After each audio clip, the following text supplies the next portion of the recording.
Right, sorry about that technical delay, guys. We have got the stream now back up and running, so we are into non-checking tier 1. And as I say that, Newcastle Wildcats put a third up on the board. So I believe that's 3 shots on 3 goals, as we're just going to get confirmation of who it was.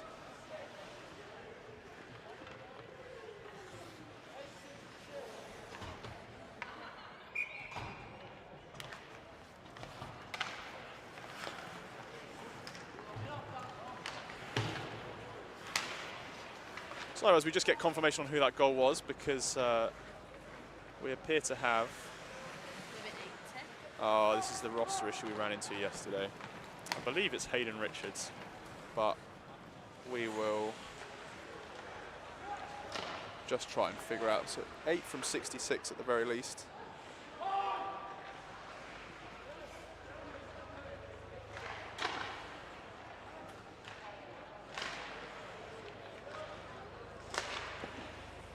As it looks like that was a nice save made by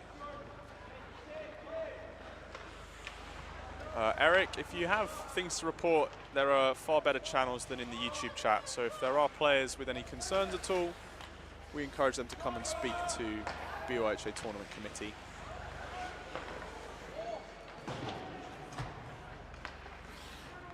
And not to be a pedant, but once again, the BUIHA is not a league. Newcastle Birmingham then. Birmingham D just been in action not so long ago against the Sheffield Bears D. So should be fairly fresh, whereas for the Wildcats this will be their first appearance of the day. As Dominic Lees looking to hold fast as All Day Eve Day is knocked down by Mabel Mundy. So I think that might have just caught Jason Birmingham up high. Again, tournament favourite name and team combination.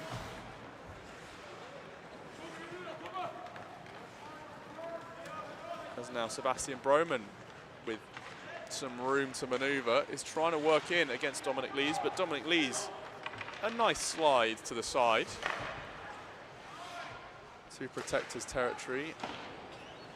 As that is Alex Buttrin launching a long shot, but again, as so many have been before him today, nowhere near the net. Long shot in. Oh! Oh, the goal is given. And it's Augustin Julia. I don't quite believe that. The call is good. 10 unassisted. Augustin Julia shot that basically from the blue line.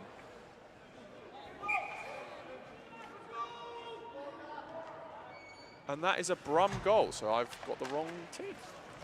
1 shot, 1 goal. A kill shot from Augustin Julia as Brum Lions get on the board.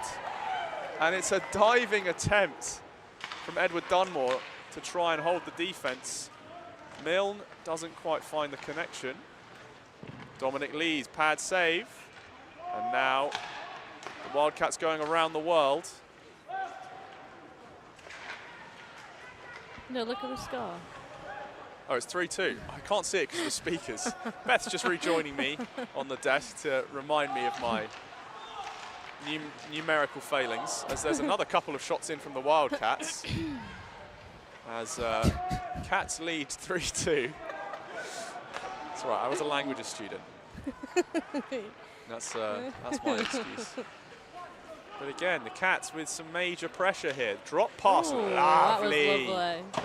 Absolutely scenic drop pass. The shot is rung wide by Milne. Milne now back in the high slot, but a little bit of ambition ahead of adhesion, to borrow a phrase from F1's Martin Brundle. Not quite keeping his skates in contact with the ice there. The Cats, I mean, the Cats look like they're on a power play. They're doing really well, Newcastle. There's an attempted clear from Dunmore, finds Ben Hamida. Ben Hamida now with some circling help. Pulls up, but launches ahead for Alexander Dawes. Alex Dawes racing in against Hannah Brooke, but Brooke manages to go D to D, get to safety. Dawes again pressuring the forecheck here, as this is Jonathan Hui.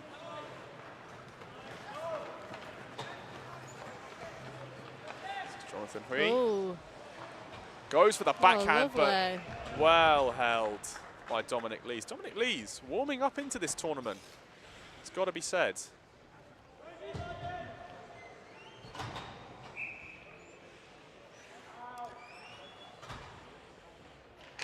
As we do continue to apologise for the timing issues on the score, with just over 5 minutes remaining in this game.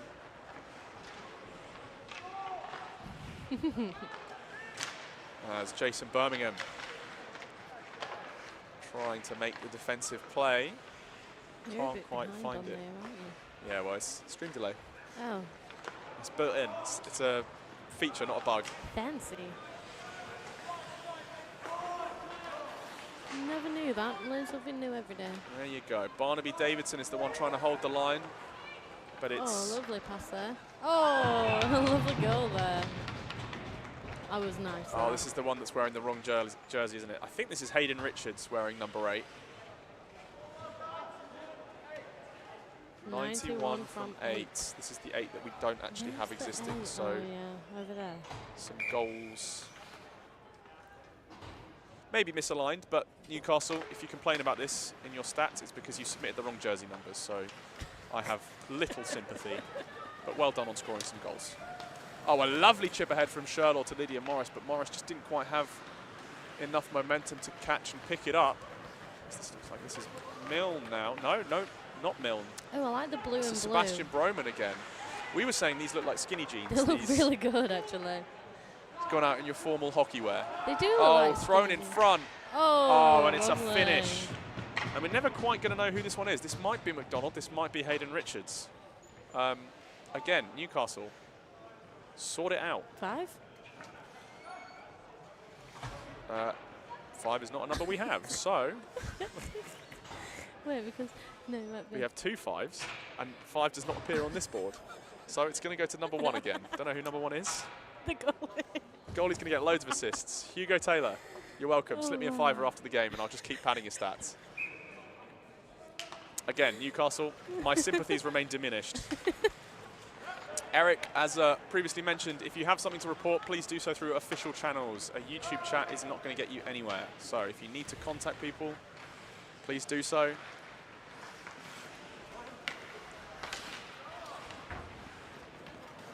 But I don't really know what else we can do for you here. As now number 8 going for a skate, goes through 4 of them, almost manages to find the connection net front, but doesn't quite line up. As Cats now with a 5-2 lead with 2 minutes 25 left to play. That's Mabel Mundy again, hustling in hard against Edward Dunmore. Ben Hamida. Ben Hamida takes a bit of a whack from Buttrin as Mundy's trying to hold the line, but Ben Hamida battles back. Excellent work from Santa Ben Hamida. Dunmore there to assist, and Ben Hamida controls.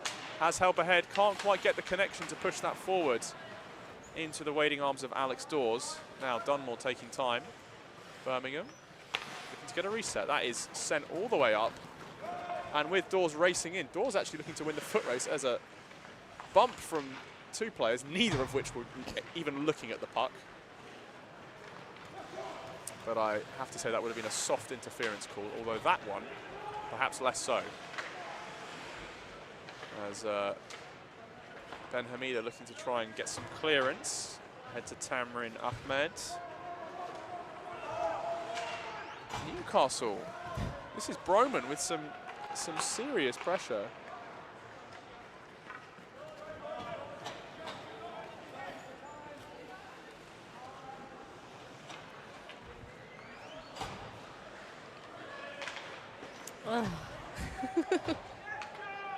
Some Lions fans in the chat. Keep it coming, Lions. Just under a minute left to go now, and still. The I'm Lions still are just. always really supportive, aren't they? They are. I think they're Right. one of my favourite teams that I've played against in my BUIHA playing years. Just because they're always looking like they're having such a good time. Dominic Lees holds it, doesn't know that he's got it.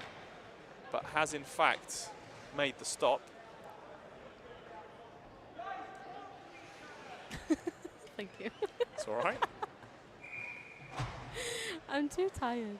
There's now shot launched from high. Broman. Oh. And it's a sprawling save from Dominic Lees. Around the world, puck is kept out. Puck is kept out by an excellent defensive effort. That is truly superhuman there. Oh, and sprawling down. I don't know who that is. No I think that idea. might be Callum Clark. I think that is. It's Callum Clark. Oh, and it's the offside called.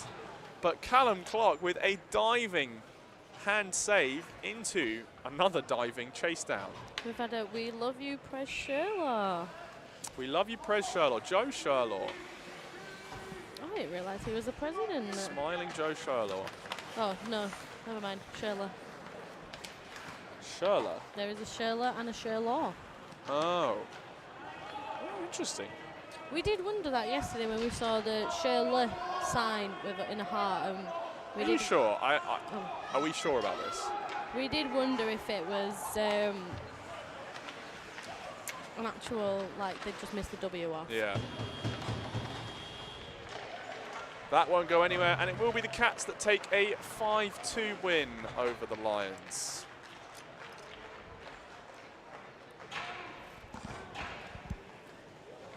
As looking now, we have the Mavs back in action. Mavs C versus the Oxford Vikings B. No, his jersey is misspelt apparently. Oh no, it's done the thing. Oh, so, yeah. Oxford, Nottingham C. Oh, ice cut. Yeah, so we will just try and figure out how to fix this. So bear with us, ladies and gents. We will be back shortly.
Right, sorry about the delay, guys. We're trying to sort more technical issues with very little technical competency. Ooh, That is a shot and that save. was a lovely save. By Rishdut. And it looks like there's a penalty coming for Sasha Webb. Do we have some paper and pen to record this? Penalty coming at 13:05, 2 minutes for tripping What for number Sasha am I Webb. looking at? 48. And Ash is taking it all down, perfect. Good. So Sasha Webb, I'm not quite sure how she's wound up in the box, but 2 minutes for shenanigans and naughty behaviour. As now, the Vikings B yet to, I'm not actually sure if they've scored. No, they haven't, they may not actually have scored this tournament yet. So they, I suspect, shall be waiting to try and make their move. As there is some big exclamations from up beside us on the bench as the Vikes B look to get a line change in.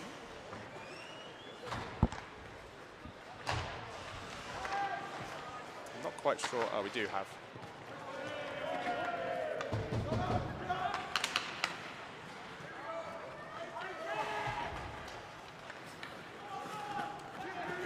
But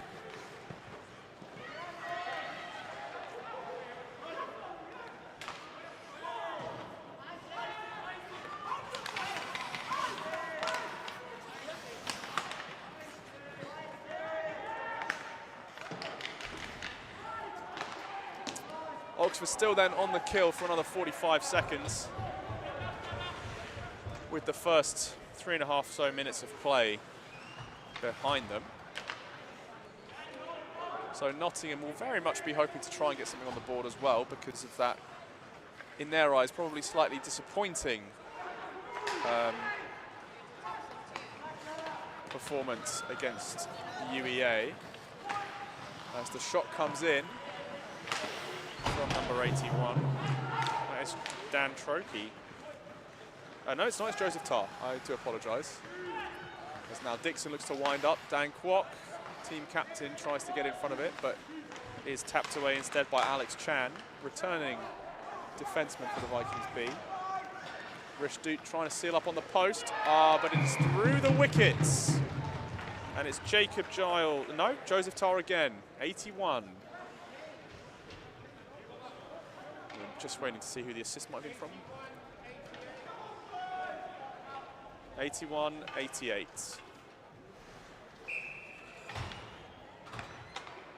Not quite sure how we've got an 88, since they don't have an 88 on the ice, but it might be 98.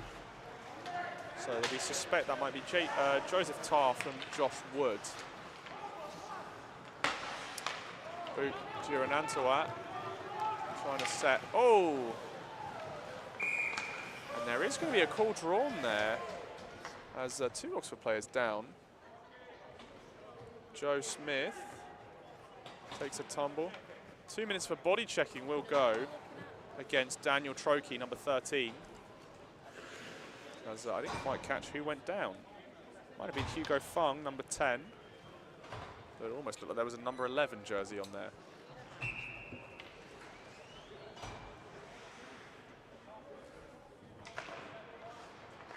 As now the Mavs will be the ones to flip onto the PK after enjoying an early power play courtesy of Sasha Webb's tripping call.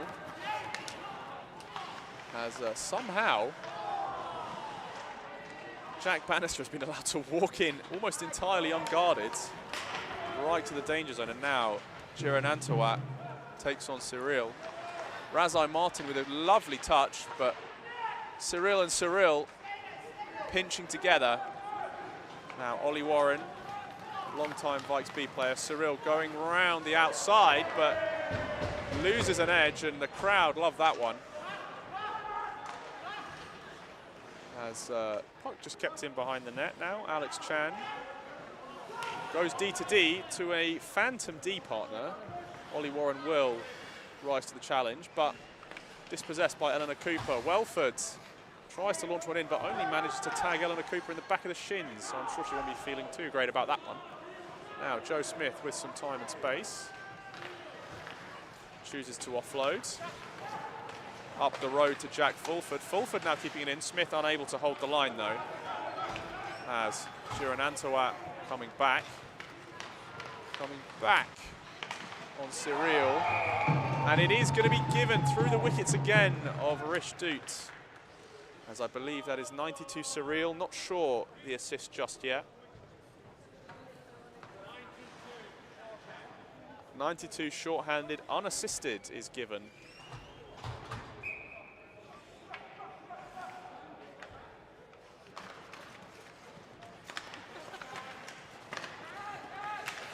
As the Bikes still trying to make their first mark. So we have a 2-0 lead for the Mavs C. As Dan Kwok goes racing in, just about pulls up ahead of the barriers. As Crawford, as the bench doors open, Trokey is back online. As Joe Smith just recovering from an accidental trip. Oh, Joe Smith leads with the shoulder, but ends up taking out his own teammate, and that is an unfortunate comedy of errors. That is very unfortunate. Joe Smith tried almost to lay a hit, and I think that was Scothern unassisted, the captain. 37 from 47, so 37-47, Jack Clayton with the assist. That is a series of unfortunate events. Razai Martin trying to go through the legs there of Joe Crawford. And now Ellis Pimbrough-Jones unleashed on a wild one. Tries to drop back in front for the slot. Jiran Antawat is going to be the first to catch up. And now Pimbrough-Jones working those edges hard. Cuts back on the inside of Hugo Fung. Tries to launch a long-range wrister, but Rish Doot will be able to keep control of that one. Fung turned around. Not going to get to the goaltender that one, but a slightly hairy situation. Lovely stick lift from Fung, and now surely Martin will be able to clear the line. No, isn't quite able to hold. Warren with a beautiful kick pass. And the Mavs forced to regroup. Downing up, advancing to Pimbrough-Jones. Almost getting stripped by his own teammate there. Ash Burrows wanting a piece of the action. Sorry, that can't have been Pimbrough-Jones. Pimbrough-Jones on the far side there. That must have been number 26. Actually, no, that was Ash Burrows. Number 55, Zeniakin. Just trying to figure out which one's which. They're moving too fast. Do you want to jump back on? I'm just giggling at we're bringing Beth back into the action. Goal scorer Beth Jacobs for the Sheffield, winning Sheffield Bears women. So I have got royalty on this panel with me. And the game winning goal at the women's varsity. Just adding flowers to your feathers to your cap. Just sliding it in there. I don't score many goals, but when I do, the good ones. They're big ones. Yeah. Go big or go home, according to Beth Jacobs. Literally. Fortunately, though, for these teams, there is still plenty more playing to do. No home time just yet.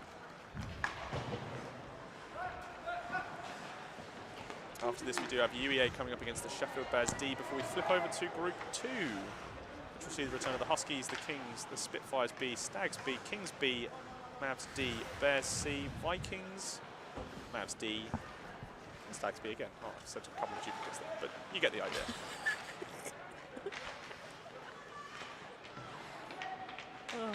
I think it's me on commentary that's the... delirium inducing. Yeah. Vikes almost with a chance to break away, or Vikes B rather. Jiran Antawat looking ahead, but misconnections between Jiran Antawat and Razai Martin, and the Vikings B trying to get cheeky on the change-up, but it is not happening this time out.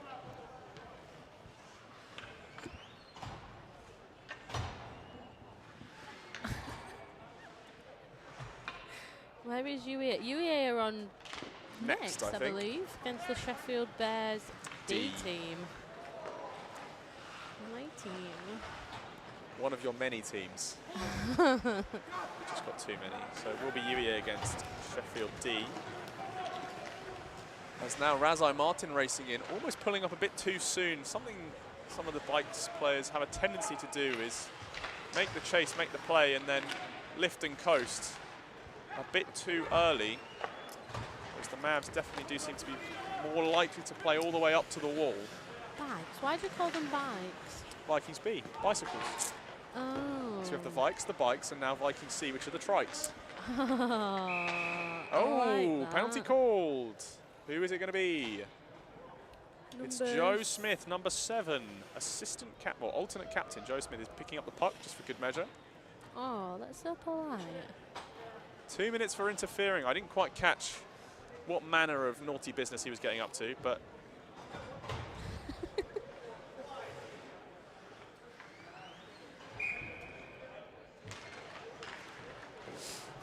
oh, and just scraping the side netting there, that one. Not troubling Rishdut, but making him think twice about it. Cyril up high, launches a wrister. Missing by about a foot.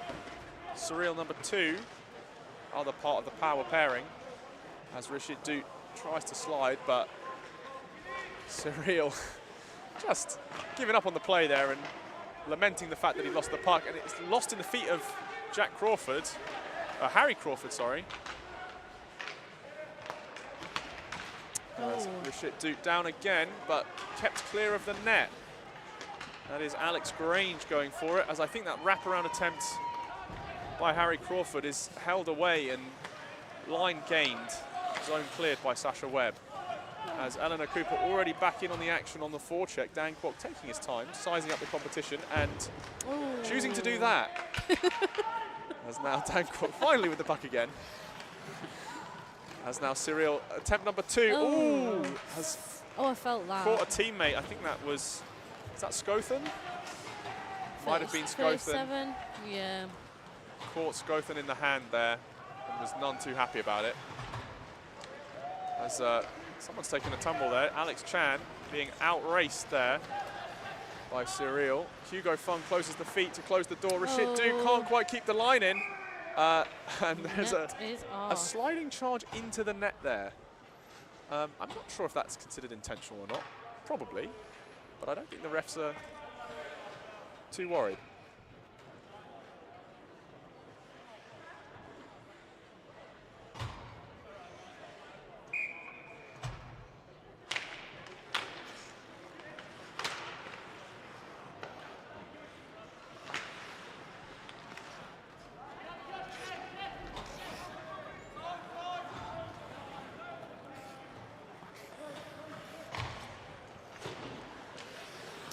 Jumping back in then with less than a minute to go.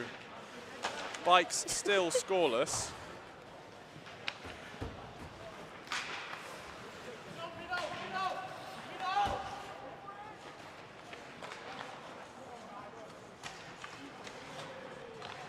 And now Bukir and Antawat takes the shot in, as it's a sprawling save there for Charlotte Jackson.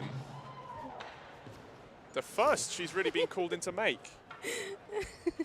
Bethany has just sat next to me giggling, I assume at the Angela Reedy photos of Ishbel Wright slipping, tripping and falling with the Bears Cup Gemma win. trying to hold me up for me. Into the dying seconds then. It's coming down to the last 10 seconds. Can the Mavs pick up another goal? It doesn't quite look like it. Holly Downing on the outside is stopped up by Sasha Webb ahead of the net, and that will be time. So, a 3-0 victory for the Mavericks C over the Oxford Vikings B, as we welcome UEA back to the pad against Sheffield D.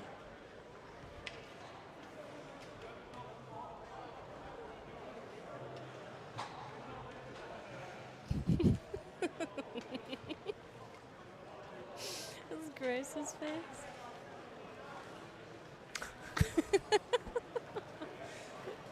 That is going to go down in Bears history. As a legendary moment. Right, we will jump back in with the commentary action when the next game starts.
Right, we are back in and underway then for UEA versus Sheffield Bears D. And already it's Newson with a ripper less than 3 seconds into the start of the game. That is Brandon Matt Newson Key. with a beautiful snipe. Top shelf on Alfie. Key. Oh, it is Matt Key now. We have had a netminder switch. It is Matt Key, yes. Is this his first game in? It is, yes. He didn't do the first game, he's done this one. That is a bit of a, well, yeah, first game of the tournament. That's unfortunate. Yeah. I think he played 1 or 2 yesterday. Okay, so not coming in totally cold. No, no. Here comes Newson again then, looking to make his mark. Oh, good stick work from Decloit. Now, you have a better read on the Bears players than I do. Joel Fox. Joel Fox once more, number 73, but pinched, collapsed, and dispossessed by the UEA defense. Up to Decloit again. Brandon Newson taking a dive, raised his head and then wisely ducked it back down again when he saw the puck coming towards him, but that will be the zone cleared by the Avs. Becky Heath. Looking up, but finds only Newson's brand shiny new CCMs. I don't know if they are brand new, they just look very shiny. That's racing in. Is Offside. Call up. That was Connor Phillips to make the clearance. But UEA just getting a little bit ahead of themselves. Cuadio out on the line with McNichol, Smith, and Go. Partnered in defense.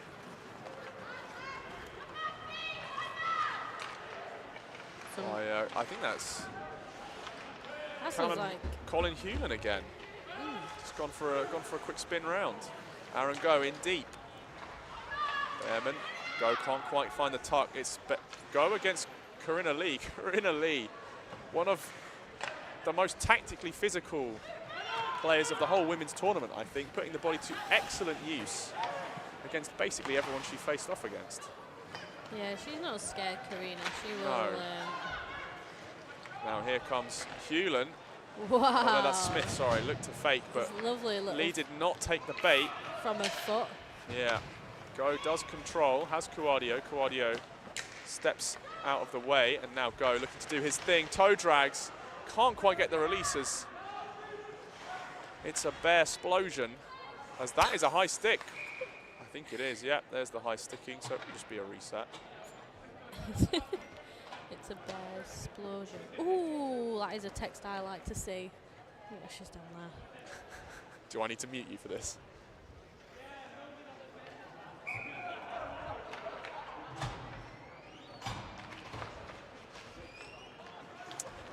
Well, we know that for the future then. As now the Bears in with a chance. Dexter King coming out to play the puck. As Phillips into challenge. Newson will want to pick it up. Again, Newson just one of those players like Ellen Gallimore on Leeds Griffins women with recognisable kit. Red skates, red gloves. Lovely contrast with the dark blue. Will be stopped up. And now, long pass ahead, was trying to find number 29 for the Avs there, Adam Fulford. As Amy Robery is off to the races. One-on-one with Becky Heath. Becca Heath, sorry. But it is Matt Key to make the save. Phillips able to corral that one. Oh, swing and a miss though. Doesn't quite get the release. I think stick a little bit too high off the ice there. Oh, Corinna versus her old team. Oh, is that so? Yeah, that's what the chat's saying. Ah, insider information as Robery in behind the net looking to find. Is that Helen Harrison out in front? I think it might have been. Puck slightly lost there. The Bears weren't quite sure where it was in and amongst all the changes.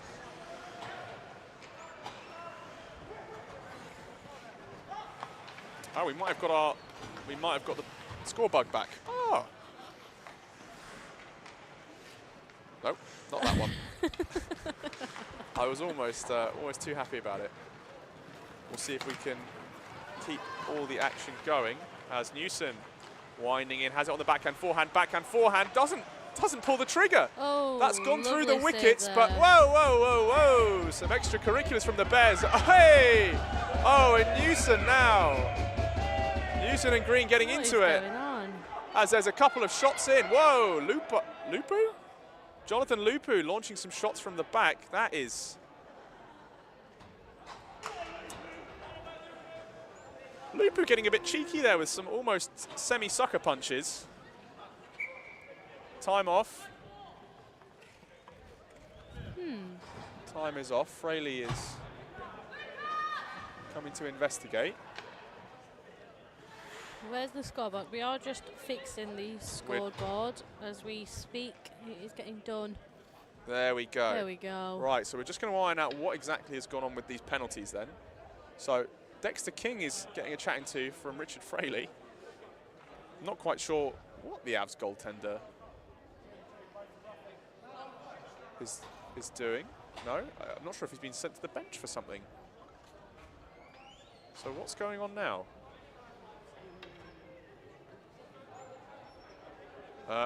Is this an equipment violation, I wonder? Have we got a no net guard situation? Oh no. This might be a no net guard. I think, yeah, Dexter King has been sent down the tunnel. Wow. I mean, good spot. We do have the board now up. Sorry about that, Austin.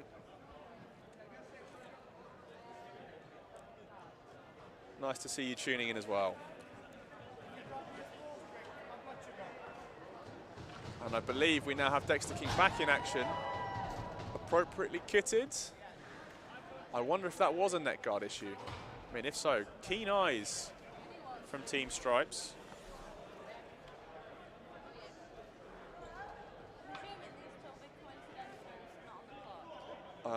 We're just going to get confirmation. It sounds like we are getting coincidental minors.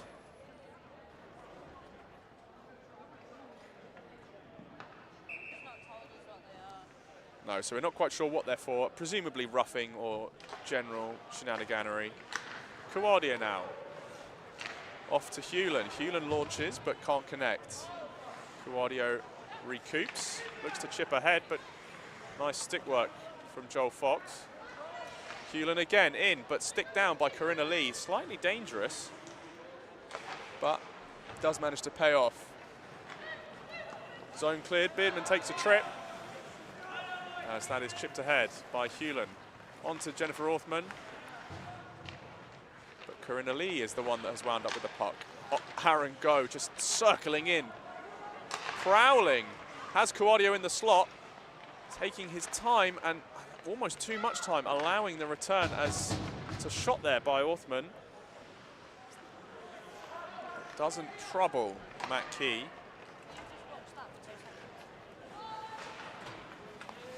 As Kawadio again collects Smith. A little chop, but nothing doing. Oh, Hewlin just collecting the puck for a second. That's Go. Chips on to Orthman. Go now. Sees the time. And Go and Corinna Lee again. Good battle already between these two. As Go still holding, but not quite. That's Connor Phillips is able to keep that puck in. Orthman looks to try and get a shot away, but it is gloved up and held. Becca Heath, we're just checking in on. Looks like she might have taken some contact to the ribs or stomach. Or it might be the hand instead. It might have been either some stick work or an errant puck.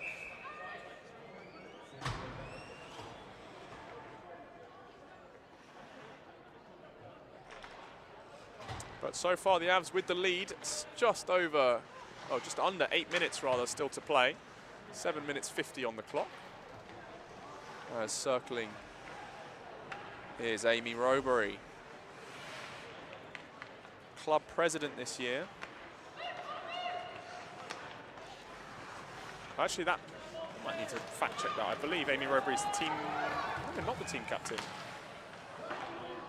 No, Amy Robury is the club president. Scarlett McNichol, the team captain.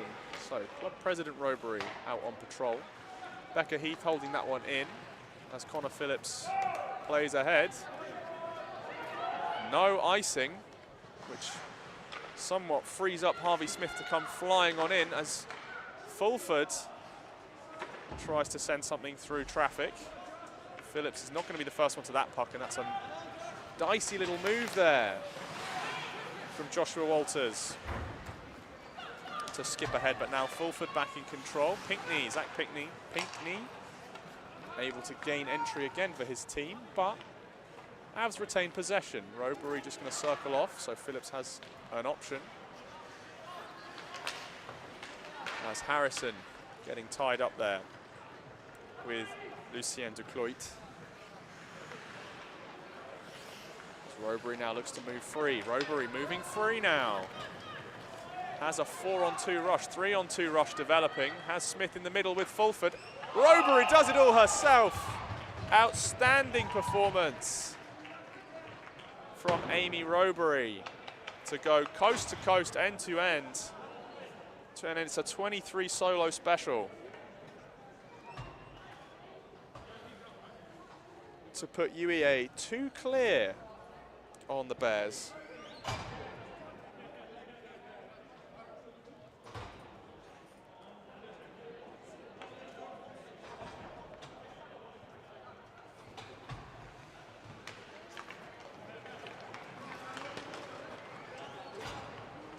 Now Newson in again. Oh, and he's only gone and done it. As Brandon Newson adds to his tally. 54 unassisted. As UEA go 3 clear. Now clearly just turning the thumb screws a little bit, applying more and more pressure. Avs, Avs, Avs indeed. It is all things coming up Avs. After a well-held draw against the Mavs C, the Avs A now are looking to try and rack up some goal differential as they look to cement themselves into the upper halves of the later qualifying bracket. Bears haven't really been able to spark much offensively in comparison. Still waiting for their chances. Orthman drops it to McNichol. Hewland takes it to the corner, spins, turns, but dispossessed there by Alex Smith. That's Joel Fox dropping back, but slight miscue, and here comes Newson. Can he rack up a brace? Drags, goes round, but it is held, and Matt Key hasn't got the handle on it. It's still loose, still loose. Well held by the ref whistle there. That could have been an early whistle, but well sighted that that puck was not yet dead and buried. Now Kuadio holding off the offense.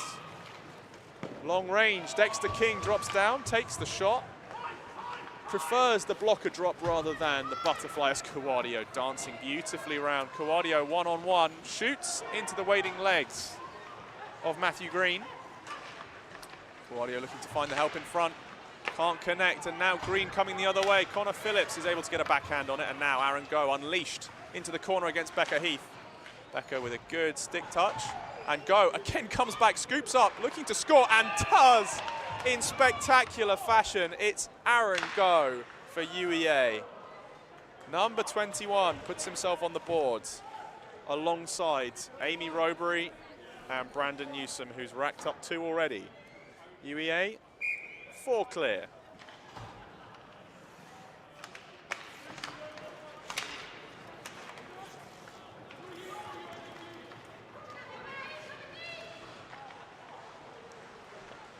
McNichol feeding Go, but Go just misplacing the shot slightly up into the moon. Has a second attempt, tries to go high again, but well held by Matt Key. There's a shot attempt in, but held again by Matt Key. As Harvey Smith tried to add his name to the point tally, but held up by Matt Key.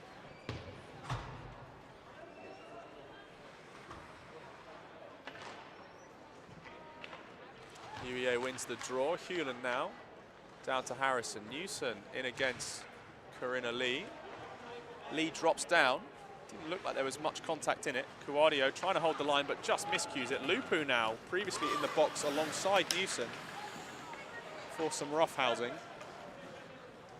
As Hewlin has time and space. Hewlin, loads of time and space. No pressure from the Sheffield Bears.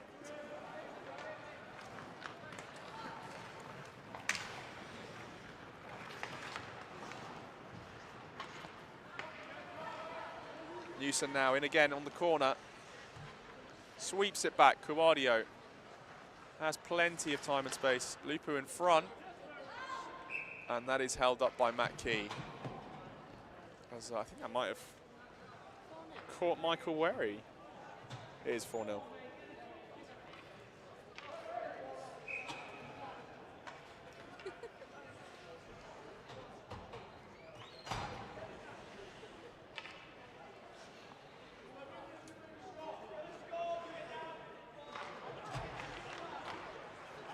Just over a minute left to play, with UEA in a fairly dominant position.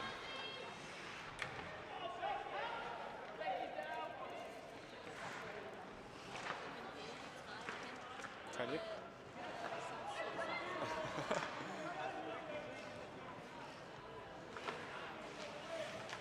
Bears haven't really been able to spark up quite what they need. Now here comes a chance, but miles offside is Josh Walters. And now Aaron Go. Can he add another? Tries to go all the way around, can't get the tap in the air. No baseball goal today. Oh, there's a proper shove attempt as, oh! Some particularly aggressive stick work here from Matt Green, who almost gave up on playing the puck. As Josh Walters also looking to try and headhunt Aaron Coe a bit. Bears back to their brutish ways. What do you mean? Don't know if you could quite hear that. Beth is indignant sat next to me. 5 seconds on the clock now, 9 seconds on the clock. Nope, 5. 5 to go. UEA just trying to stay out of harm's way. Kicked away by Zach Pinkney. But UEA, a very commanding 4-goal lead.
sorry that the live stream was a bit delayed. Someone forgot to press the button. But we always forget to press buttons, apparently. Anyway, this is Cambridge, Northumbria, Kings, and I think we are back on track. Although, I think the stream clock is doing whatever it's wanting to do. That's okay.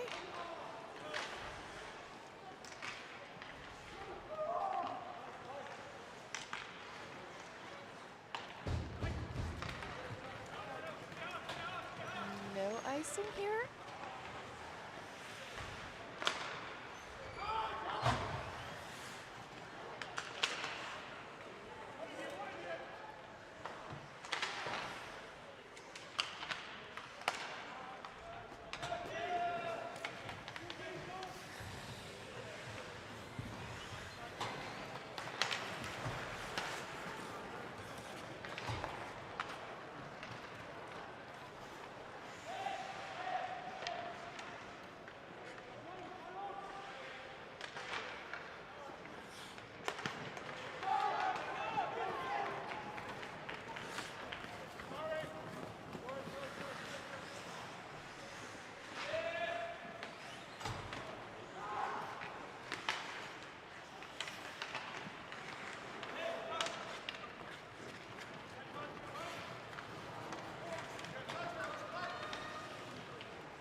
Sorry guys, we are here.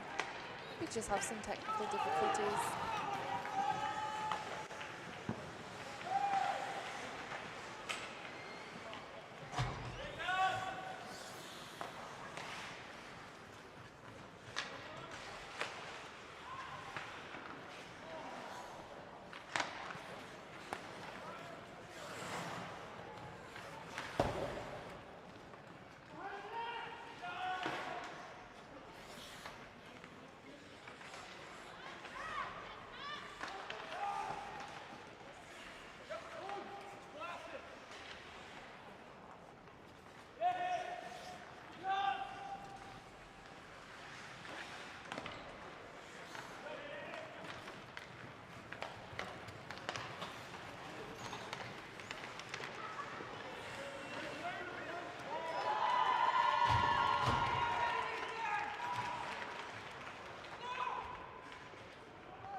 Sorry guys, we are back. And I have Bethany. The dream team is back. The dream team is back. We're so sorry for the delay in our commentating. We have been figuring out some technical difficulties, as you might be bored of hearing. But we have, ow, Alex's laptop just gave me, ow, it just gave me a electric shock. I was trying to say we have 1-1 in Cambridge, Northumbria. And sorry for the rattling in the background. I'm trying to get my bubble tea. It sounds quite satisfying, actually. It's the listening to it through ASMR. This is not the place we went to last time. No, it's not.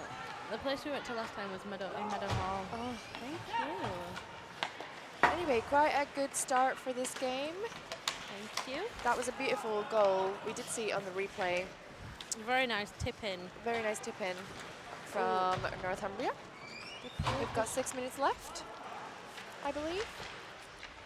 I'm not quite sure what's going on with the clock on the screen, but there is 6 minutes exactly left right now. It's probably got a little apple piece in it. It has. Wow, fancy.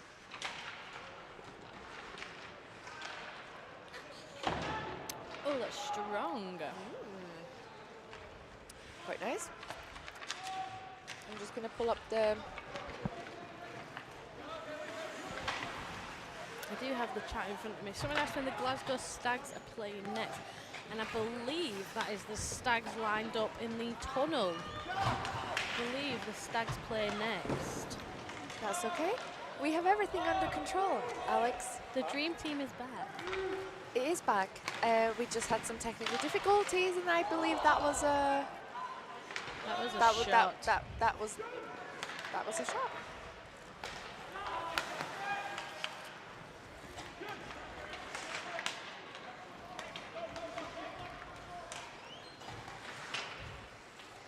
I can just hear the rustling of the... I know.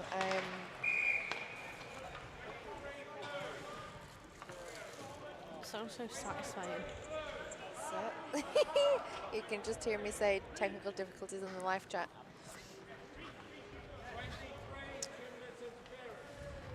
Wait. 23.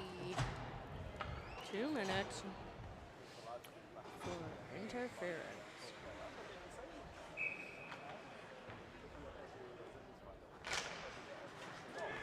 We are playing 5-on-3. 5-on-4. 5-on-4. I was looking at someone. Oh, it starts again.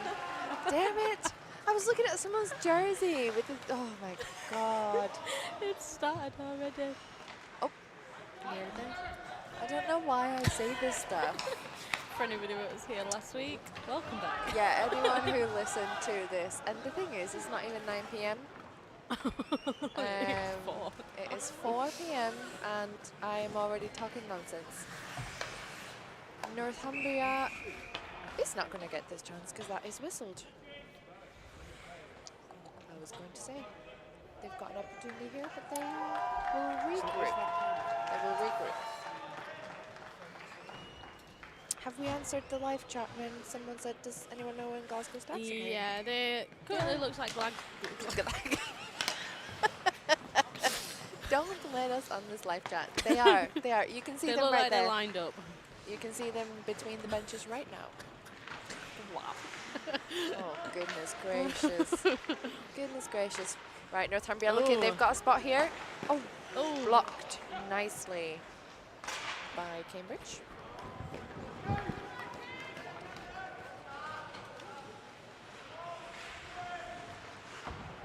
Ooh. We have 2 minutes 50 left. Apologies, the clock on the stream is doing its own thing. Who knows? Cambridge icing it out, but it is, of course, no icing. Send it. Northumbria here. Oh, ooh, that sound.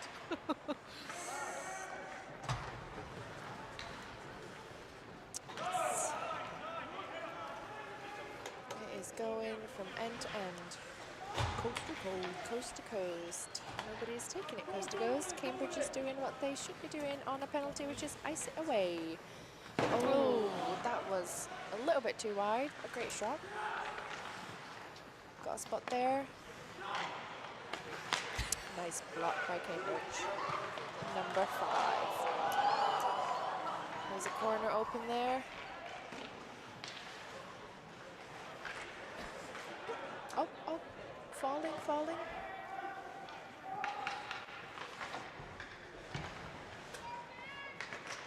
What are you laughing at, Bethany? Can you hear the noise when I get close to the clock? Oh, ow. But I can't see if I don't. It is really difficult. I was saying to Rambo yesterday when we were on the live chat that I felt like I can't see anything. The chairs are too low. I need a little booster seat or something. Kings are fighting really, really nicely here, but couldn't quite get the goal that they were looking for. We have 1 minute and 10, and it is 1-1.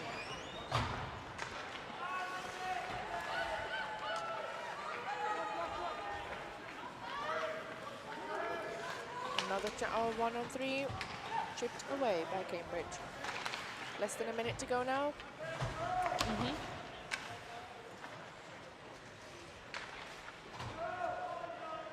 Alex had to remind me earlier, I forgot. Let's stop clock. And then I forgot to start it as well. It's been a long weekend. Yes, I thought it was like 2 p.m. and it felt like 7. This block save there. Yeah, I felt like that. I don't know if because I've been playing, like... Oh yeah, show off. Oh yeah, show off. It feels like it should be later than what There's it going to be a is. penalty here. For Cambridge. Oh no, he's put his hand down. Maybe it was offside. Maybe it was offside and not a penalty. I thought that trip that we just saw there. I would have but thought that I as well. think that was a offside, not a penalty. And that is it. 1-1. Oh, that was a bit. That was a bit of a. Oh. Ooh. Anyway, that concludes the game. Up next, we have the Glasgow Stags, and I feel like that's Southampton. Oh, look at me knowing the jerseys. By checking weekend, I'll be able to tell you who the players are.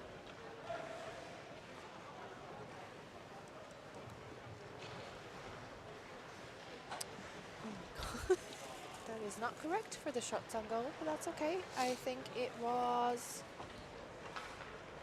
nearly even.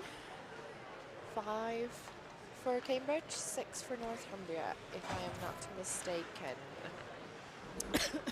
If I am not mistaken, we will go to the next fixture, which is Southampton Spitfires B and Glasgow Stags B. Are the refs ready? Are the refs ready? We hope so. The refs have been ready. Oh no. What is happening? Oh no, we're there. everything's okay. Everything's okay. Somebody says tactical draw. I agree. You still get a point from a draw, don't you? So You do get points from the draw. You can play your points. I mean, you can't, but you can, you know that you're safe sometimes and you know what you need. So you can do a tactical, if you know that you're not going to need an extra goal, just make sure one doesn't go in. And we're starting. I think our clock has fixed itself. I think.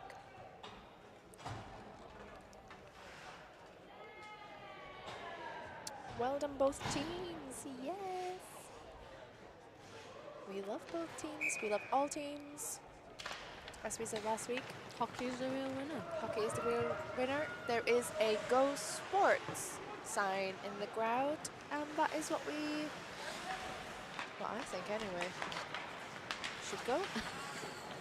Glasgow starting strong here. The Spitfires, number 7 driving through. 36 from Glasgow blocking that, goes wide. Spitfires here. Didn't quite get a shot out of that. Good D. Time to fly, Spitfires. Whoa. Let's go. That reminds me of the TikTok sound. Hey, let's go. Okay, let's go. Oh, it's like off the waltzer, isn't it? No.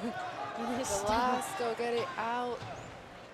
Their zone, putting pressure on Spitfires. Oh, and got possession. They've got a. Oh, unlucky there. Oh. Good block save. Back on to the Glasgow zone. Oh, that was dangerous. That was dangerous. Spitfires are gonna come out. But Glasgow chip it up. Quite a chippy puck this one is. It is going back and forth and everywhere. Alright, Spitfires come in here. Glasgow keeping it strong. Do we have any Glasgow fans? Everyone's cheering for Spitfires. Glasgow, anyone? Stags? The Glasgow goalie has actually played all the women's games. Well, not all of them, but has played on the women's team as well today. Yes, she's already got quite a few games behind her this weekend. We have, in fact, had the women's tournament this morning with Cambridge crowned women's champion.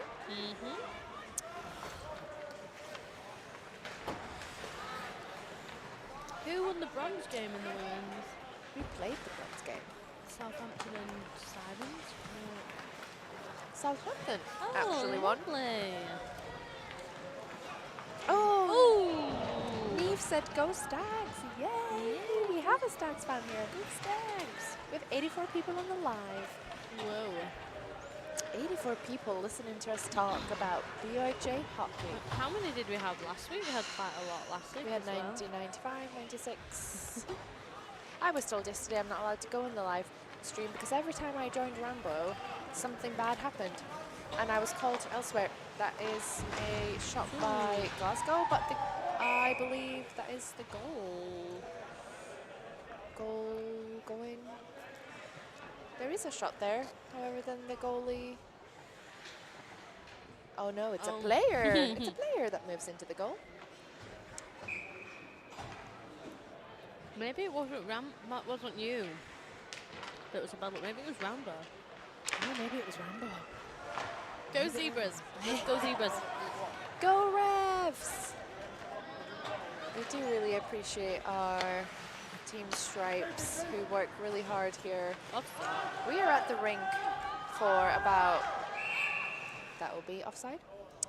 We're at the rink for about 15 hours a day, and we've got our team of Stripes officiating nearly 50 plus games. Yeah. Every weekend, so big up the refs.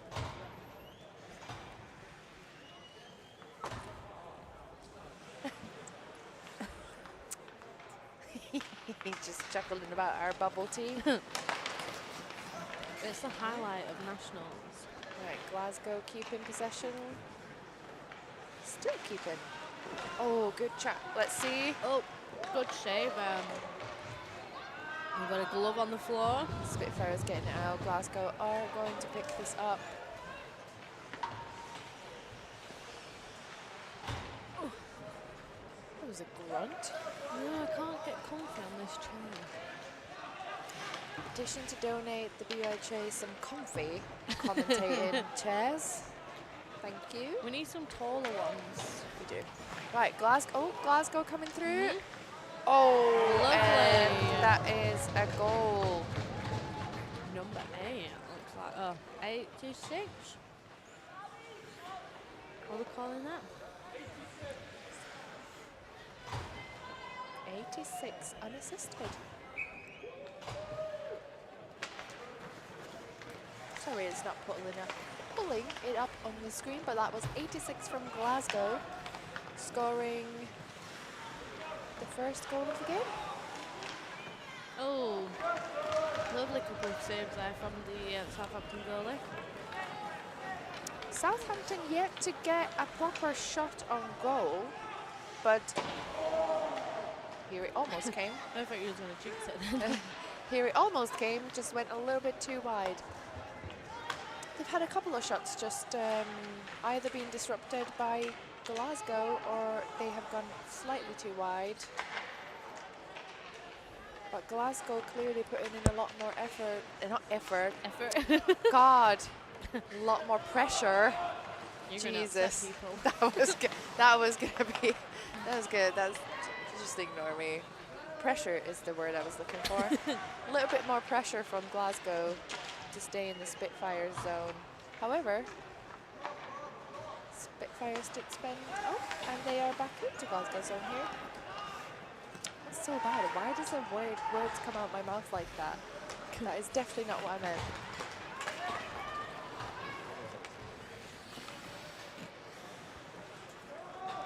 Not very well. We're not doing it very well, but we're doing it. Hey, don't say that. We're doing very well in the 81. 81 people listening We've to lost me and three. Essie. We've Oh, lost no. 3. Oh, What did no. we say? Oh, and there was a Southampton shot on goal It's now. because you said the Stags weren't putting the effort in. I did accidentally say, but I meant pressure. And there was another shot by Glasgow, a little bit too wide, and saved by the goalie.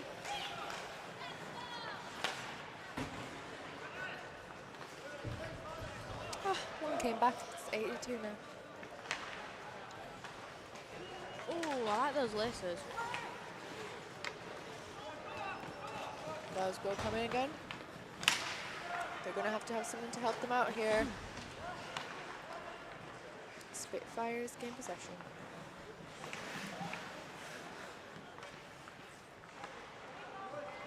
We have got 7 minutes 20 left. Apologies, clock is having its own fun again. Oh, it's having a party, isn't it? I the know, clock? it's having a little... It's going from 6 minutes to 10 seconds to anything, and icing. No change on icing.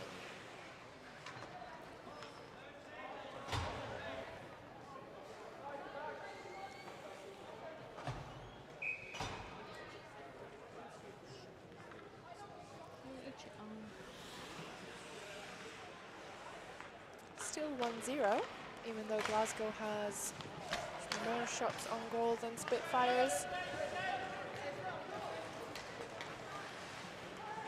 And blocked again by Glasgow, number 11. Spitfires trying to get a shot here. Nice save by Glasgow. We have a goal love on the ice. We do in fact need to. Oh, and that is a Lovely goal. goal by number 55, unassisted. 2-0, Glasgow, Southampton. I was going to say, you do in fact have to abandon your kit if you lose a piece of your kit. You do. You have to get off the ice as soon as you can, don't you? Yep. For safety, mainly.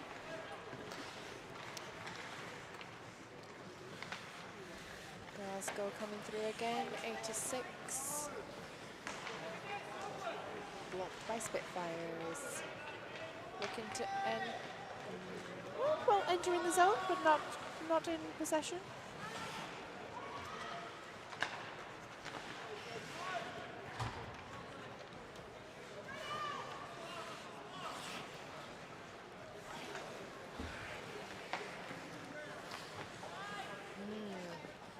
What's been your favourite part of the day today, Bethany?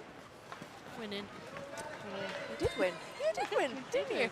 You won the silver. I forgot about that. I forgot you're sometimes a player too. Not often. Not often. Me and Alex was saying earlier about me scoring, and I said, I don't really score much, but when I do, they're big ones. They are big ones. Are we writing this down by hand? I think They're Ashley's doing it? doing it. Yeah. Perfect. Ooh. Your appointment is coming up. What's your appointment about? I Oh, have my lashes infilled. I'm so hashtag excited. just girl things. Just girl things.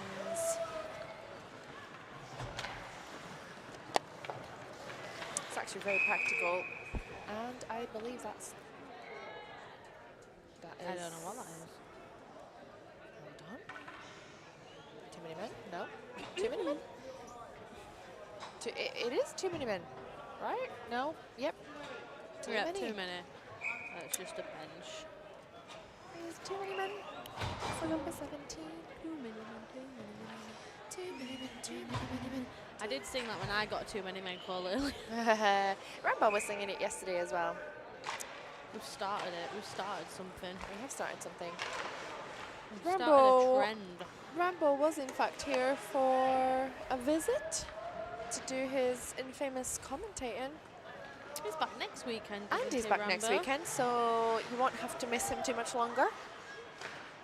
He's going for one big final hurrah. Big final hurrah. The only reason he left today, oh, a bit wide. Referee duck in there. Spitfires getting a little bit more control on that one. They had a good setup there, but Glasgow are coming through strong. Nice shot. Oh, good shot there.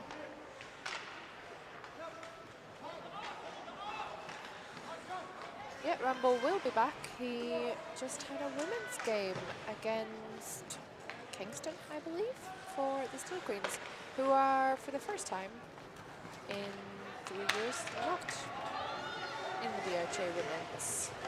Oh, and sub. Oh, and what a nice shot, unfortunately, on the goalpost. And another one on the goalpost. Like a magnet. The post is seeing a lot of. Action. Oh. Wow. Southampton really, really giving it up. Oh, nice block by Glasgow. Wow. I was saying that Glasgow was putting on the pressure, but Southampton They just turned it on a little bit, didn't they? They did, when I can speak. They did turn it on right there. Minute and 40 remaining. Glasgow lead 2-0, but Southampton really, really going for it. And it is a goal.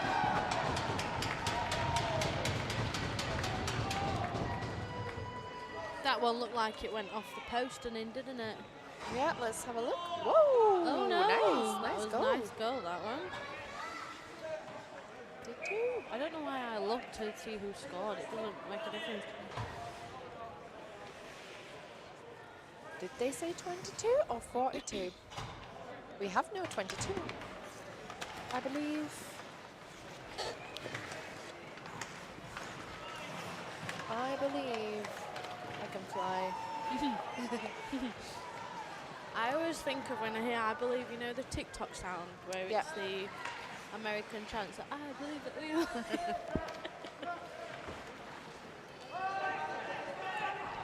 It's going to be a nice sing. Nope, waved No. off, waved off. It's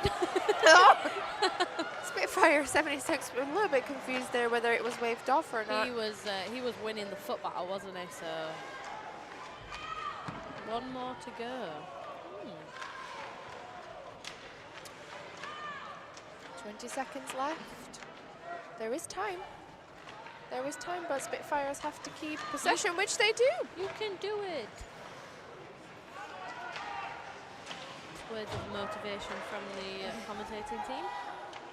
Spitfires really putting on the pressure here. They really, really feel like they woke up somewhere, you know? Perhaps too late in the game, however. A little too late. However, really, really, really great effort at the end of that. That is 2-1 to Glasgow. We have next game, Nottingham. I think it's Nottingham D's. Yep, Nottingham There's Northumbria Bees. Oh, I just cracked my finger. Ew. Apologies, shots on goal again, not showing on the screen there, but it was 8-6, I believe. I believe, I'm not sure. So.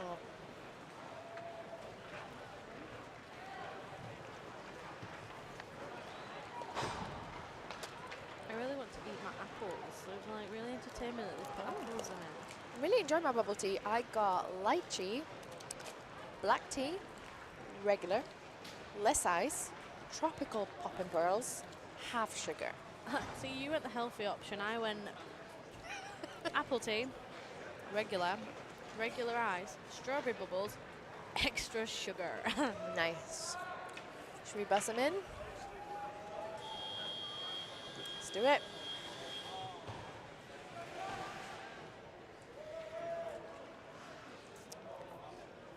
Right. Nottingham D, Northumbria B.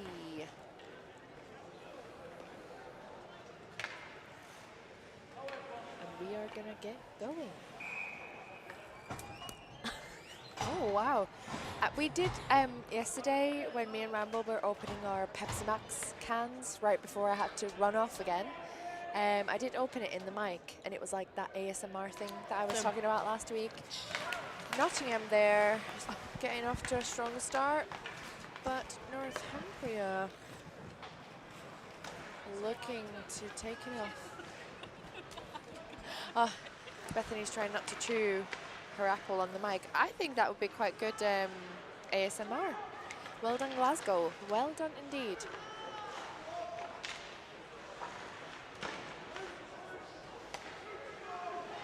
Some shots there by Northumbria.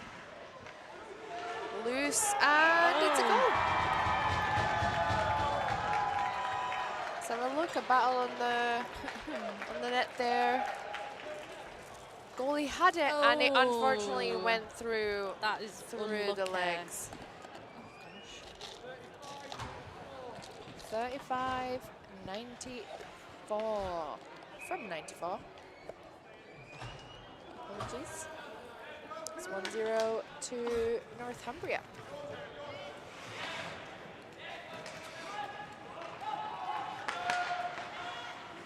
Oh, Mavericks just missed a shot there. Woohoo, go Kings. Have a Kings fan?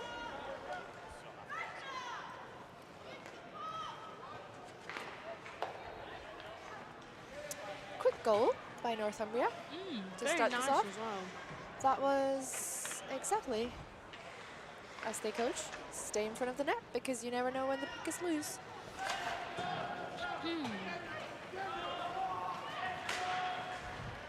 Mavericks looking to attack here, but Northumbria turn it around. And an icing is called. Woohoo, icing. Oh, icing.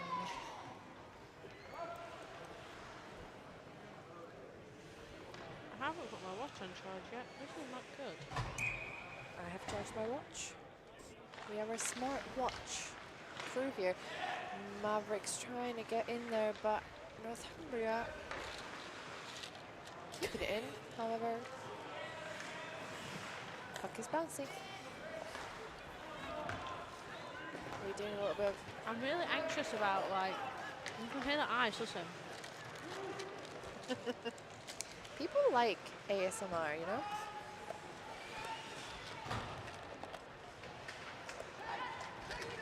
I've just got some bubbles stuck in the ice, and then I'm going to put the ice in my Coke.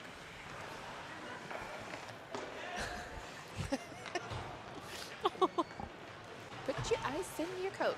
It popped outside of my mouth. And 55 coasting through here, looking for some support as there is 3 Mavs on the way. Kings keeping it in. Still keeping it in. Trying to group here for a shot blocked by Mavericks 28.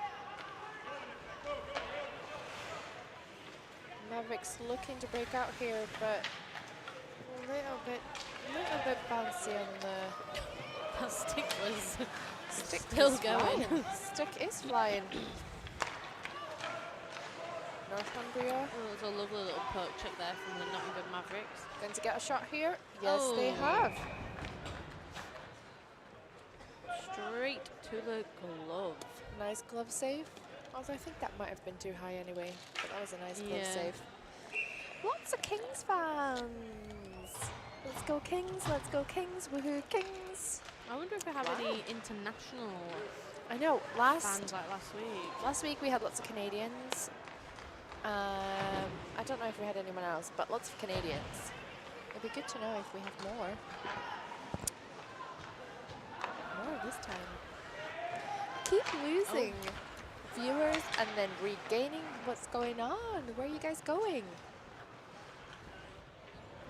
Do you have something better to do on a Sunday? Why would you not want to listen to the accents? It's Yeah. the best part of the Sunday.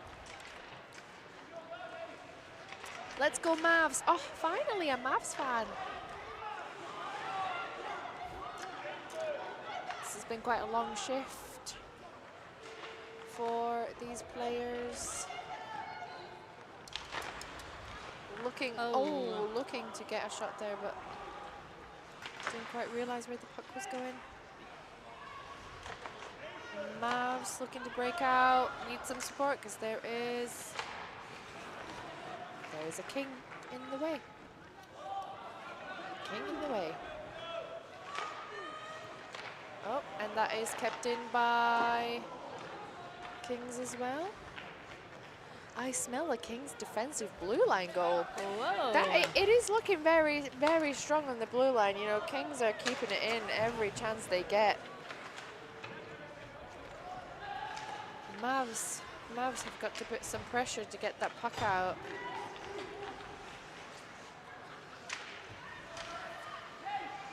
And positionally get themselves in a place to not have it chipped in like that by the Kings. That was definitely out. That was definitely out. But that They amazing. still got it laid on the floor. That was Amazing impressive there effort. from 55. Amazing effort there on the blue line. Determined to keep it in and get a shot on goal. Here we go, Mavs looking to get it out for the first time in a little bit, but chipped again by Kings. Oh, that Kings was are coming in. lovely. Oh. Beautiful.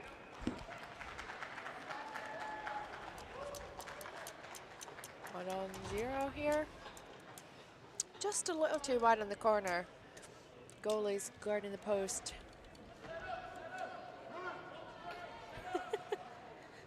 Lots of Kings on the ice. What's going on? Change. Referees are in the goal. You just look like you were falling asleep. We have a referee falling asleep.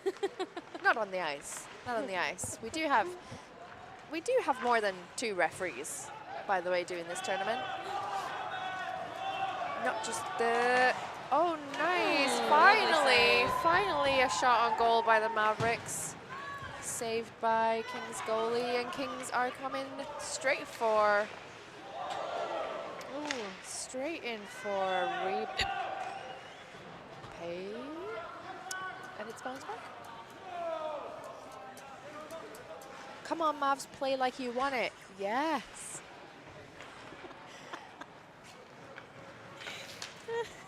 Are we laughing at our falling referee? Falling asleep referee. Nice D there from Mavericks. However, a little bit traffic among themselves. It is a long day for the referees, you know.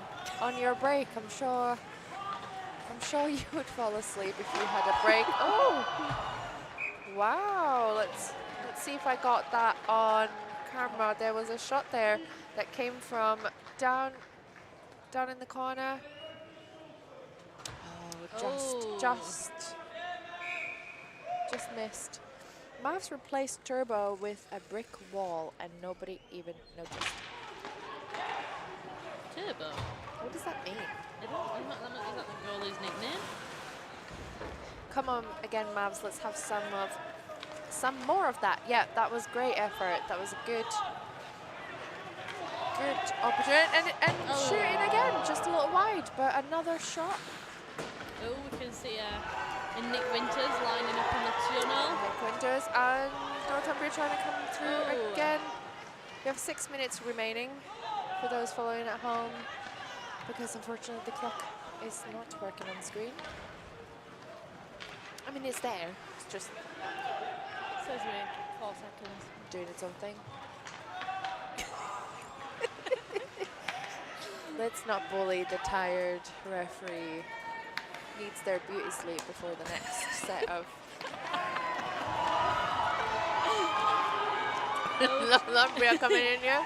Oh! Nice defensive play by Mavericks, getting that out there. I think both teams have started figuring each other's playing style out a little bit. Mavs are a little bit more on guard with the offensive style of Northumbria and getting around them to get these breakouts in. But I must say, Northumbria looking really strong and determined on the blue line to keep those pucks in. I mean, Mavs D in this doing really well. So Mavs D have come up from the tier below, so they are playing teams that aren't even in their tier. Yes, they have indeed. They're doing really well.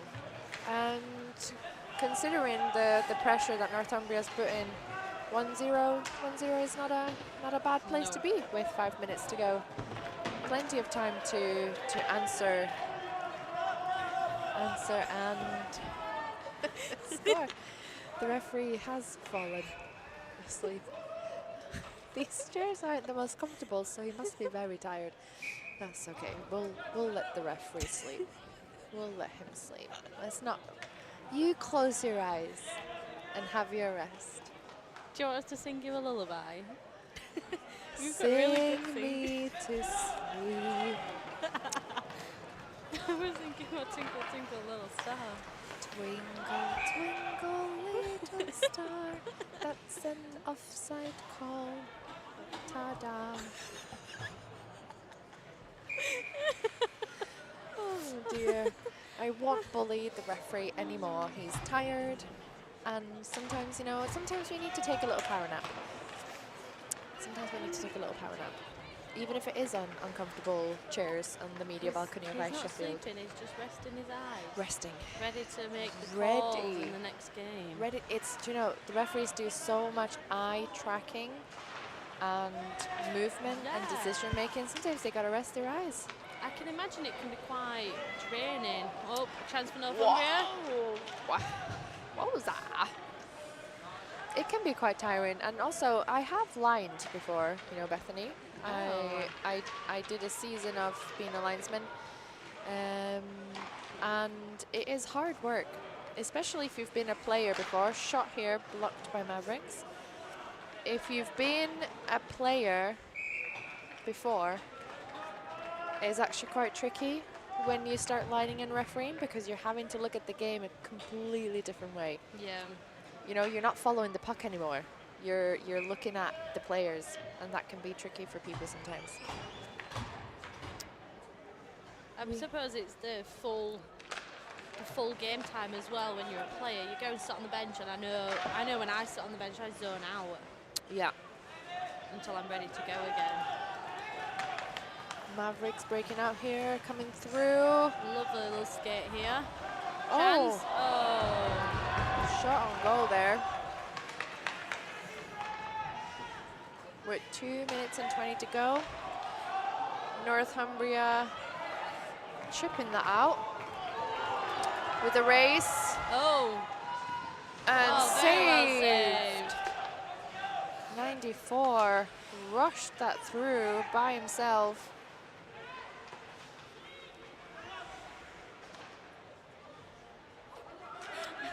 Puck is loose. Oh, why are you bullying the referee again? I didn't. I just looked across and got Whoa, and there is Mavericks coming, 44. Oh, just wide, just wide. Northumbria going to answer with this one, wrapping it around.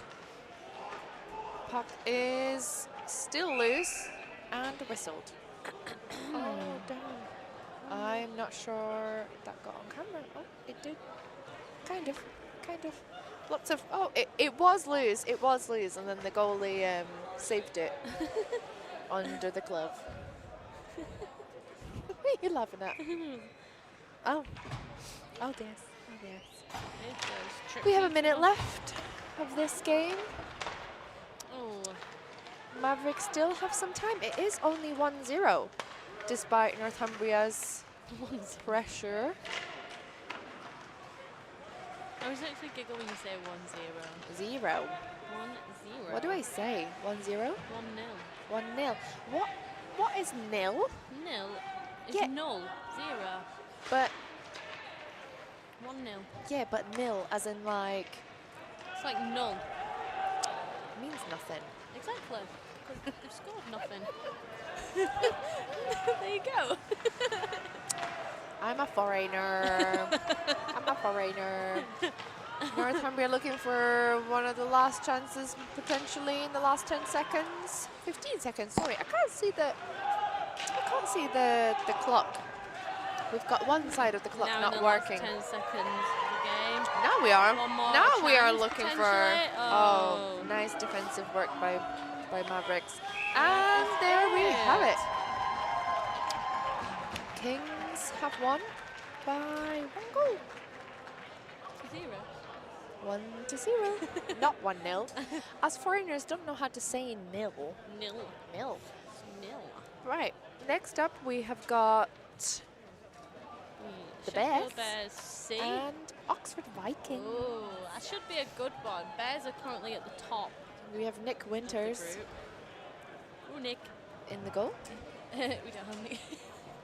It's Joe Wheeler. It is in not goal. Winters. I was looking. That is definitely not. Why did we say Nick Winters to begin with? Winters is, if you look at number 20 there, you can see the floor. That is Nick Winters. Oh, I got confused by the flow, didn't I? It was, Different flow. yes. Lots of flows. We Yes. should do a BUIHA best flow competition. Oh, yeah. Who would win? Oh, There's chat. a couple of good contenders in there, I think. There's a Finnish word in the chat. Do we have a Finnish person here? What does that mean?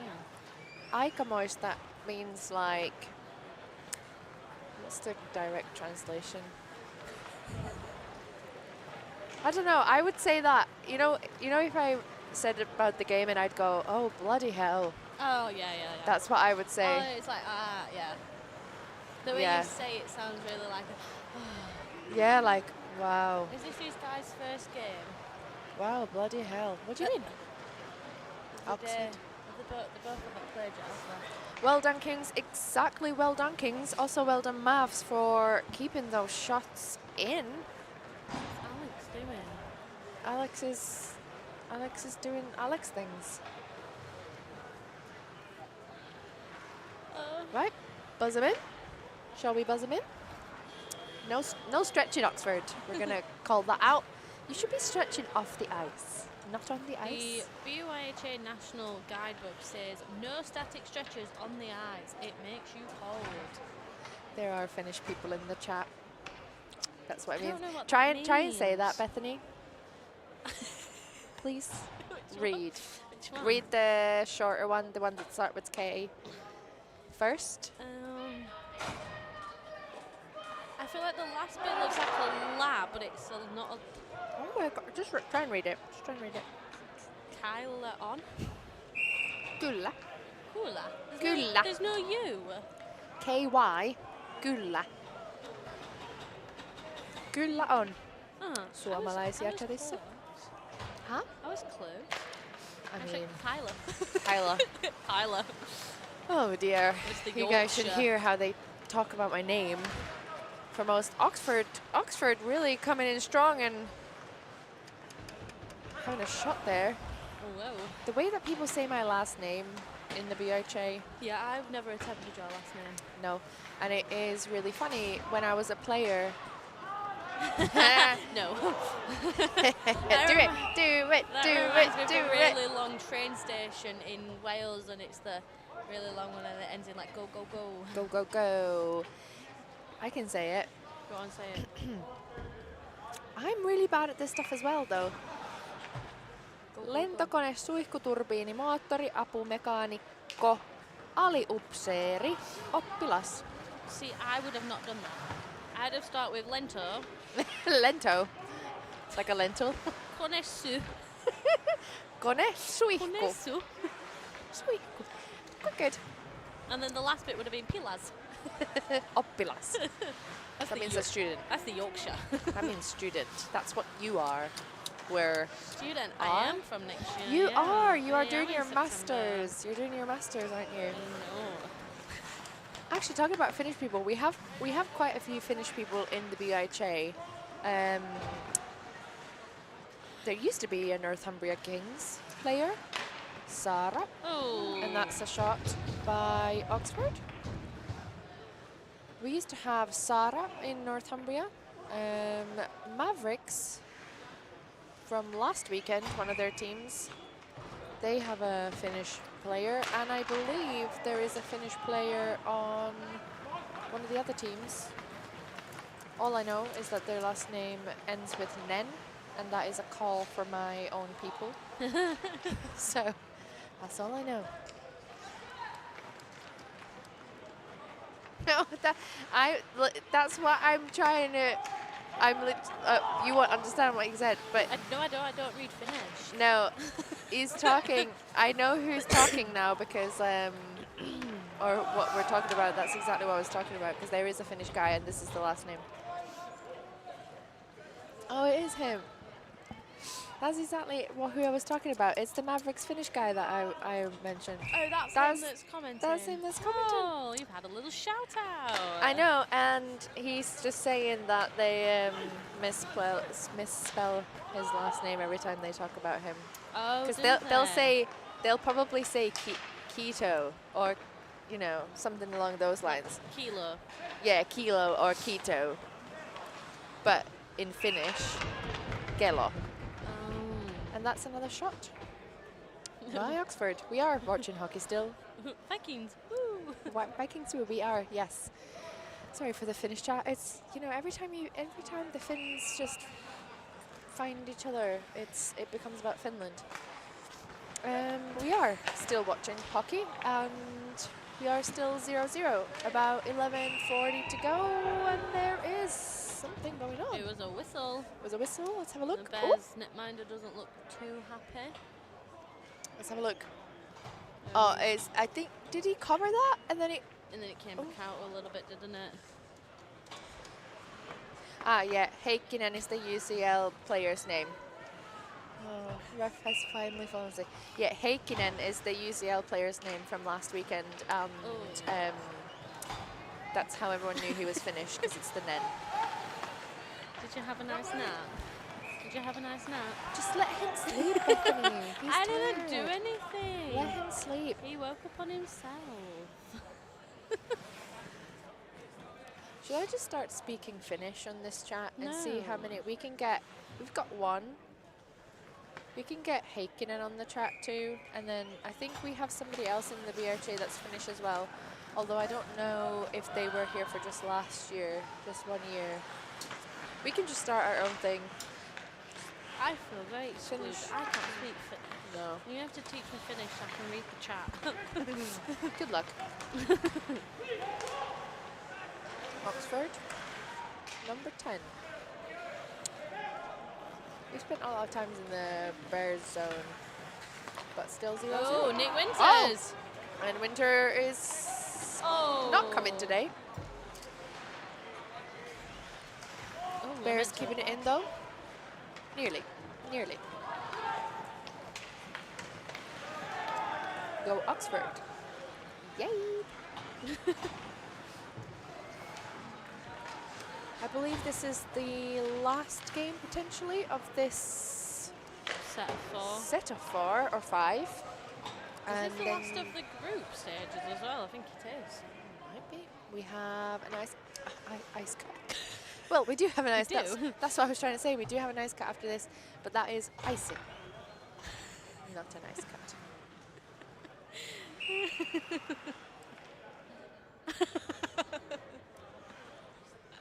What is the bullying of the referee It's not bullying, continues? it's character building. Character building of the referee. We're going to... Who's the commentator? How do we put this? No. Well. No, so Bethany is my personal assistant. And I am head of development. I am, in fact, head of development of the BUIHA, if you don't know me yet.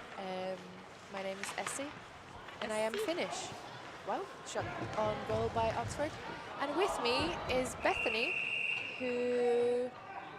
What is your official title in the what? You work for me. Decided on, did we? You work for me, but we're not quite sure what you're called. It's currently down as sports development officer, but I feel like it. Yes, Bethany is a It volunteer. needs changing. Volunteer that has helped me on development side of things for BUIHA this year. We haven't figured out my title. But yeah, yet. title's still pending. However, yes. Club secretary of the Sheffield Bears. So if you ever need the Sheffield Bears, Yes, Bethany I'm is your gal. an active player currently who's come on to help me with the stuff, and I have in fact been around for a long time. If you don't yet know me. I'm scared that you asked it because you're like, fuck. Freaking hell. Who are these? Who are these people? I was going to say a really bad word and I stuck myself You there. did. You did really, really well. Oh, I stuck myself there. Bears. Oh, Yeti. Bears shot. I did feel like I was going to have to do what I do with my students and go, language. Language, please. That came. Oh. I do that quite a lot. Is the language. I don't swear a lot. Sometimes it just comes out. I then get the English. Whoa. Nice save there by Oxford. I want to know why you asked who the commentator is, because I'm scared now that was a Maybe they negative thought thing. we was just absolutely amazing, and they're like, yeah, these gals needed their own show. These gals need a podcast. Yeah. It is a very valid question though, because we do not usually commentate. My job in the BUIHA is definitely not commentator or have the strengths. On the IT side, I look after our injuries. We're usually very much down with the players, aren't we? Communicating with coaches and looking after injuries. And today we've been trusted with the comms. We have. I'm not sure why we've been trusted with the comms. I think our commentating team's taken a break, but usually you can find us running about the rink with several. Oh, Bears looking for a shot there, but Oxford take it away. You can find us dealing with all kinds of off the sideline, off the ice. Wow. Off the ice stuff with the teams and injuries, concussion assessments, changing rooms, and general well-being queries. And they do happen a lot. Yeah, we do find players come up to us quite a bit as well, and coaches. I think this weekend I've been spoken to more than any other weekend. Yeah, for sure. We are kind of... our faces are getting known. Yeah, whether that's a good or a bad thing. But today we have been trusted with the commentating. Maybe fortunately or unfortunately for those of you who have joined us on this lovely afternoon. Oh, Grace Lehman playing forward. Oh. What is going on with... Oh, no, maybe. No, never mind. She's back in. We have, Sophie. Go, Sophie. Go, Sophie. What number is Sophie? We've only got 5 minutes left of this game, and it's been very back and forth. We're still 0-0. I feel like this is the battle of first and second, if I'm honest. Let me get some stats up. Get some stats up. Get some stats up. Clubs on Nationals. This is non-checking tier 1. If this is the Oxford V team, imagine their A team. This is the this is the top 2. Yeah.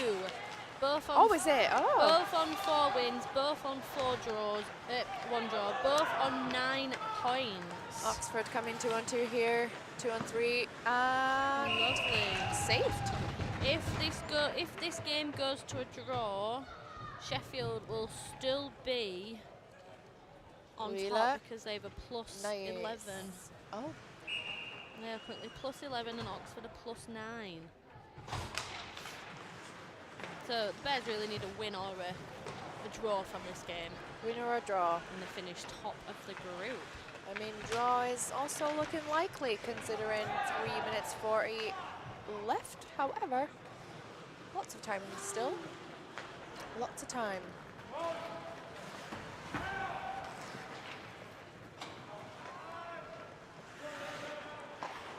I'm missing the drums. Somebody had drums in the stands. Yeah, it and was.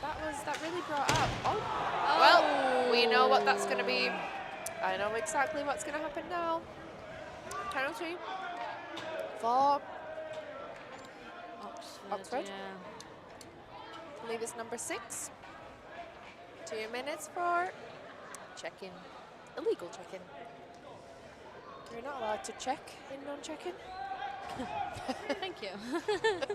Just in case anyone was unclear. No check-in and non-check-in.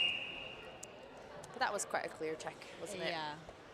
It was also as clear as Emma's board Yeah. in the women's game.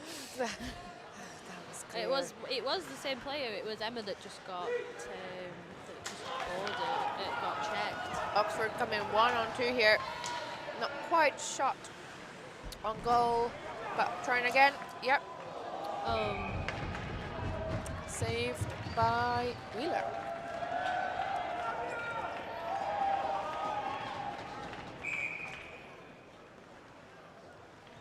Saved and covered by Wheeler. Oh, another referee. We have a tired I've referee. just got And another jumped. referee. Oh, jumped. jump scare. Oh, damn. Have you been listening to us? Oh, no. You've been dropped we've, in it. We've been grassed. Well, the referee has been grassed on through the live chat. Everyone's listening. Sheffield looking to come here, but Oxford turning it around. We are still 5-on-4. We have 1 minute and 40 left and about 50 seconds of the penalty remaining. Still 0-0. But is it any more? Oh, nice lovely shot. save there. And again, blocked by Sheffield quite literally. Oh, did that go in? Holy smokes, let's have a look. I'm not sure I got it. Did I get it? Did I get it? I'm not sure I got it.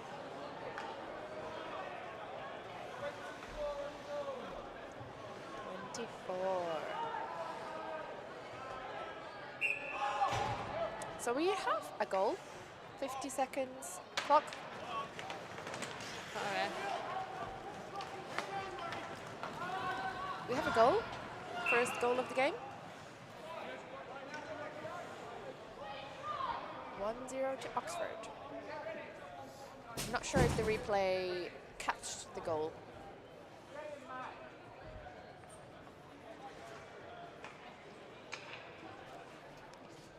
But 43 seconds left. 43, yes. Bears can do it. They can do it. They've got Oh. a shot there. The netminder is going. The netminder is going. No icing. No icing there. Bears are looking to use an extra body to get the goal in. It's a little bit of a struggle there.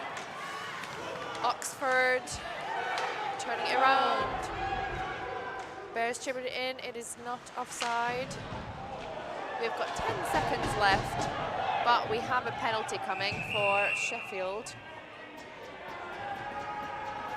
Number 98. 98. And we have another check. Sheffield, just a gently reminder, this is a non-checking game. Non-checking game. Goalie coming back in. Smart move, although we only have 6 seconds left. Looks like the baton of chat.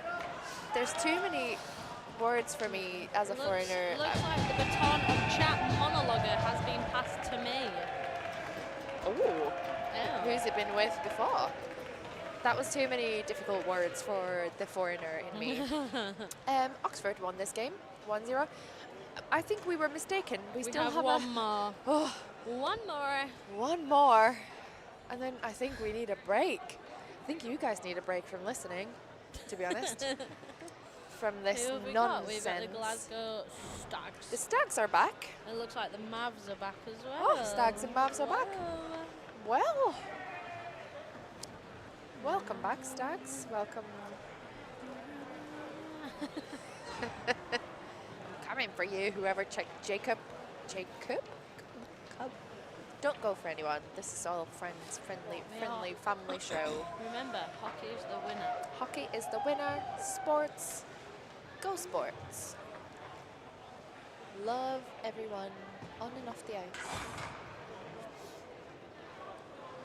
Stands are looking a little bit more full again. We had a bit of a dip in the lunchtime when everyone went for a nap slash lunch slash. Oh, what am I doing? Oh no, what's happening? Oh no, it's okay. I think it's okay. I think it's okay. Nottingham D, Glasgow B is this game, I believe. Oh, You've gone ahead one too much, haven't you? exit. Start game. Do we have it? We have it. Yeah, you fixed it, girl. Yay! I'm not interested in waiting now. I am tired. I am not interested in letting you guys do your thing. I am interested in getting this going because we have 15 minutes of game time.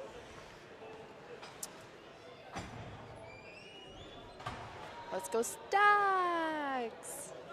Yay, Drew Mayer. Hi, Drew. Where's Drew? Oh, hi, Drew. I love seeing familiar. I love when other BUIHA players from other teams watch this. Yeah. It's It's when you see names of people that have left as well and they're still supporting, which is really nice. Referee calls offside.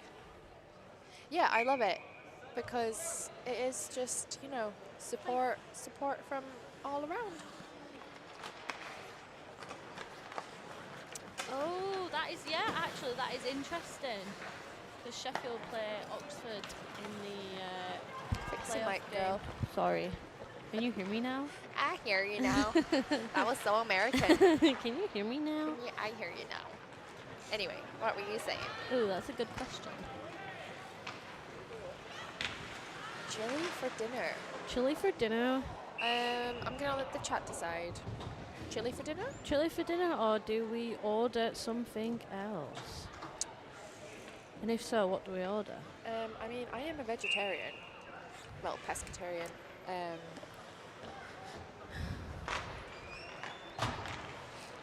So I'm gonna let the chat decide if we should have chili.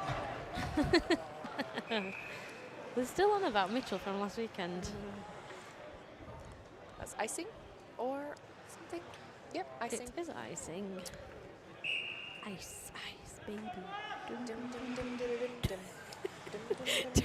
Just start laughing. Oh, it's okay. If nobody else laughs at our chat, at least the referee does. Said referee who is snapping is still here with us. Mm-hmm. Look at the long break he's having. He just can't leave us alone. Look at the long break he's having. These referees are slacking. Are they even working? That was at least 4 games. What are we paying them for? Order something else is what we've got in the chat. Emily said order something else. Oh, yeah. Yep. I'm going to have to get someone to second that, Or Can we do have we a have a yeah? Can we have a second the opinion or? Second opinion? Are we going against ordering something else, or are we seconding? Seconding? Second. Emily, let me know. I'm trusting the chat on this one. I'm trusting the chat on this one. And another icing. Lots of,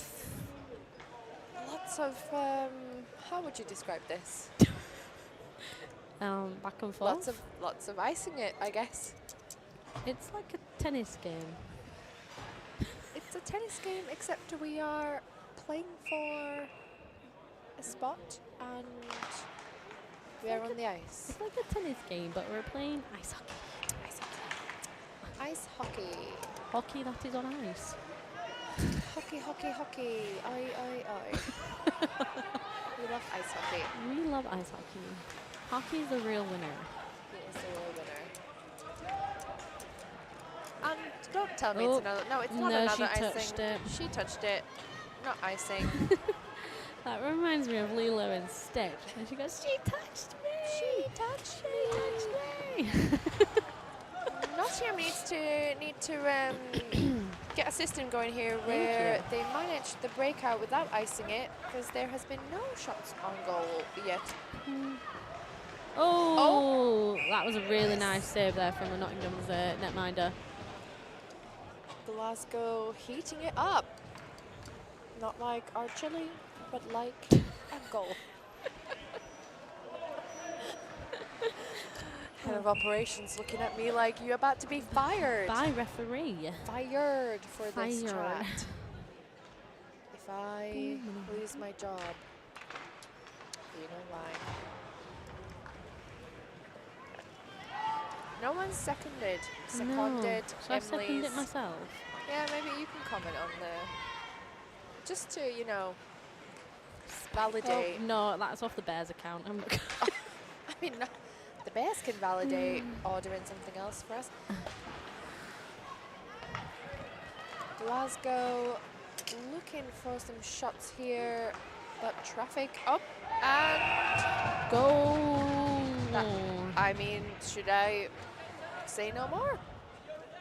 Nice goal there. What's this? Oh, that was nice. That. Nope.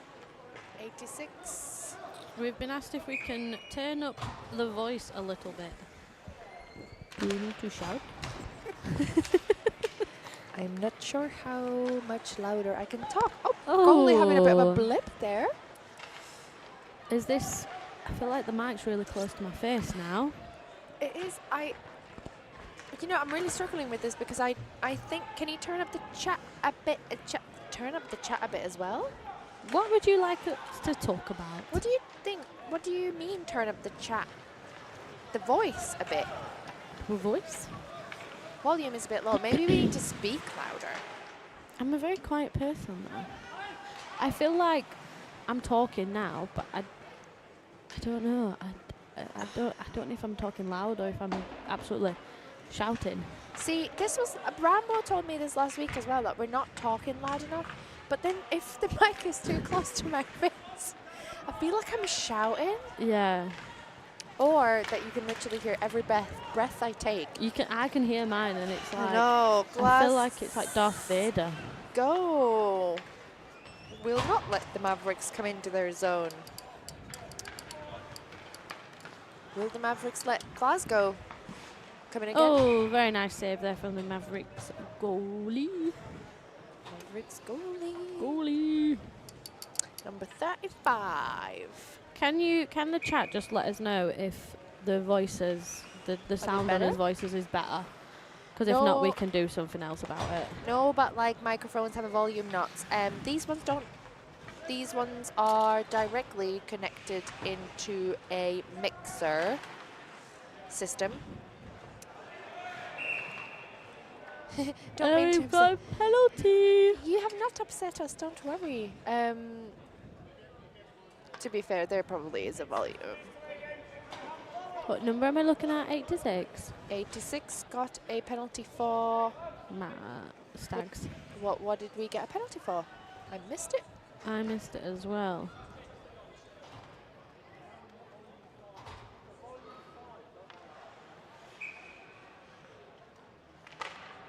That was delay of game. I can hear you fine. We did get a shout from the other side, like, your voice is fine. We did. Seems fine. Thank you. What does it mean? Turn the chat back up and turn the chat back down. What do you want us to talk about? What do we? You mean? Yeah. Do you mean like we're not talking enough? There is a who wants to be a. Oh, lovely. Oh my goodness gracious! I'm still putting in the last. Hold on. Power play goal. Apologies for that. 27 and 44. Next to 43. I don't have a 27. Oh dear. Volume is fine, thank you. That was a goal by the Mavericks. Unfortunately, I did not get that on the replay because I was still putting in a penalty. Glasgow coming to look and answer. Mavericks D taking it down. And coming up, Smith. Shot. Oh no. Why is my shot button not working? Hello. It's me you're looking for. I didn't go to that song. I went to the hello. Can you hear me? I'm in California. I'm in Sheffield. Chris is saying, focus on the game, sorry. please. Sorry. This is BUIHA hockey. I'm pretty sure yesterday, Mac and somebody spoke about bread for 15 minutes. They did, didn't they? I remember that. Part of the fun is talking about other than. However, here is Mavericks. Oh, lovely save there from the Stags goalie. She's probably in her 4th or 5th game now of the day. She's of the had weekend. She's not. She's had a long day at the goals between the pipes.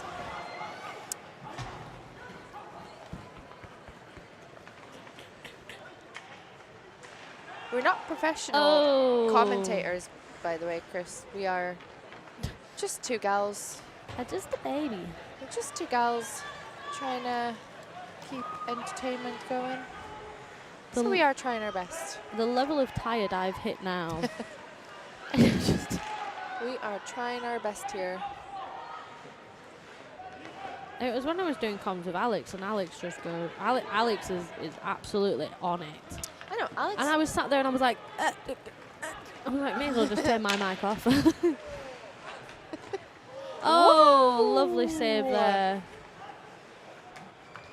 I do feel really bad not knowing people's names. I'd love to be able to say, like, lovely save there from Emily or whatever. I just can't. The thing is, we don't, the way that we work with clubs, I don't necessarily even see some of these players until we come to nationals. Yeah. So it's really difficult for us to do that. Oh. Thank you, Emily. I'm here for the chit chat too. I know. I feel like a lot of people are here also for the chit chat. A lot of our other BUIHA players come through and watch the. We do have team sheets. We do, but neither of us have been smart enough to fetch our laptops down and Michael, look at it. Actually, do you know what? It's not even that. It's the coordination that it takes in this. Do you know when you're looking at the game and while it's going, if you look away for 2 seconds, the puck is already somewhere else, and by the time I think we've got a penalty coming. Gonna give a high stick high here. stick on the Glasgow Stags. Number 64. Yeah, 64. That is a high stick. Yeah, I was saying, when you are looking at the game, literally in 2 seconds, the play will be somewhere else. And that is how long it also takes me to look at the game sheet to who we're talking about. And, at that point, we've already lost it. Oh, if you think it's carnage this week, just wait for check-in next week. Yeah. Oh, look at the hashtag Jacobs, hashtag go and say your surname. Go on, say my surname. Aita Salo. Aita Salo. On tour. Let's do it. We're 5-on-4, and it'll be interesting to see if Mavericks manage to get a goal here because we have 2 minutes 40 left. I wonder if they'll be able to capitalise on this opportunity. We've got a couple of passers coming from the media gallery up here. Oh, Pass.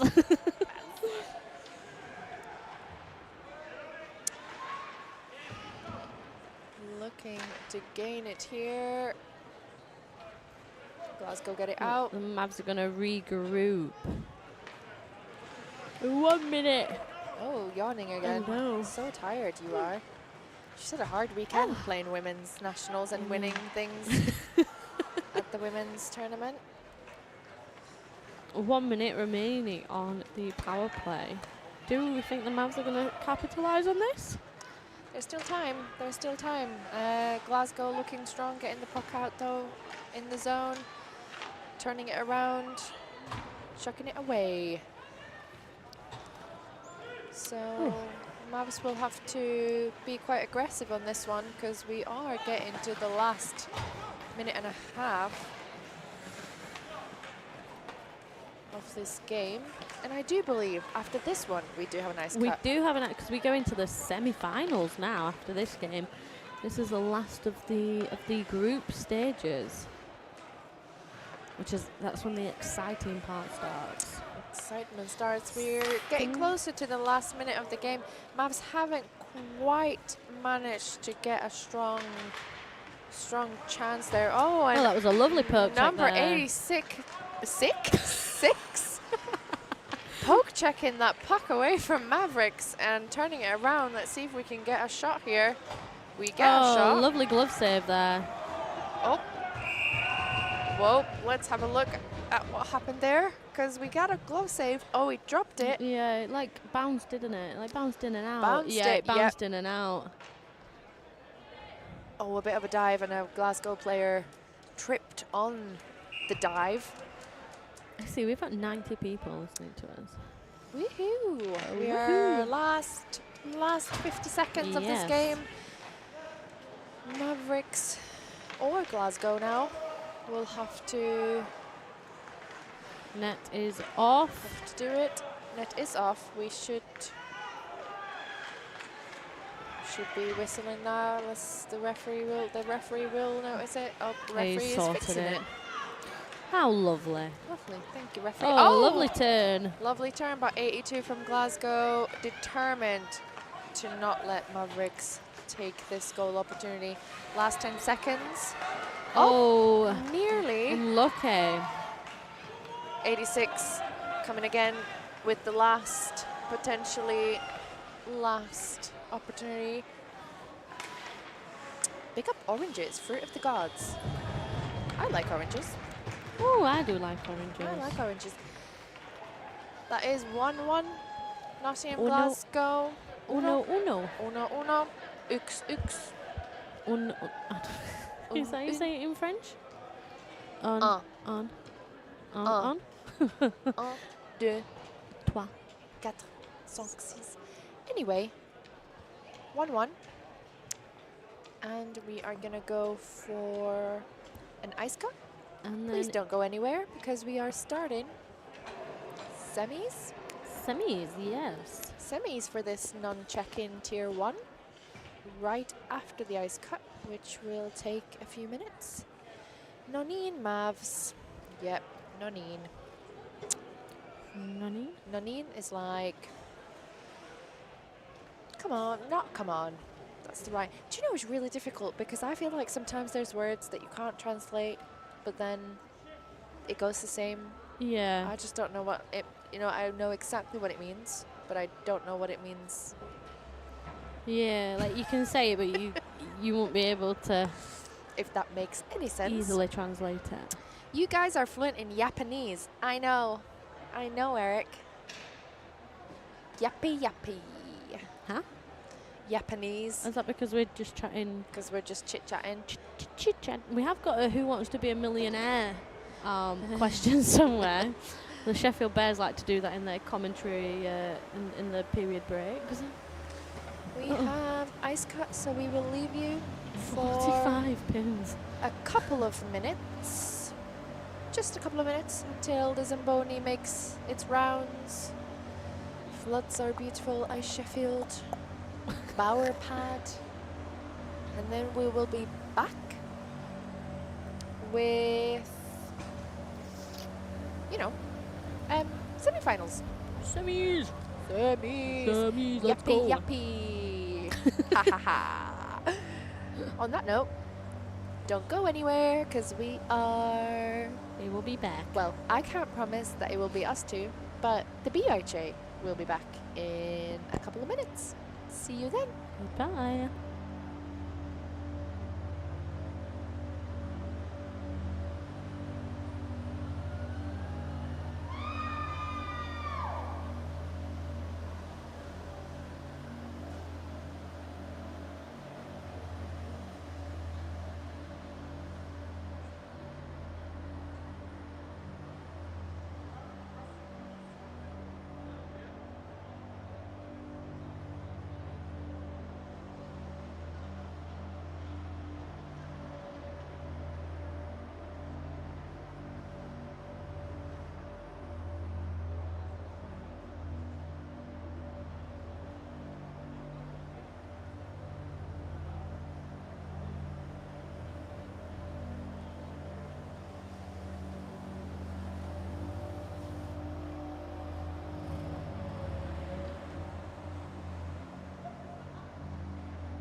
entry to actually fix it.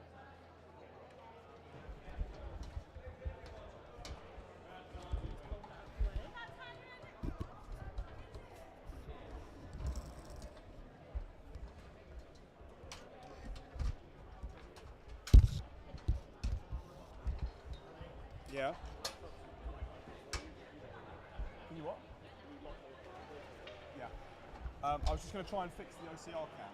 So can someone just tell me that that's still... Huh?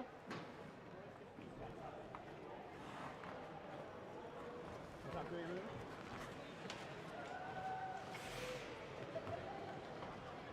So I don't know how to...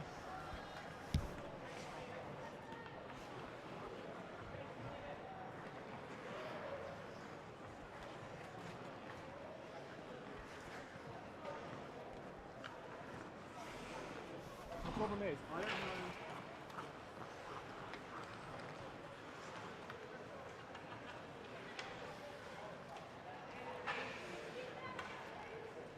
I don't know where the focus is.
Hello, hello. We are in fact back, and there is a technical difficulty. Moo. Which means that it says Sheffield and Manchester. This is not Sheffield and Manchester. This is Birmingham and Glasgow in our first semi-final. Apologies for the screen. I am not trying to go there. I'm trying to. No, because it's wrong. We are not wanting Sheffield, Manchester. We are watching Birmingham, Glasgow.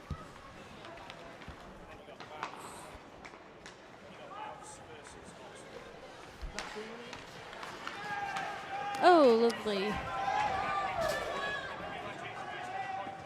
Oh, first ever Oh. coin toss for the BUIHA, said our head of operations. Woo, hockey. We agree. Hockey is the real winner. Hockey is the real winner. Again, apologies. You will not be seeing the correct graphics on the screen currently. You will be seeing, hopefully, the play though. Who are the trams? What? Oh, another referee has appeared Oh my gosh. from the depths And of a the ice. goal for Glasgow. We have shot by Glasgow. I didn't get what Fraley said for that goal. Was that a goal? Yeah. Oh, there was a goal. I don't know if Ashley's doing it. Maybe ask Ashley, 'cause I think he's doing it as well. Are you? Hold on. Sorry.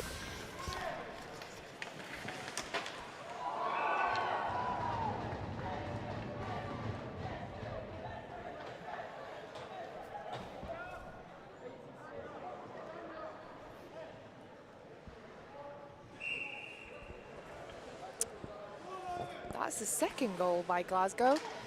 Teams playing currently are Glasgow and Birmingham. Apologies for the technical difficulties in the graphics not showing up. We will try and keep you updated as much as we can. We have 17:47 left in this game. This is a semi-final. And Glasgow are leading 2-0. Hopefully the graphics will pull themselves up again. Go Lions. Soar? I mean, they soar. They soar too. Oh, shot on goal by Glasgow.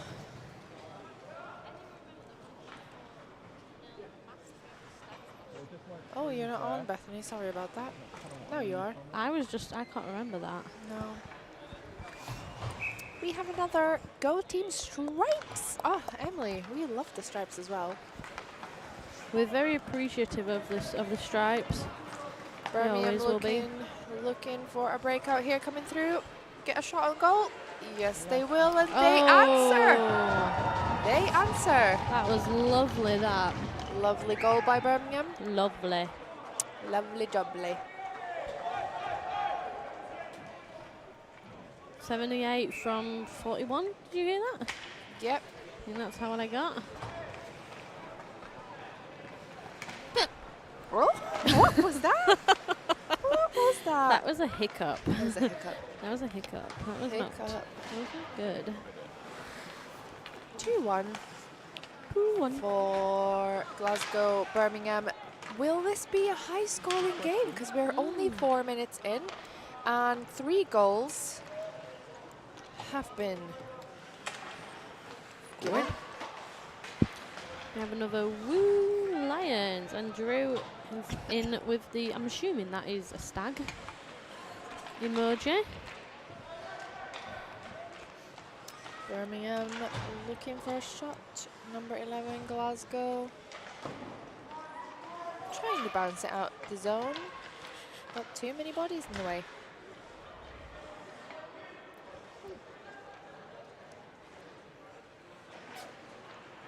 What has been the highest scoring game of these nationals? I don't even remember.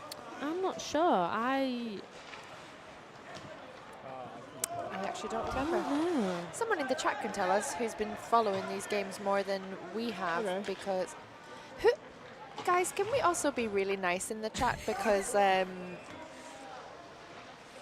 yeah. new to this.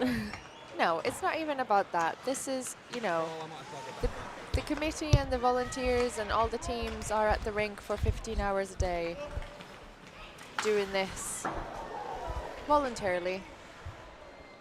It's a long, long weekend as well. And many of us are not, in fact, commentators by trade.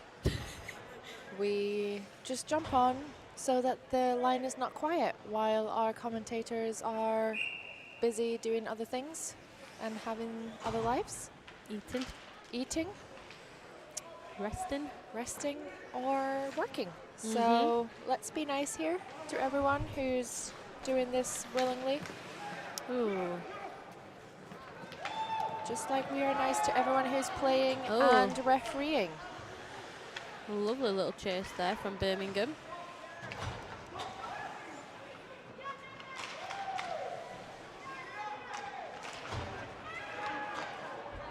Oh, and Birmingham are in the stag zone.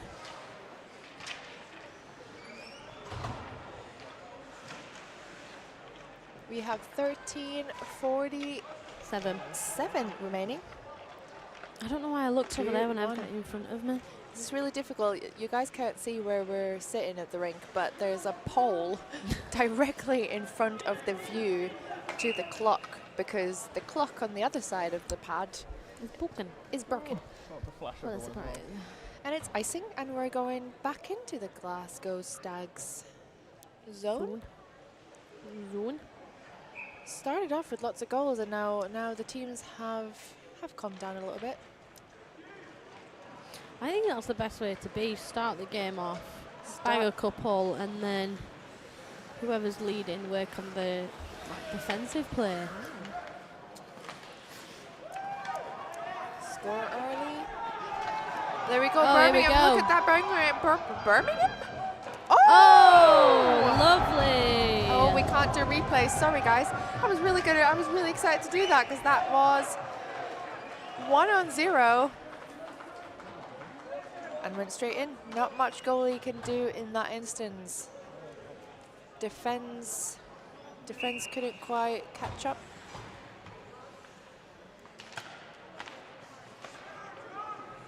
Two. How many penalty shot situations do you think we're going to see this weekend? Because we had quite a lot last weekend. Have we had lots of penalty shots? We haven't in the women's, no. We didn't have any in the women's, I don't think. No, none at all, actually. Last yeah, weekend, we had plenty of games that ended up in a penalty shot. But to be honest, I'm really glad that we haven't had penalty shots because I do not like games that end in penalty shots. Yeah, we had more penalty shots than not last weekend, didn't we? And I think didn't one of the finals end in penalty shots. Oh, we have a referee. The referees are engaging loads this No. on and We're off the just ice. popular girls. Popular girls. Popular gals. Not in the chat, clearly. Because we chit chat. We're not that popular in the chat, you know. We've been roasted. We've been roasted. Yeah. Might need some refereeing. Oh, you in got this a chance from Birmingham. chat. Oh, and the Birmingham player lovely trips. from the goalie there. It is not a penalty because Birmingham player they was in the tripped. crease. Birmingham tripped on their own accord there. I think the goalie did well to protect her zone there. Bowling pin. That was a bowling pin. Still not a penalty. The game is flowing. Glasgow looking for a shot there. Oh, lovely save there. Yeah, no penalties, even though Glasgow and Birmingham are throwing their hands up, but game continues. No rules broken. 2 minutes stop clock this one, isn't it? 2 minutes stop clock. Oh my gosh. Stop clock. I'll try not to this time. I've just been told, don't forget to stop the clock.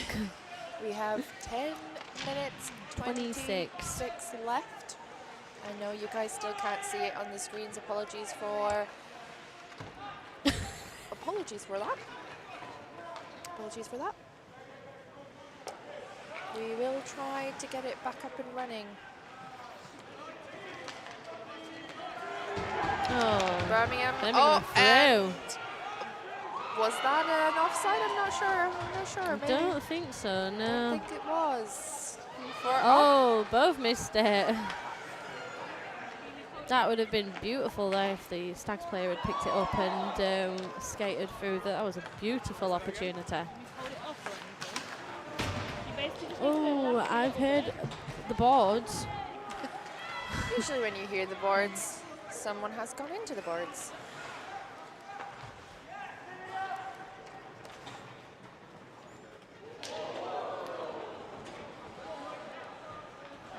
Apologies, I was just Oh, Birmingham are dealing going to with these skate it out. technical difficulties while we Oh, watch this game. nice dump in there from number 41.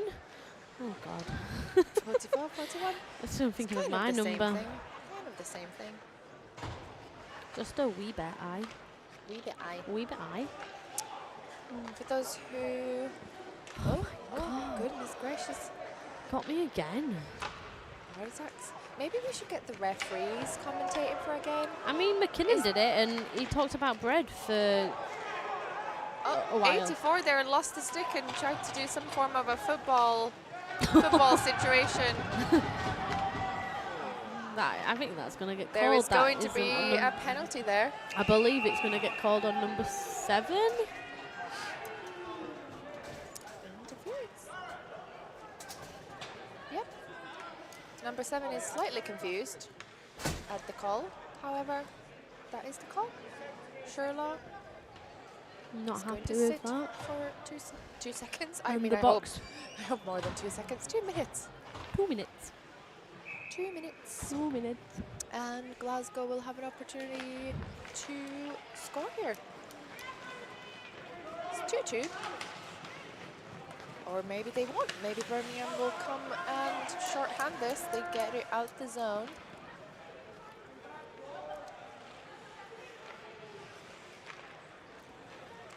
I think it'd be really funny to have a referee game. Referees in player kit.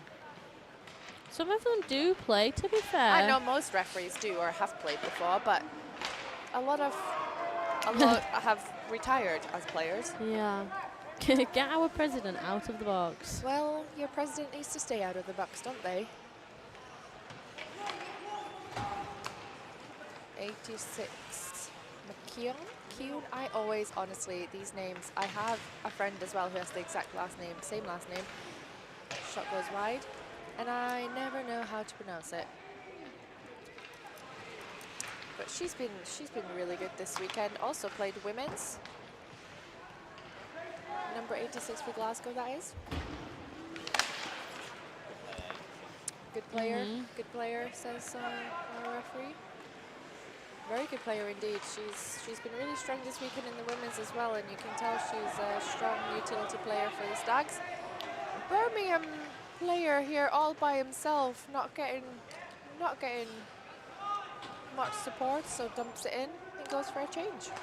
However, that was a bit of a dangerous change here because Glasgow is coming right through.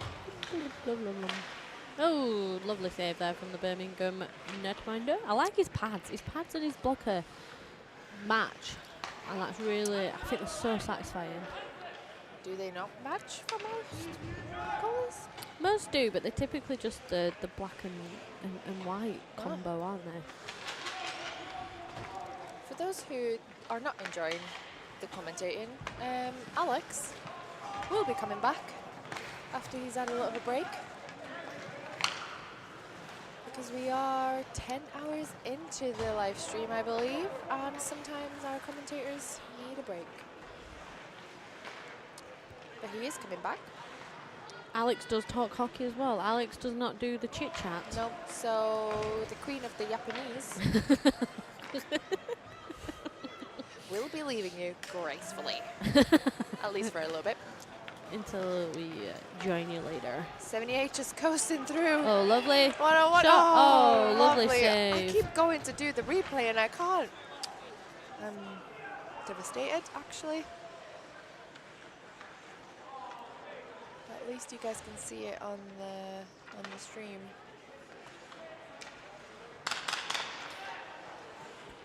.41.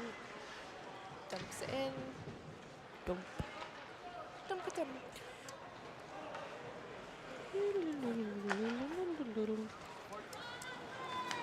Less than 5 minutes remaining, still 2-2. 75 took a little trip there on their own. Try to get a stick to the play, which is very smart there. If you can try and poke it out while you're on the ground. What's the score? It is still 2-2.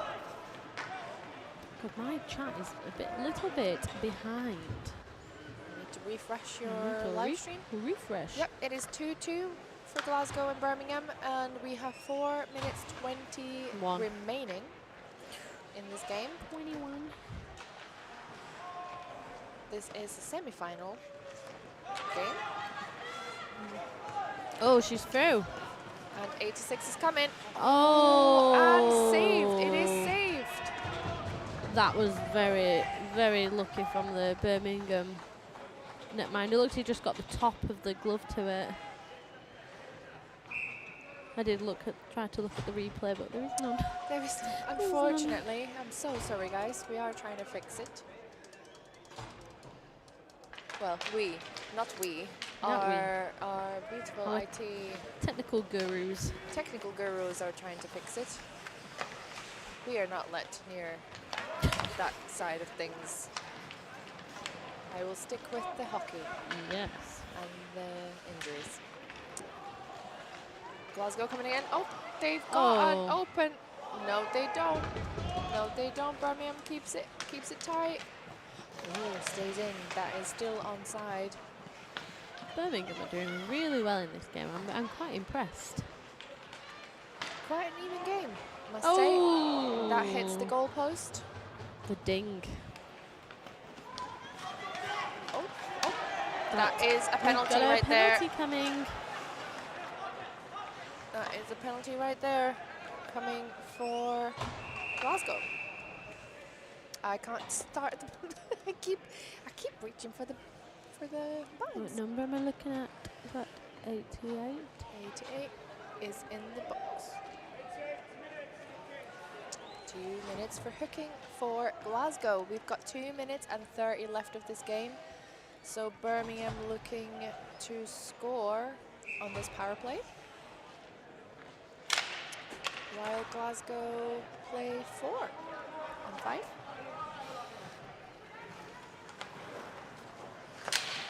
Shot there. Oh. Blocked.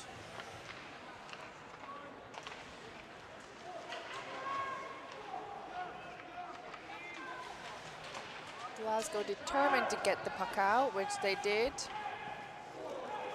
But Birmingham are going to regroup. We are now and in take some shots. No, they're not.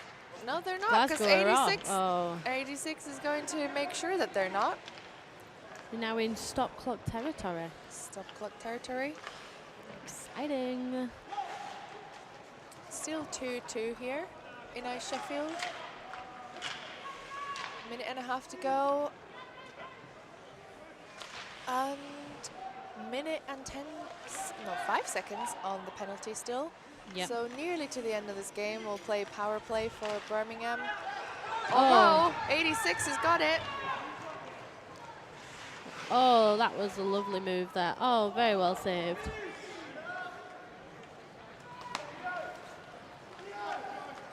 We've got some graphics. But this is not Sheffield Manchester, don't worry. We are still in Birmingham, Glasgow. But 2-2. And we have 57 seconds on the clock. 30 remaining in the penalty. Glasgow looking for a short-handed goal there, but Birmingham is going to turn it around and trying to break away. They do have the power play here for another 20 seconds nearly.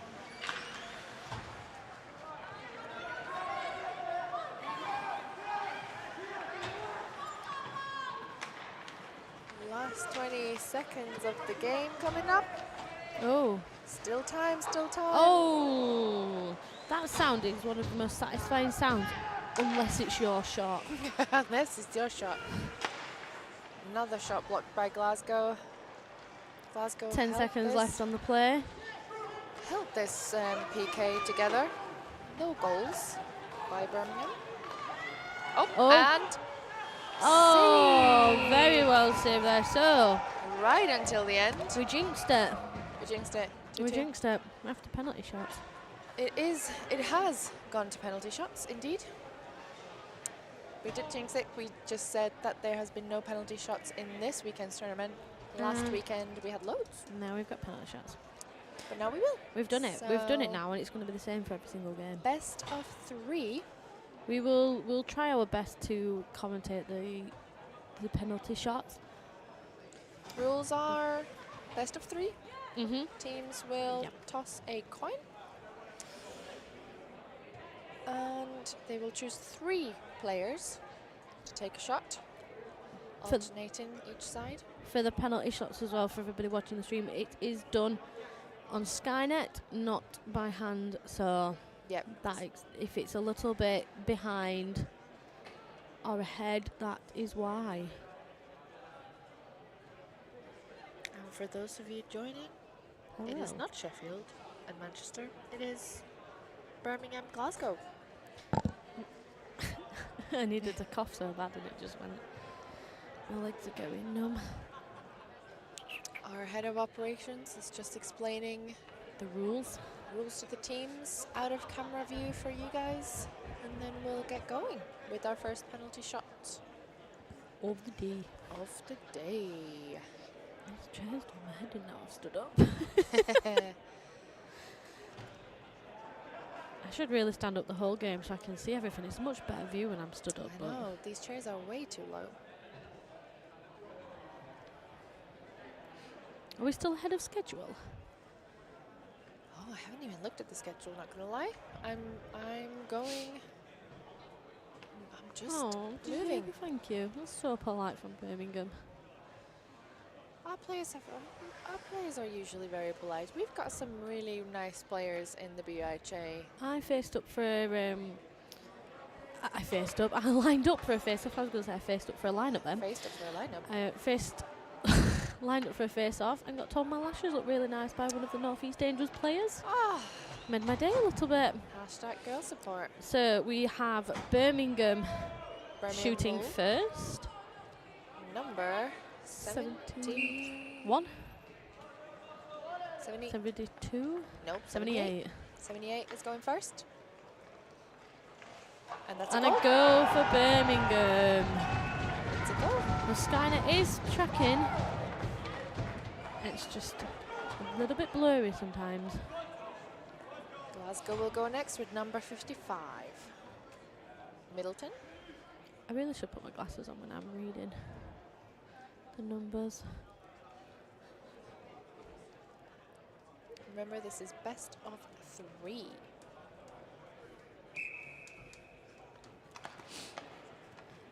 See if Glasgow answers. No, they don't. Oh, really great poke check there from the netminder. That was something else. Birmingham goalie seemed really happy with that one. We have chance of Dom. Yep. And Birmingham will go again. This time with number 1. Number 1. Let's go. Birmingham Oh scored no, it's the last 41. 41, sorry. 41. Couldn't see the sleeve there. Oh! Oh! It is a goal. It's a goal. Glasgow goalie seems a little bit defeated by that one. No. That, however, is a goal. So it is 2 for Birmingham. It breaks my heart because she's done so many games this weekend. She's done She so has well done all weekend. Amazing. So many games behind her. Absolute trooper, number 40 for Glasgow goalie.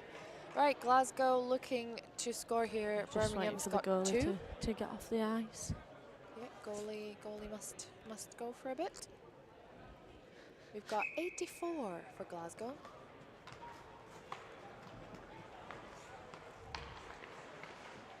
Oh, and Birmingham are through to the final. Birmingham are through. Is this the bronze? This is, or the silver? I've got no idea what's going on. I think this is the silver. We will be letting the experts come in. Don't worry, guys. That is Birmingham through. Glasgow, amazing effort right there. But goals are what decide. We will be also moving on here.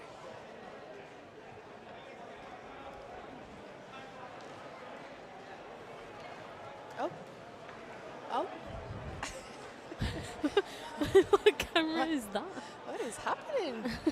Oh, that was a view. Let's see if I can get you the right teams. Who have we got here?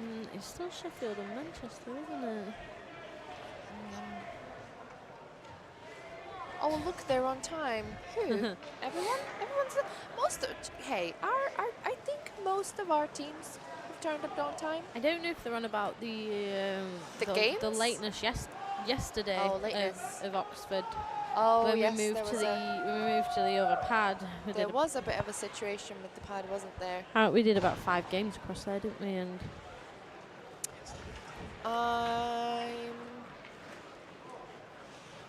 Oh, sorry, Bethany's gonna have to take a call. I am going to be calling on Alex soon.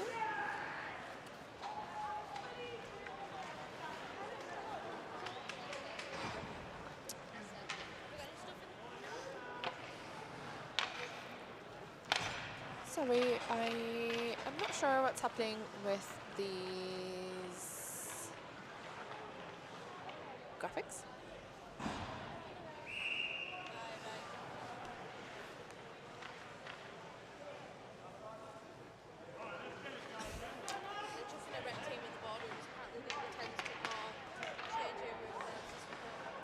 This is not Cambridge Huskies and Sheffield D. This is Mavericks and Oxford. It is Mavericks D, I believe, and Oxford. Boop. Sorry about the graphics. Still. Oh, Bethany, get the goals off the clock. Thank you. That was very quick hands from me. That is. We are back, but not with Cambridge and Sheffield, with Mavericks and Oxford. But we are here. Whoop, whoop, whoop. I will excuse myself for 2 seconds. Bethany will commentate this beautiful game while I try and figure out these graphic situations in the background. Just bear with us. Oh, and that is a goal for the Nottingham Mavericks. That was a very lovely goal there. It looked like it bounced over the pad of the Cambridge netminder.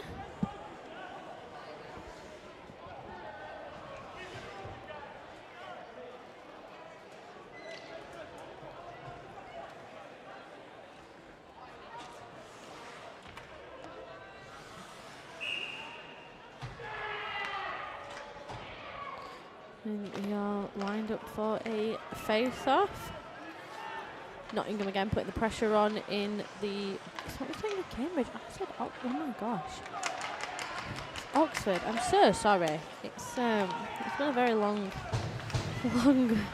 weekend. When I look at the screen, it says Cambridge, so I apologise.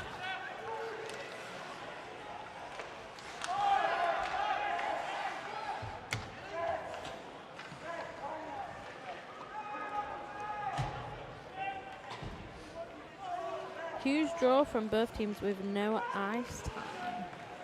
I think the last game was really, really entertaining. I mean, even from up here, it was absolutely, like, it was really good to watch. And Mavericks are still in Oxford, I'm going to say it right this time, Oxford zone. Oxford putting a lot of pressure on though. And they managed to get it out. That was beautiful. Oh. Then we have a little hit in the Oxford zone. Excuse the sniffles. I am a little bit under the weather at the minute. I'm trying my hardest to not. Oh, and a very lovely, I was going to say, but a very lovely goal there from the Nottingham Mavericks, number 68.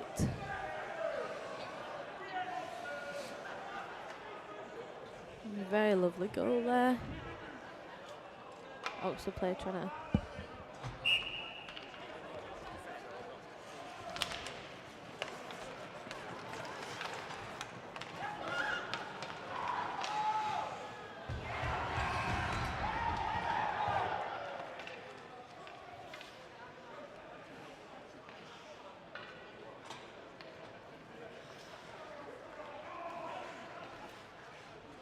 Sorry, don't mind me. I was just having a conversation.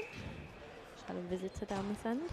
Oh, we're facing up for lining up for a face-off in the Maverick zone. Very well kept in there by Oxford's.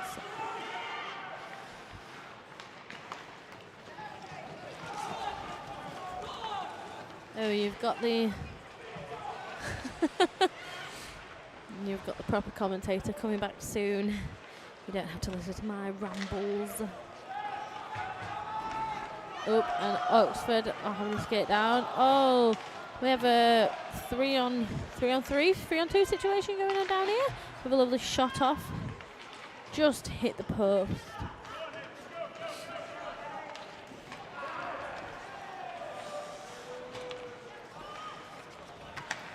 Oh, very well poke check there by the Nottingham Mavericks. I'm just being disturbed at the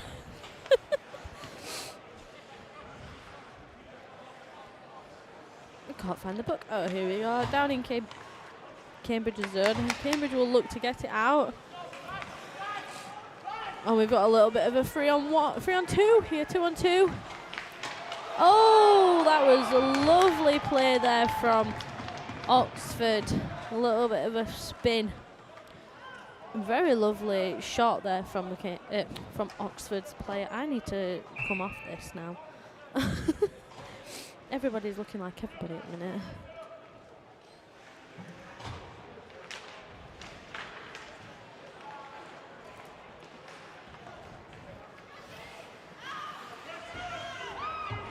Very well got out there by the Nottingham Mavericks, and a beautiful pass. Lovely keeping onside. A chance for 44 and just shoots a little bit wide.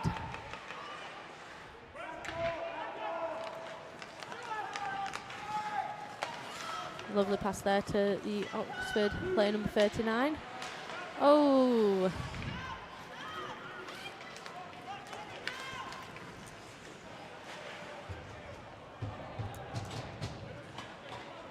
And both teams will look to get a little bit of a change to get some fresh legs onto the ice, as Oxford look for a skate down. A very nice pass there to number 69. Another shot, and very well bounced off there from the Mavericks goalie. And we are going to go to icing, so it's going to go back down into the Mavericks zone. Back, all the way back down.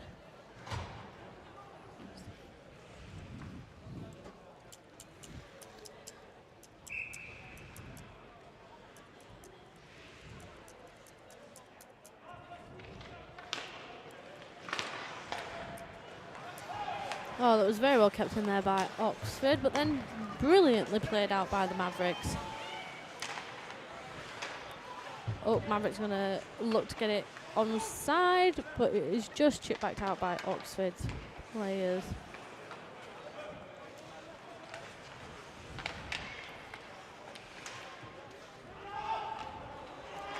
"13 minutes, 10 seconds left in the game, and we are 2-0 to the Nottingham Mavericks D. Oh, shot a little bit wide there by 69 for Oxford. Very well kept in the zone there. Lovely drop pass and shot, and a lovely save from the Mavericks goalie. Hello, hello, Beth. You all right? Hello. So this is now, we've got Christian Wilson in net, have we? I feel like I haven't seen him all tournament. I believe so. I have called Oxford Cambridge 4 times. That I can't help with. I'm currently slapping myself on the wrist.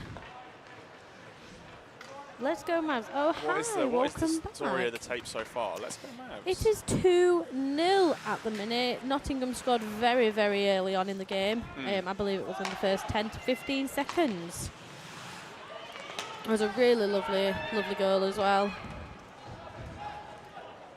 Nottingham seem to be playing a very good game for this one. I mean, they're 2-0 up now. It's their opportunity to just keep it that way and defend a little bit. Oh, we got some, whoa. Who's whacked the disco lights on? No? And that must be... I wonder if that's... that's nothing to do up here. Who's waving? Somebody... Who's waving?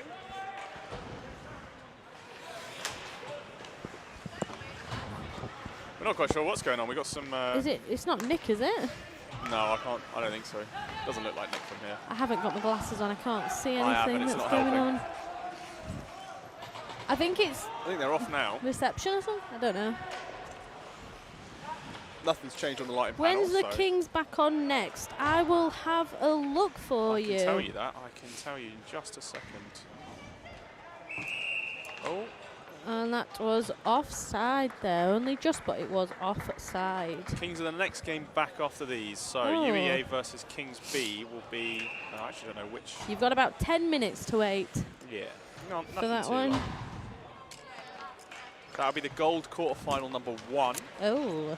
With the second quarterfinal in the setup. Bears C versus Metros B will be that second semi face-off. The lights. Disco lights are coming back on. Again. I don't know what's happening there. Let me just mute me and I'm on a phone. Yeah, no worries.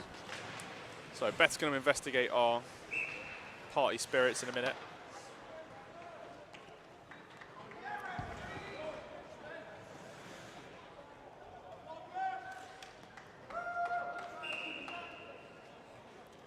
We are trying to fix the top bar. For now, ignore the team names, but the score bug is correct. So time left on the clock and goals scored will be all set for you. As now it's Smith walking in, fires, but off the right coast of Rishdut's blocker side. Smith once again collecting the puck, and now Vikings B just taking some time to compose themselves. As again,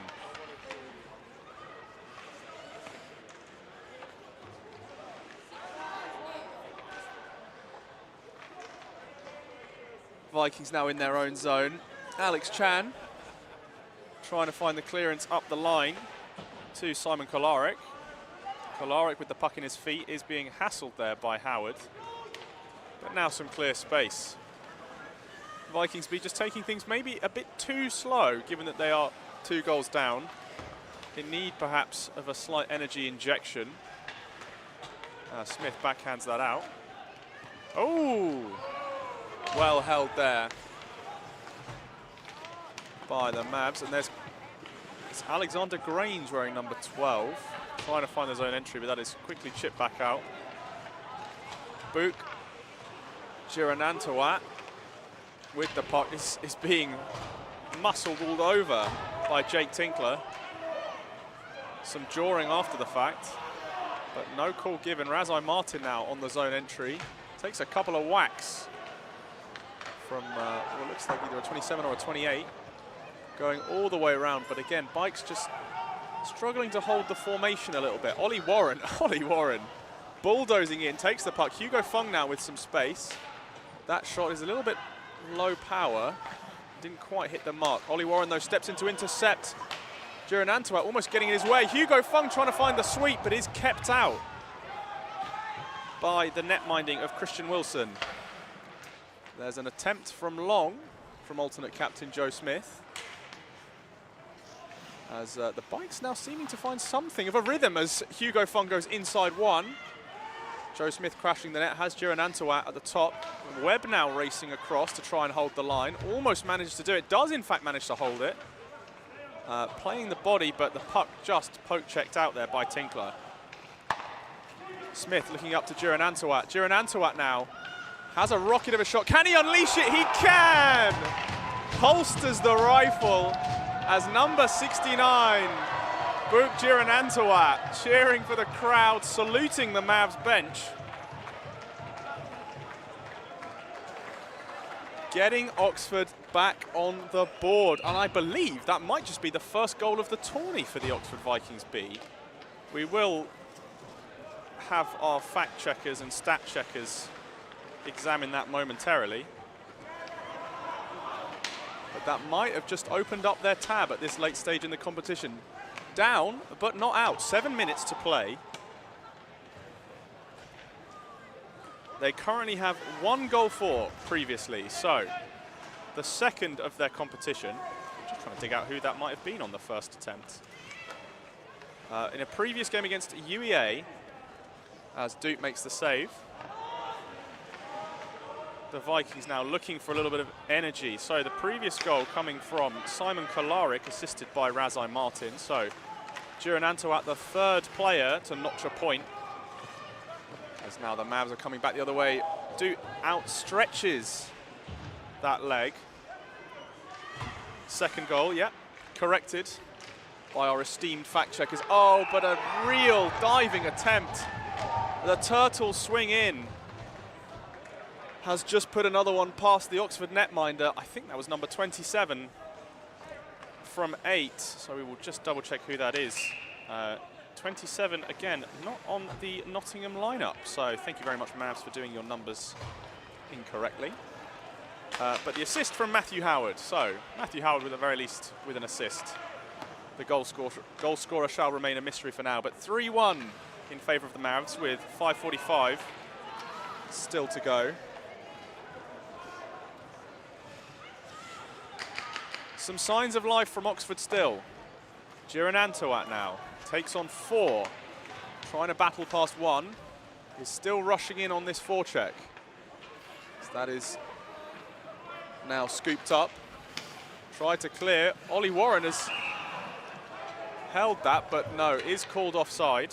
I wasn't quite sure if he'd managed to tag up, but evidently not.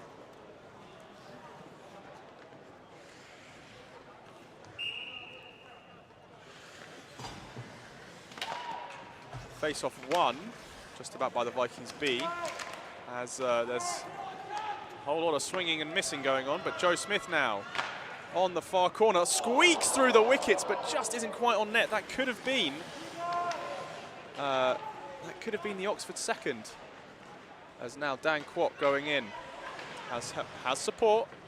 Fung collects, has Chan up on the blue line, finds Smith in the slot, but some good stick work there from number 28.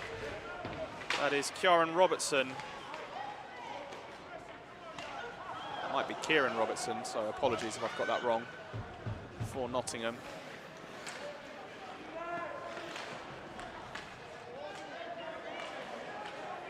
Fung now going to work in the corner. Chan has just managed to hold that in there, so all is not yet over for this offensive spell. Turkman on the wall trying to find out. Kwok now to Joe Smith. Joe Smith winds up. That one has been batted aside, as Joe Smith is trucked down in the corner with some extracurriculars there from number 23. That is Sukve Gag playing in the Nottingham Women's as well. Now Dan Kwok with some speed and some space, keeps hold of the puck, has Fung on his left, is not locking, is not loading, blockered away there by Davidson. Wilson, sorry, Christian Wilson. Ollie Warren holds the line. Ollie Warren now taps ahead for himself. Tries to throw it in the middle. No one is actually there for him, but here comes Kolarik with speed, and there's ships passing in the midnight as a tangential spinning collision. And now here come the Mavs back the other way. Still held on by Ollie Warren, but now Howard is sprung loose. As there's Atkin firing wide on the right-hand side. Razai Martin now chips ahead. That might have been slightly too enthusiastic. Doesn't look like there's going to be any icing called. Refs did check up. Kolarik isn't quite able to hold that. Chan to Kolarik. Kolarik still holding, gets past Crawshaw.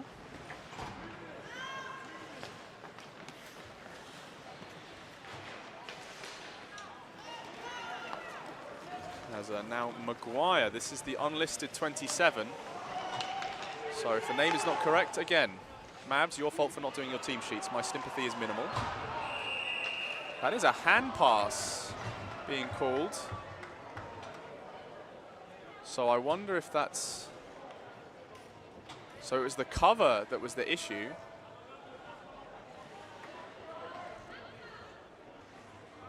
So it is an offence there.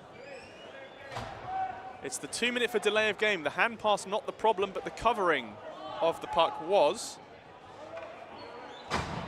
That was it was the cover. It wasn't a hand pass then. Yeah.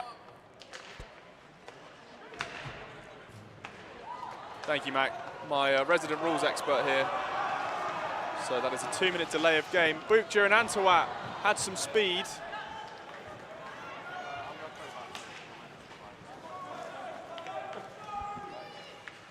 That is lofted high, I think, by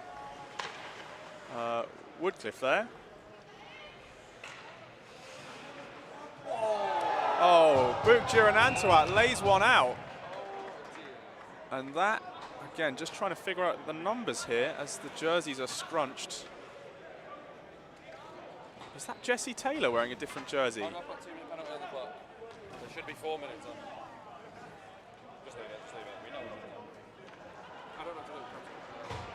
So we have Chan and Giranantuat now both in the box. Oxford down to the 5-on-3, and it seems like some penalty trouble may spell the end. There's a nice cushioning there from Fung on the exit, but is being held up by pretty much half the Mavs team.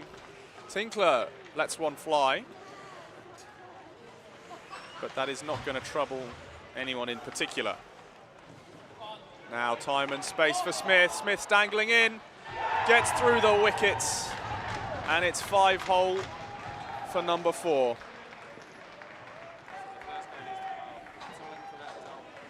So that's Chan out of the box now on the goal scored by number 44, David Smith, the captain of the team, to cement the lead over Oxford into the dying minutes of the game.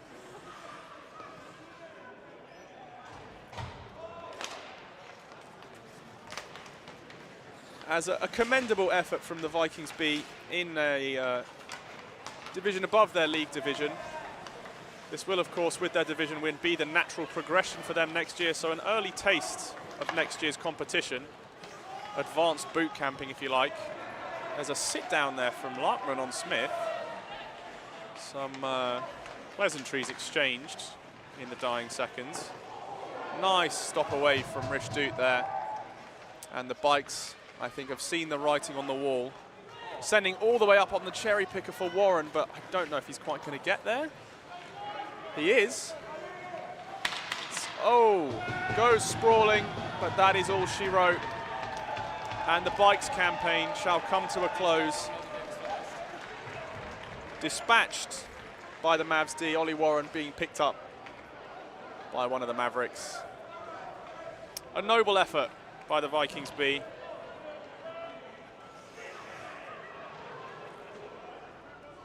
As they swarm the goaltender, picking themselves up, ready to come back next year for more.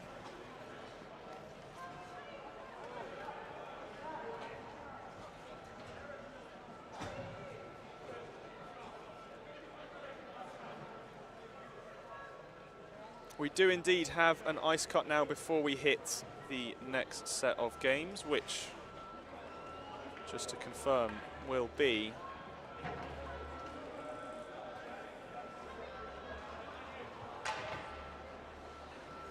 the gold quarterfinals. So we shall have UEA versus Northumbria B, and then Sheffield Bears C versus Manchester Metros, as we head on to the latter stages of the tournament. No cut in between those two games, so it will be back-to-back action following this ice cut. We shall join you after the break.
Right, welcome back, ladies and gentlemen.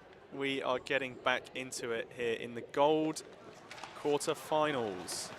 UEA taking on the Northumbria Kings B team as Brandon Newson looking to start things off with a bang.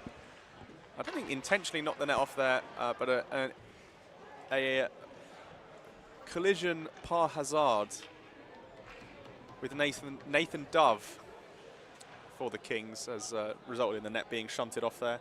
Ethan Warrender for Northumbria between the pipes, and Dexter King for UEA. Newson again unloads, finds Robbery, is tripped, and that's going to get called straight away.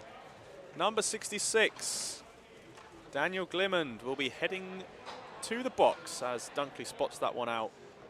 No trouble at all. 66, 2 minutes in the box for tripping will be the call. As the Avs go on the power play, 66. That's all right.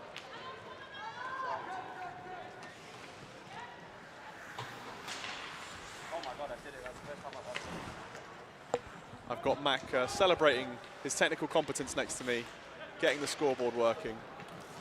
As now Phillips off to Newson. Newson has Friedman with him. And help in the middle in the form of Smith, Harvey Smith. The outstretched leg of Warrender is able to hold that one just tight enough. Right, we're going to get Mac on the We're going to get Mac on the comms as well. Welcome to the stream, Mac. Thanks, mate. You're my expert referee observer. Scouting it very much depends on your opinion. Of observer or referee or expert? Expert was the word I was. That was the key word. Yeah. Avs then still on the power play. Some time to go as Kuadio is the one to scoop that up. Cuts back on the inside but can't keep control of the puck as Aaron Go is circling. It will be Colin Hewlin, who is the one to scoop that up, ringing all the way out to Kuadio, and Kuadio's managed to get the chip ahead here. Kuadio in ahead, can't get the shot off though. Good defensive pressure from Kathleen Bialik. And it looks like Hewlin again back to his own end, helpfully handed off by Dexter King, the netminder. So then, Mac, ref report for the day. What's the... It's been pretty calm. It's been pretty calm. I think there's been one major penalty all day. Yeah, they've been well behaved, this lot. I don't think there was anything in the women's, was there? No. Yeah, there was one major. Yeah, one major very early on in the Metros Bears game. Oh, there yeah. was a relatively big board for a non-checking event. Yeah. Which, you know, thankfully I was on the ice for again. I've been saying it to Beth all day. Some of these Sheffield women's players have been engaging in Shenanigans. Shenanigans is what Rambo used to call them. Yeah, exactly. But Aaron Go weaving in, can't quite find his way all the way through traffic. Does get stick checked out. I wouldn't say it was just Sheffield women's, by the way. A lot, you can tell the women's that played mixed juniors, because they obviously play contact till they're 18. And Go is launching a shot as he's tripping, but no, I think you're right. There were definitely, it was not exclusively Sheffield. Don't get me wrong at all. But actually, almost very positive to see that the women's teams were not afraid to step up and take that physical side of the game into their own hands. Well, is it the Swedish Pro League plays full checking now, I believe? Ooh, and there's friendly fire as Kuadio. And is that Phillips? No, it might be. No, that's Fulford. Took a tumble, and Kuadio heading to the bench, looking slightly shaken up. As the Kings yet to mount really a proper counter-attack. Robbery somehow knocks over. Is that Babino? No. Is this 77 you're seeing? That is, yes. Or 22. But if they've not got a 22, it's 77. Is it a 27?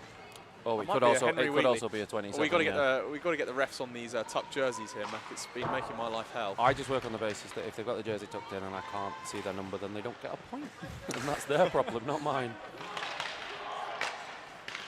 Ooh. Oh, Dexter King drops down, can't quite find the glove on it, but is bailed out there by the teammates. As Friedman battling with Muir on the wall. Muir. Joseph Muir. What was that pronunciation? I'm trying to do my best with everyone. Meh. I think we should mandate phonetic pronunciations next year when we do the reg checks. How would you pronounce Muir other than the way it or how would you spell it phonetically other than the way it is? Like mew, like a cat, mewer, Muir. right? That's how you want me to pronounce it, but that to me looks like muir. Muir. Muir. Anyway, names aside, we'll get the pronunciation checks in next year. Kings still looking for their first real chance at, on net, as that one will not trouble the blocker side of Dexter King. Attempt to throw in. Why is that a 41? Is that Aaron Grant? No. That's 40. 4-0. Oh dear. Kings. Oh no. Oh no, it is Reece McDonald, just on the away jerseys. Oh yeah. Actually, in their defence, I might have been looking at the wrong numbers.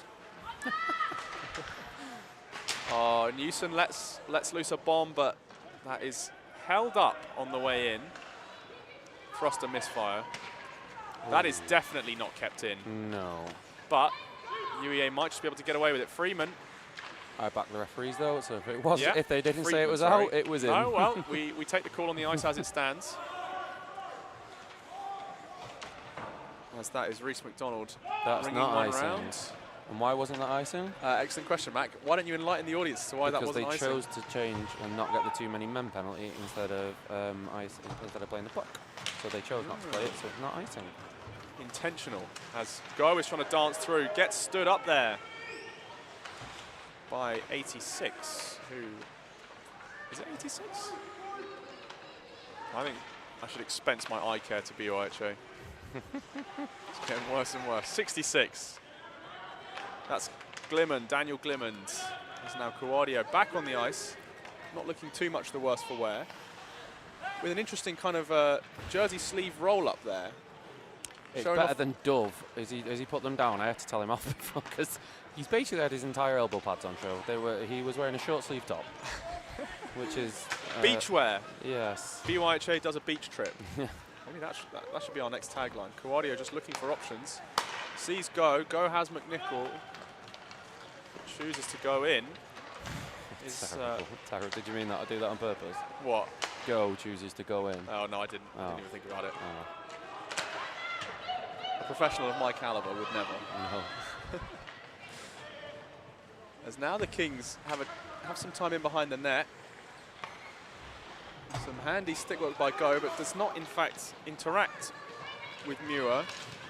And now Go is back on the attack. Winds up the slap shot. Ooh, I felt that one in my shins. I'm so... Grant. Erin Grant, I'm sure, did too. Kawadio looking open for the cross seam pass. Ooh. Doesn't quite get the touch, and now the chance has sprung for Charlton. Nathaniel Charlton, Kings captain, but unable to get a handle on it. And that is going to be rung all the way round. As that's Jennifer Orthman going in for the attempt on Jake Holden. But once again, Kings gaining zone entry. Nothing really too much to report so far, Mac. It's a lot of back and forth, some ping pong. Oh, come on, let Warrender play the puck. You know, we've seen one goalie all weekend, as far as I've been watching, that has come out of the crease and attempted to play the puck, and that was Sophie Fisher for the Oxford. Well, the Oxford just about everything at this point. I was on the ice for that as well, for the women's one, where the defender was skated back, going, leave it, leave it. So she skated to the puck, And then didn't left touch it. the puck, and then skated back to her net. I thought that was the, an Which is- interesting tactical decision. I mean, Oh, we have a but it's the goal. backhand. It's the backhand of number 15. Yuen Kim Young for Northumbria to open the scoring. Oh, are they the away team or the home team? They are the away team. Oh, how do I take a goal off? Undo. Which one's undo? Oh, yeah. That one. Okay, I And got then it. there Yeah. you go. Thank you. No worries. Who scored? Number 15. I don't know if there was any assists. No, there wasn't. So they're the away team. Newson now looking to even up the score. Gets pinched in a king sandwich. And How long now are these periods? 20? 20 minutes. Yeah. And the Kings will be brought back down their own end for frivolity icing. Get him to ask more ref questions. This is good. I like having someone who actually knows the rules. Oh, wow. Because I sure as hell don't. Loosely. Wow. Better than me at the very least. Here's Robery from the top rope, but can't find the mat. And now King's looking to chip out, but Robery again holding the line, showing off that WNIHL elite pedigree as she tries to find Newson. Newson here just can't tuck it away. There's three Kings in front, and Newson getting a bit chippy. He's about to get a penalty as well. Oh, it's been called. Fraley's got him dialed in for the cross check. That's going to be 2 minutes. Should I be writing these down somewhere? I think. Is there anyone writing these down? Oh, you are. Oh, excellent. That'll be 54. 2 minutes for the cross check. So we go penalty, 5, 4, and then I have to wait for play to start before I click accept, right? Yep. That'll do. I've been up here for years and never done this. I've avoided it every single time. Consider this on-the-job training. Yeah. Is Skynet looking a bit blurry to you? Oh no, it's focused in now. So, UEA on the penalty kill. Are they putting out special teams? Not yet. I'll be honest, UEA were my favourites to win this. The whole tournament. I think they've had a season that is characterised, I mean, very strong offensive players. They've had some great talents come in. Yeah, I'd say, having been on the ice, go with the best player in the tournament. Ex-Malaysian national team. So Yeah, he's him. Kind of tell. Him and Newsom, the guy in the box at the moment, are two of the best players technically on in the tournament. So clearly some strong forward power housing, but sometimes have suffered defensively as Kuadio, taking on 3, sat down for his efforts. But such is the nature of the BUIHA competition. And with, of course, UEA sporting a rookie goaltender this year is a natural part of that learning process. As Go is able to sit down Kathleen Bialik, but no call. So just saved up. And Northumbria still with the lead and the power play for another 45 odd seconds.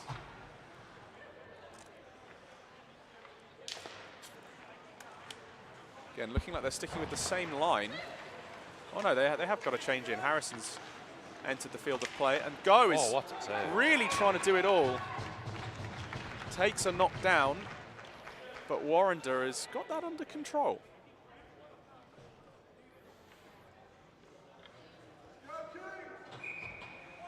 We are missing the UEA Go Sports banner, which I'm actually very sad about. No, I'm not quite sure. Your eyesight really is not doing very well. No, it's not the original one. They've had it for so many years, and it's apparently gone missing. So, if you have any information about the whereabouts of UEA's banner, I unfortunately do not. Contact this number. Here comes Go now. No, not Go. It's Colin Hewlin. Hewlin lets one loose. Warrender has it under control. It seems like every time a shot goes up, there's a Kings player down on the ice to follow it. Are you getting that sense, Mac? It seems to be. Yeah. Oh, they stopped skating for the ice. Nick is shouting and screaming on the bench, saying, "Get a move on, get in gear." As now here comes Newsom with a coast-to-coast run. Has help ahead, but again choosing to do it solo. Tucks it in, and ooh, looking for the afters. Bialik says, "No, thank you very much." Warrender got it under control, but one that can easily skip away from a goalie in the heat of the moment. As soon as those pads spread apart, it's game over. So well done to keep the knees together. Those pads to me are synonymous with Kings and Nationals, because so many different goalies over the year have wore the bright orange. Adam Perrier, is he still on the bench? Yeah, he is. It was the first one I remember. Oh, still held going. in now by Amy Robery. Well kept in on the line indeed. I'm sure she played for GB under-18s women's, did she not? So should we have a look at elite prospects? Yeah, I'm sure she did, because my wife, as she is now, congratulations. Well, to be fair, that's been for a couple of years. Well, but, you know, for the stream's benefit. Yeah, she refed her in Istanbul, I'm sure of it.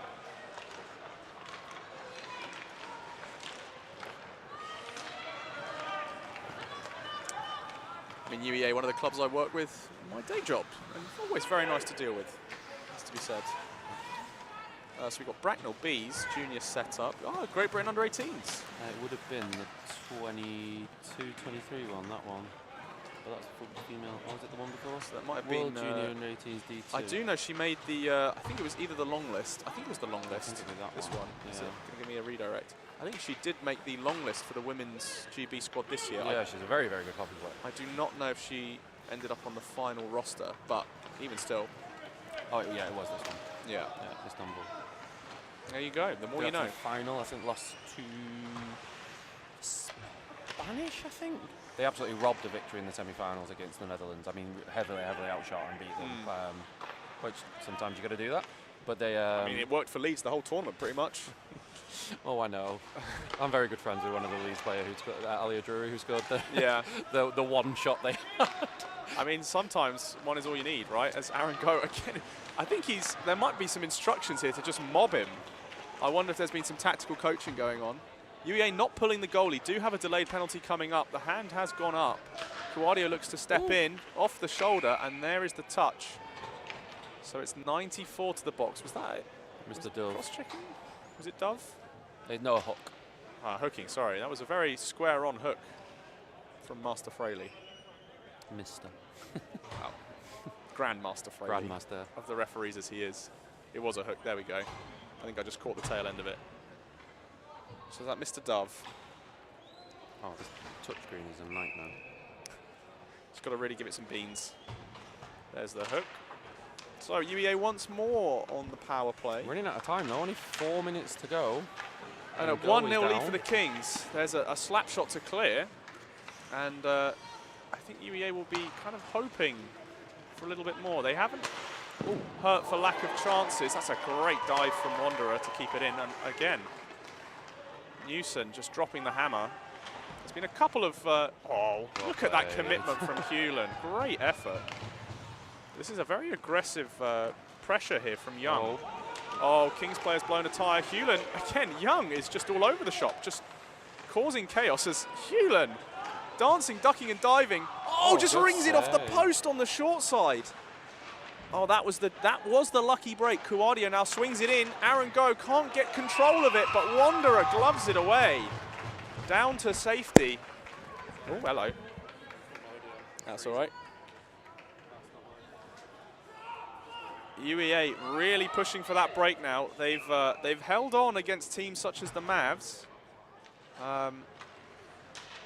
Potentially could meet them back on in the bracket later on if only they can survive the Kings. The Kings, I think, not perhaps expecting to be quite as far on. And there it is. It's Colin Hewlin. Colin Hewlin to break the streak. And that will be UEA to tie it up. I'm not sure who the assist came from. 13 from 20. That would be Cuadio on the assist. So Cuadio on the assist to Colin Hewlin. As the Avs now draw back to level pegging, the Kings will be very keen to get that one back indeed. As, again, penalty trouble. It just seems to be, what is this? They're just not moving it. Yeah, it's just giving them, they're not moving it. It's quite quick not moving it though. Been a long weekend. Everyone just wants to go home. Well, not quite, but... Well, it's keeping things moving, isn't it? Not getting behind. Yeah. Should I be on stop clock for the last 2 minutes? Last 2 minutes now, yeah. Okay. Cuadio finds Robbery. Has go ahead. No? Oh, Newson has fought off the defender. Oh! With the spin move to find the far post. The touchdown, Selly. Kings are saying, get back up, go, go, go. Do not waste any more time. It's stop clock, we're good. It is stop clock. Nick's saying, get out, back on the ice. As UEA move 2-1 up. That's the chip out attempt here. The Kings really looking to fight that one back. Dove now has help ahead. Can't quite find Yurim Yang. Also playing in the women's tournament, I believe. Yeah, Cuadio drops the stick. Oh, it's not kept in. That will be a mile offside, and now there's a breakaway chance. Good Harvey Smith is dispossessed by Nathan Dove. Yurim Yang now in against two. Go and Cuadio. Big body up. UEA just happy to burn some clock here. Knowing that they've... Oh, that's a giveaway. Harvey Smith shaking his head saying, whoa, sorry about that one, No sign guys. of the goaltender going yet. I do wonder if that will be the pull attempt. Kept in. Can Kings find something? Yeah, now you go and just Charlton. keep it. Tendy's gone. Tendy's gone, and there's a block in front from Phillips. There's some shouting from the crowd. I don't know if Coadio knows the net's empty. Don't shoot it. Never shoot it. Half the time is, do these players know that there's an empty net? They cannot give up. They cannot give the puck away in the neutral zone here. I think they know. UEA know now. They're hunting it. This is Friedman, a chance to get on the empty net. But again, everyone just taking too many touches. If you could just let that one fly. Oh, that's the one man you can't give it to. But he's missed the backhand chip. There's only 10 left on the 15 left on the clock. And the Kings trapped in their own end with no netminder. They need to get it ahead. Urim Yang almost had it, but can't quite control. Smith, swing and a miss. Shoots it in, is saved away by Daniel Glimmen, but it is too little too late. Unfortunately, a do-or-die attempt by the Kings. And it's UEA that come off the winners. They shall be advancing on now to the semi-final berth for gold. I'm just going to the bathroom. I will be back for this next one. No worries. As a frustrating, perhaps, end to the Kings' time, but I think they will be pleased with that overall performance coming into the weekend. Whether they would have expected to end up in the gold bracket, I'm not quite sure, but UEA very happy, clearly, to still be in the gold bracket. So UEA will be moving on to play the Oxford Vikings. A matchup that will have occurred, of course, have occurred in the season, and I seem to recall the Vikings coming out favourably. So perhaps a chance for a revenge tour, as now we are getting into the Manchester Metros versus Sheffield Bears C in the second quarter-final.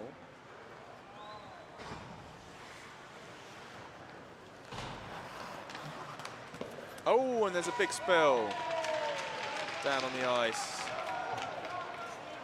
from Callum McNeil, one of the captaincy squad for this Bears outfit.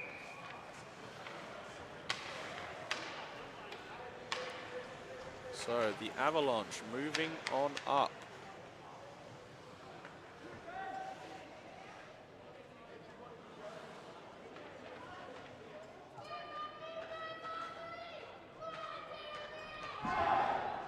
As the huddles come in now.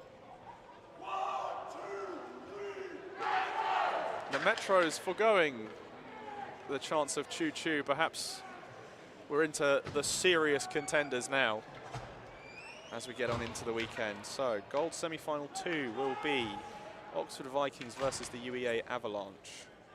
Which will just get that locked in the system as we get ready to go underway with this next quarter-final for the play-in spots, as Najwa takes, again, a battering. Has been on the receiving end of some particularly physical play this weekend, but always seems to bounce back and come back stronger. Has already some gesticulating from the benches. And there will be a penalty called. Cross-checking coming in. I believe that's one of the Metros now coming to the bench. I just can't quite get a read on the number, but we will have that for you in just a second. 2 minutes for cross-checking, and it's number 58. It's Daniel Frewin, who I don't seem to have on this one. Has he got a different away number? No, he's 58 for both. I haven't got 58. Oh, never mind. I know why. Here we go. Now we shall have Mr. Frewin. We're getting there. Oh, let's populate the roster.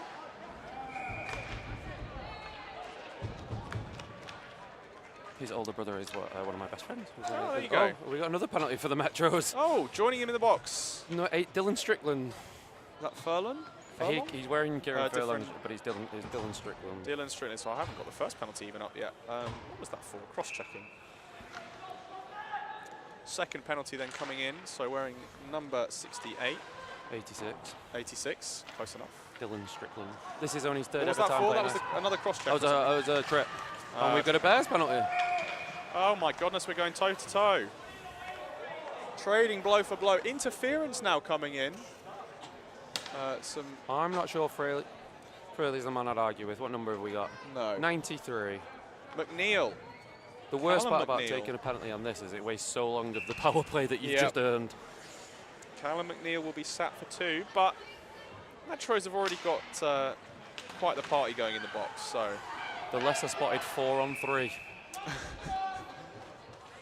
I don't think we have enough 4-on-3. So Dylan Strickland, the guy in the box 86, is a roller player. So he's a lot of experience of 4-on-3. It's only third ever time playing ice apparently. Oh, the more you know. This is great. We need more variety, more ex club members. Or Oh, no, I don't know him current from that. I know him from roller. I don't know him from Metros. If you know what I mean. Right. And remind me, how am I saying? There's our old friend Paddy Horner. How am I saying 75's name? Is it Lyson? Lyson. That's how I go with. Okie dokie. I wouldn't. Is Mr. Grant in the chat, and I get to call them Metros, or am I going to have to call them Metro Stars the whole time? Oh, he is. There He's just arrived like clockwork. Rob Grant appears. I did wonder. As Quince fires into the pant shells of Paddy Horner. Oh, he's out of the box. And the kill is off now. So back to 4-on-4. As Charlotte Cramp back out on the ice, doesn't quite get a handle on that one. Had a lovely catch up with her earlier. Yeah, she's playing her. Like, enjoying it. How many games she played this weekend now? Far too many, I like think. 11 or 12. She's run the gamut in the women's tournament and now coming out for the mixed. Yeah. Now And she gets a lot of ice time for both because she does the penalty kills. No, I don't know who 97 should have Fairclough is Dunkley, and why is he giving me abuse in your private games? that's Dunkley's missus. Chiv, I fell over. Oh, there's no excuse. There was no divot. There was nothing. I fell over. No, I'd blame that on a divot. Oh no! Oh no! 100% was me. It was. Fairclough from the point, launches, but only finds the wetting shins. Now, with some speed, foot speed. Number 5, Kada Casely. Well, that's the I don't know what tallest happened. player versus the smallest player on the ice. David versus Goliath, except Goliath had the puck. Yeah. Fairclough now. In again. Katie Can't keep Fairclough. up. Leon Simpson O'Regan. There's just so many names for the Bears and Mavs. I can't keep up with it. This is now Jodie Mavs. Woodhams. Ah, yeah, there is, but the Mavs aren't playing. It's the Metros. No, I know. But Mavs are one of the clubs with so many teams in the tournament. I keep thinking, I know this set, and then it's a different set of names entirely. Well, fair enough. My apologies. Then. I think this is a record for Metros this year. 5 teams. If That's very good.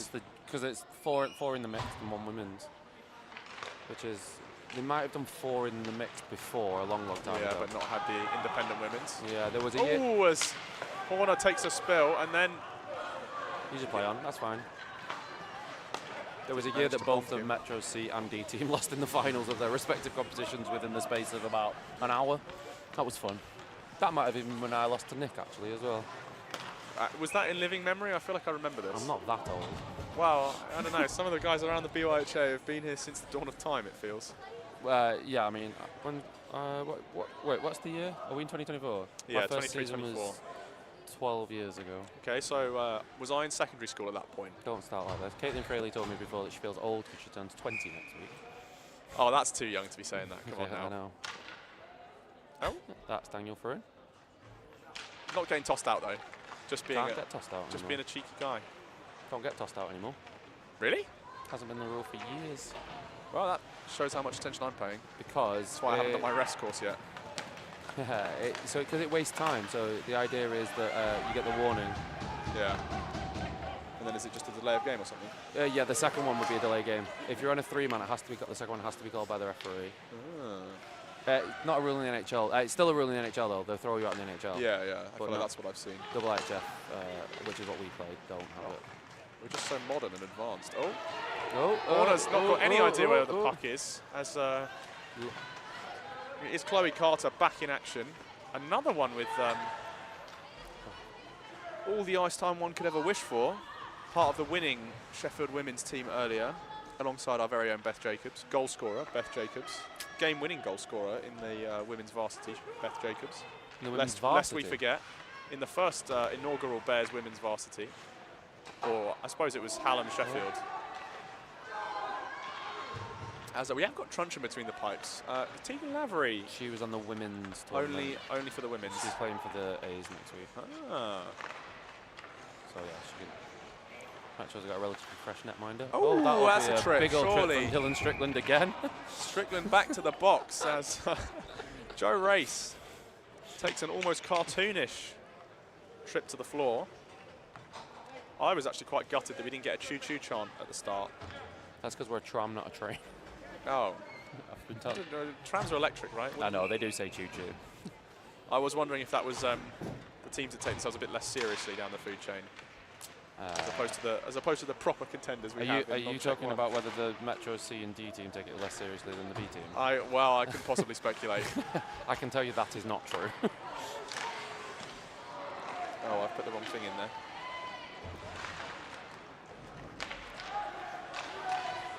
I spent quite a lot of time doing the Metros games on Friday. There's about to be another Metros penalty, by the way, for. Just to get warm. Katie Fairclough is going to get a body checking penalty. Might give cross check. Yeah. Cross check. Some shouts from the bench. Max Springer shaking his head.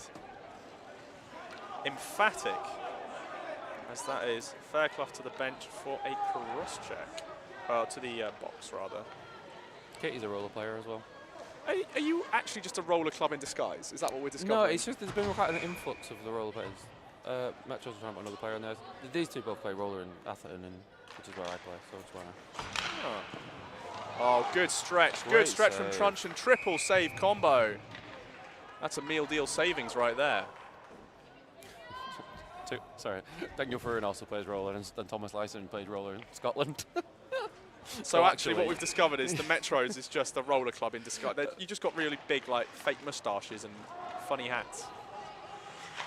I don't think I know. Oh, Katja Oliver, that's the coach on the bench. She plays roller. She was in for the women's, wasn't she? Yeah, she plays roller. I don't know if anyone else does. And the is it Fatih, the small Malaysian girl? I can't remember. I can't. Najwa. Najwa. She was the best player on the team, by the way, by a mile. She doesn't play roller though, so it's okay. Oh, okay. So I was gonna say the best player is a nice player. She's very good.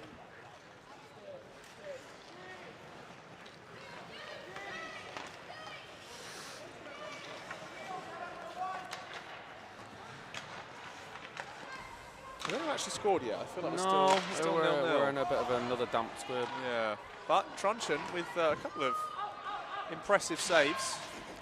Really strangely, the Metros Bears women's before, where they had the 5-minute power play at the start of the game, was the worst 5-minute power play probably that's ever happened, and that was close to the worst 5-on-3 that we've had. Bears just missed connections. Where is Nick Winters? He's been out on the prowl. D team, is he not? Was he? I thought he was on the C's. Is this? No, he's on the D. He's on the other one. Oh, is he? Okay, yeah. Well, Dylan Steed launching one from range. One of my co-workers, actually. Oh. So nice to see him here. We get him for the holidays. Where do you work? The rink? At the Cambridge rink, yeah. So, far too familiar with all the teams that are there. Can I have real pizza that doesn't have pineapple on, please? Ash has just Any pizza that doesn't have pineapple on, because I'm not a monster. Let's in, not lice in. Oh, is it Let's in? My apologies. You're the one from this club, mate. What are you doing? I'm not from this club. I haven't been part of this club for 5 years. Yeah, well, that's... I just ref them every week. Exactly. That's still far closer than anyone else. Oh, my God. Najwa with a shove onto Steed. Now, is that Dylan Strickland? That is Dylan Strickland. Who are we now with the keeper? No, Nick Winters is on this team. He's wearing 20. I just don't know if we've seen him on the ice yet. He's got a very distinct fishbowl. And he's got old school skates as well as Nick Winters. He's at the door now. He has just not been on. There has been a lot of uneven ice strength. That's true. That is true. We'll try and take it in turns to... I'll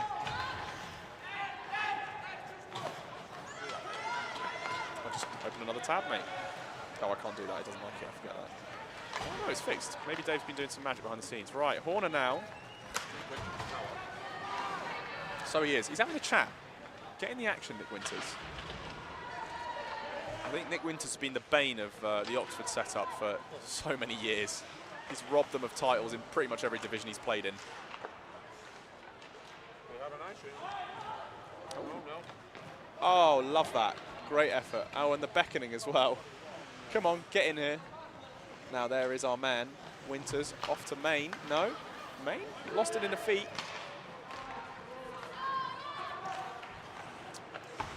As Najwa again. Yeah, you're right. There's nothing. Oh my God. They're all roller players. They're all roller players. Not that there's anything, of course, wrong with a roller player. Often they've got absolutely lethal shots. Daniel Fern's got a very good shot. He just cannot actually put it towards the net. That has been the case for far too many people over the course of the weekend. It's very funny though. Right, what was it Rob was asking me to do? Have a look at this. Oh, we have a chance. Oh, it's high. That is, I don't think that actually is Taylor Lonsdale. I No, think it is. someone. Oh, it is Emma Taylor Lonsdale. I thought that was someone wearing a jersey. No. She's one of the players that you can definitely tell played mixed or juniors. Yeah. And played full contact until she was 18. Oh, it's loose. There's been a couple of those moments today where. Well, I was counting before. I think I've had 4 goals. Oh, and that is some blue on blue. Cramp straight into Najwa there. Yeah, There was an apologetic hand up as well. I was saying I've been on the ice, I think, for 4 goals where the goalie thinks they've had it covered. But what's interesting is some of these are leg pad saves, right? And clearly, if you're taking a shot off the face of the pad, there's no way it can ever be held in your gear. Yeah, well, I mean, some of them they've just sat there thinking it's in the basket. And Yeah. oh! That is a rocket. What a top shelf snipe. And it's Callum McNeil, already in the box once, but redemption. Who's the home team? Sorry, it is Bears, right? It is proper, Bears. It is the right And way it was around. Grace Leeming on, oh, was it Jack Rose? It was 25. Was it? 93 scored, McNeil. And the assist was a 20 number. Oh, I did not see that. Just give it Winters. You'll like it. I refuse to do that. We'll look at the footage. 25. So Jack Rose on Thank the you. assist for that one. Oh, was Phoebe Patient and Emma Taylor Lonsdale, perhaps some residual animosity from the women's tournament. This is a heroic effort now. As there's a domino effect. Oh, one down hard. Is that throw-in? Oh, Throw-in. Daniel. Time off. I will Time stop off, it. and we are just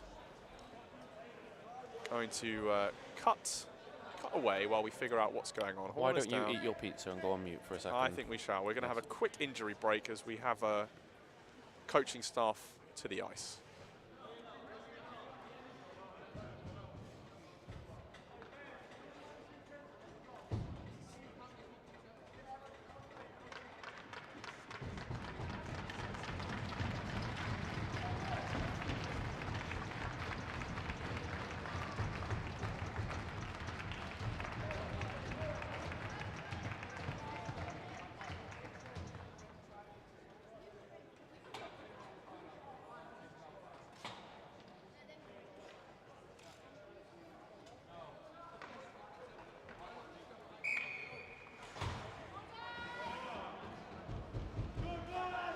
Do non-pineapple, I don't care.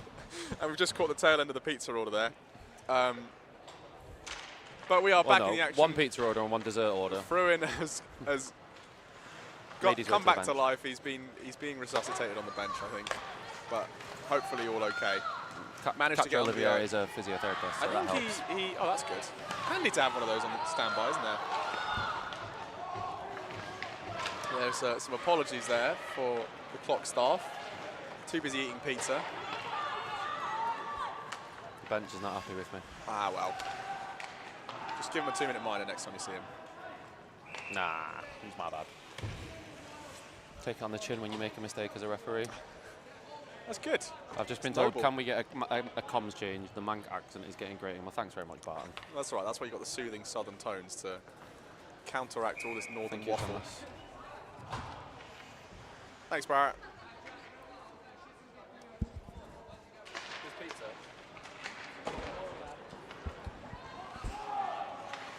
So Sheffield still with a 1-0 lead. My stream is lagging way behind. Metro's on the chase to try and change that up. They haven't quite had their fortunes. Oh, Jodie Woodens. Oh, lays a beautiful hit. Didn't quite manage to get the puck, but a heroic sit down as I think it was that an Sheffield number 8? Is that Ishbel Ishbel Wright? It was. Who does like to throw her body around.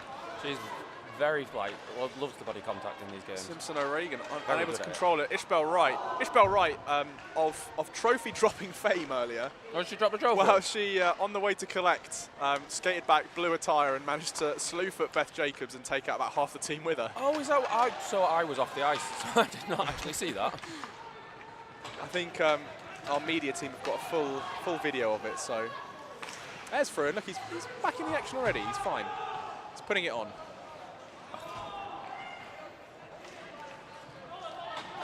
Metro's still yet to find a real purchase here. Dobel Obel is trying to send that one up. Fairclough turning, but being harassed there by number 19, Paul Main. Is now, Oh, that is a big hit as another well. big body.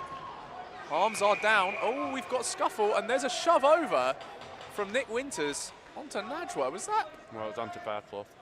Oh, was it Fairclough? Yeah. Oh, so it was. All the Metro's defenders are just really small. Oh, there were a tap, so that might have been an unintentional, incidental collision. Phoebe Patience subbed out for Is this Springer's first shift of the game? main man Springer. No, I feel like he's had a bit of a quiet one. If it is, he'll come tell us. That is a deliberate offside. 3 minutes to go. I apologise if you can hear me cheering, but I have not Munching eaten. away. I have not eaten enough food today, and I have to still skate about 5 more games. Wow, we're winding down though, and we're on time for possibly the first time in history. There is a Springer swipe as the Bears are looking to clear up. There's Main taking on Najwa, finds Dylan Strickland, and is safely corralled there by Fairclough.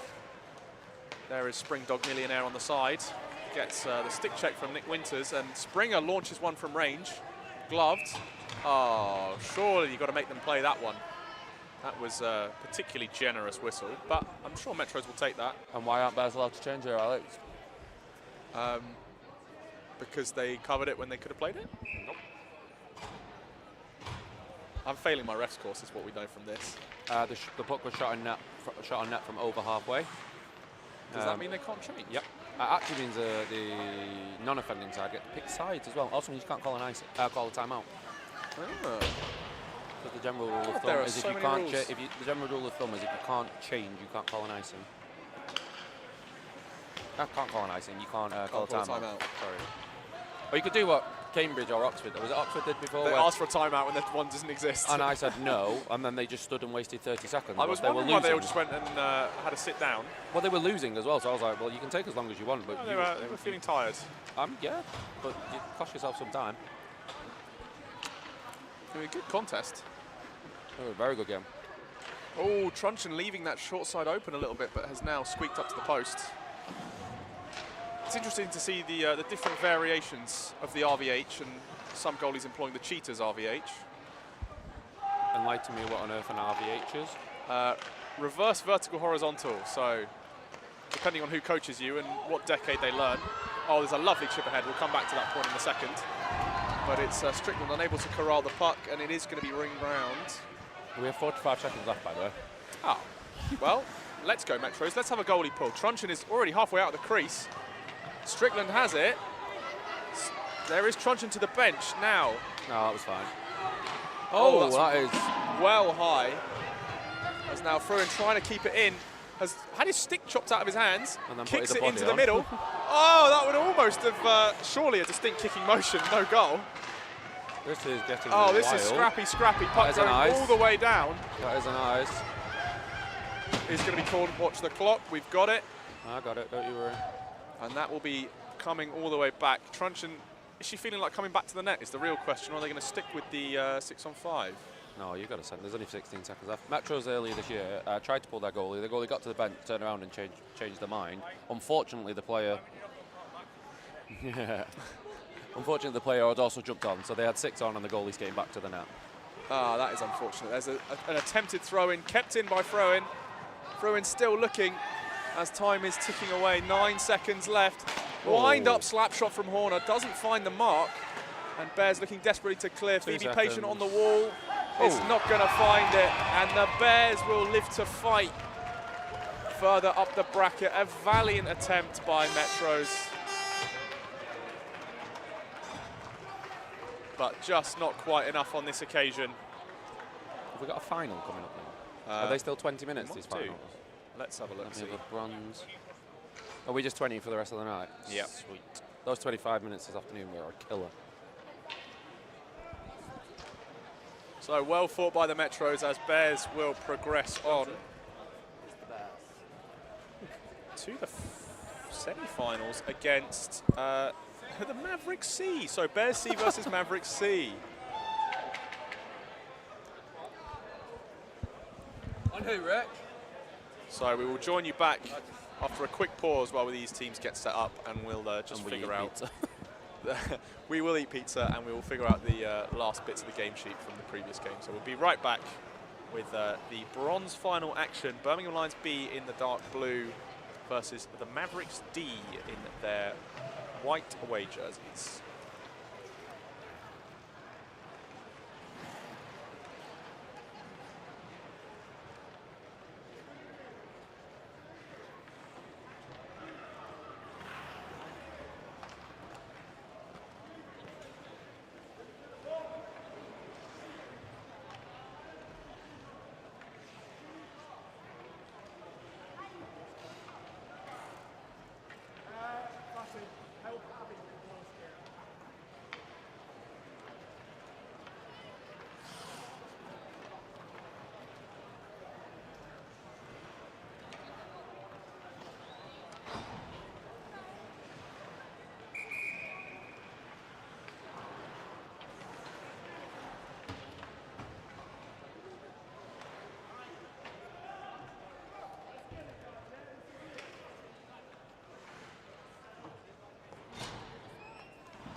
Welcome back, ladies and gents. Mac will rejoin us shortly once he's had a couple more mouthfuls of pizza. But you join us here in the bronze finals. Birmingham B versus the Mavericks D.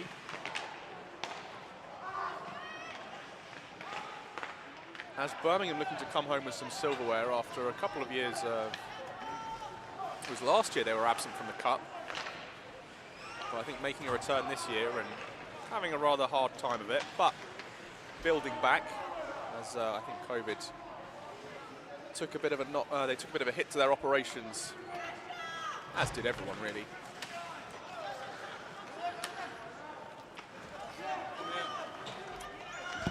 We have Mac back on the attack, and as on the attack, and it's 51 for Birmingham to open the tally. Let's see if there was any assists on that. Alexander Dawes. 51 from 41. Jason Birmingham and Alex Dawes. Alex Dawes, the scorer. Jason Birmingham. His name is Jason Birmingham. He's been my favourite player, possibly of the weekend. So lots of flowers for Jason Birmingham getting on the leaderboard. I'm just going to have a look at the...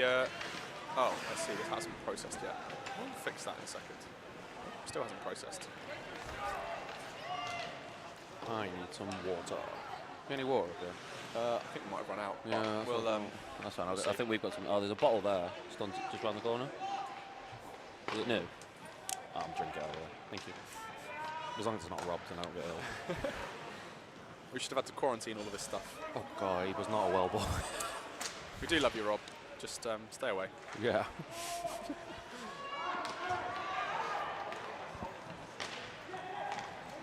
Okay, do I have a new fixtures list with this populated now?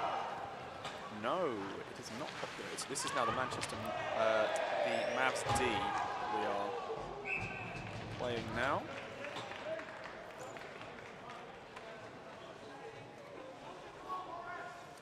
Just going to make sure we've actually populated some of the other ones.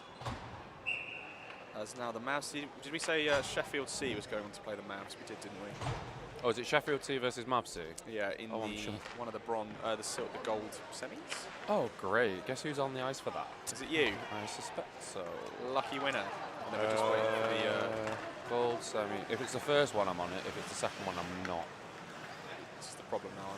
I'm losing track of which one's which. Yeah, there's too many semi-finals. In my day, if you got knocked out, you went home. Back in my day. I've never been one of those people, but I'm turning into it. Too many winners. It's all these participation prizes. What are they doing to our youth?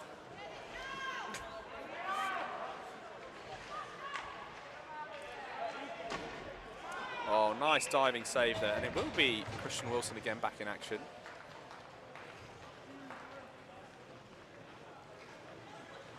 Oh, there we go. We will just make sure we start the game. Nope, that was the wrong game. That's why I didn't start the game. Is it going to auto-load? Nope, now it's skipped one. Right, well, we will just try. Nope, not that one. Well, we're just going to take our chances here, so please ignore the scoreboard for now. Teams are incorrect, but score and time will be correct. So 1-0 lead currently Birmingham has over the Mavs D.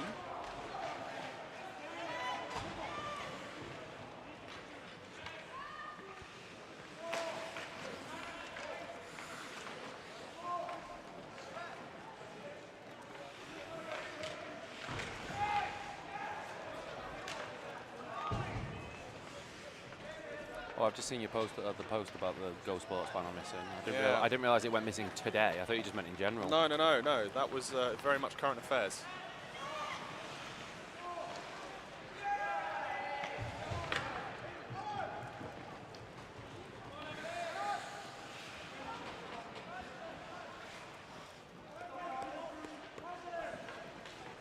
But on the ice then, action down the Birmingham side.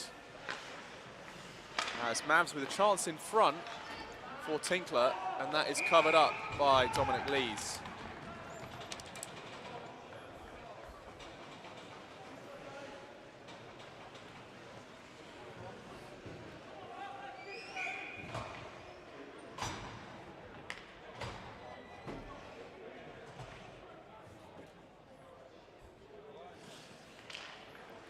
Face-off won by Brum there. Keep up with some of the numbers, they all just keep changing them. Callum Clark is actually back on the ice. Mentioned earlier, after having sat his suspension, he is now reunited with the squad and has looked one of the livelier squad members as I think that is President Joe Sherlaw. Oh, is upended. No arms go up. But perhaps it didn't look the same way down on the ice that it did up here. But then again, we've already discussed my failing eyesight, so take nothing for... I mean, same here, that's why I've got my glasses on. Mavs with a chance to regroup. Oh, as All Day Eve Day blows a tyre. All Day Eve Day, another one of those that have had a very long weekend indeed with the women's tournament, with the Sirens. And then also coming back to play for Brum. Dominic Lees just covers that one up, doesn't want to risk anything major. Interesting interpretation of Birmingham being in the south, by the way, to be part of the southern Sirens. Well, Midlands, isn't it? To be fair, I think anything south of Stoke's the south, if you ask me. So. It's always the age-old debate, isn't it? Wrong teams on the scoreboard. Yes, we are aware. You may have just tuned in after that announcement was made. We are facing some minor technical gremlins, so... And do not have the expertise in the building to fix it. We're trying our best. We may not actually have some of the controls we need to fix it in the building, as Dominic Lees freezes up another one. So the score and time on the clock is correct. The team logos and names obviously. And it's incorrect. It's 1-0 to the Birmingham Lions. Yes. So they're Cambridge for the purposes of this conversation. They are indeed.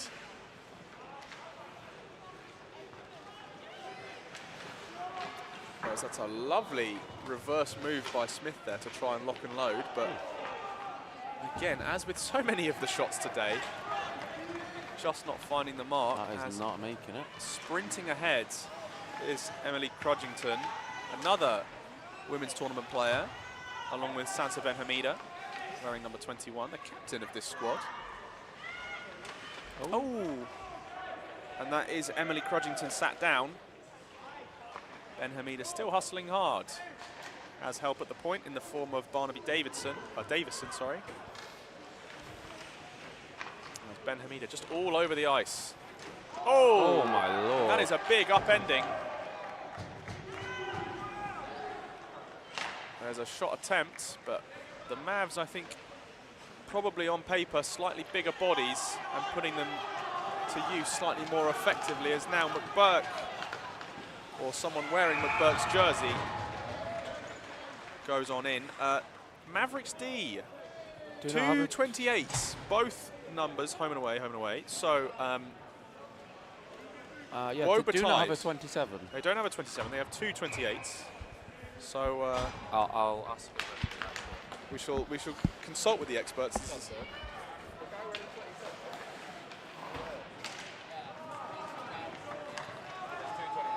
So is he Maguire? Is he Maguire or the other one? So that is Michael Maguire for the purposes of this exercise.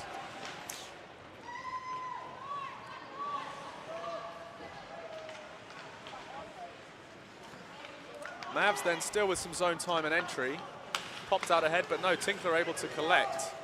Dominic Lees didn't really find that one and has gone around the back of the net to cover that one up. I'm not sure if that was really needed. Killing time, they're winning, why not?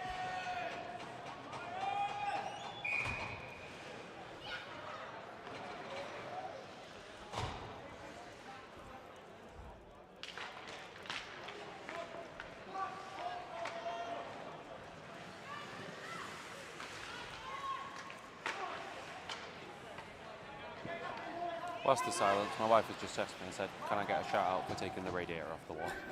So yeah, there you go, Philippa. There you go. Oh, hello. Doesn't like his own team. Almost knocked the block off the doorman there. I think Philly should get a shout out for taking the radiator off the wall. Yeah, I didn't even know she was doing it. She texted me, told me she's done it. I was like, okay. 24 weeks pregnant. And she's having to do the radiator herself.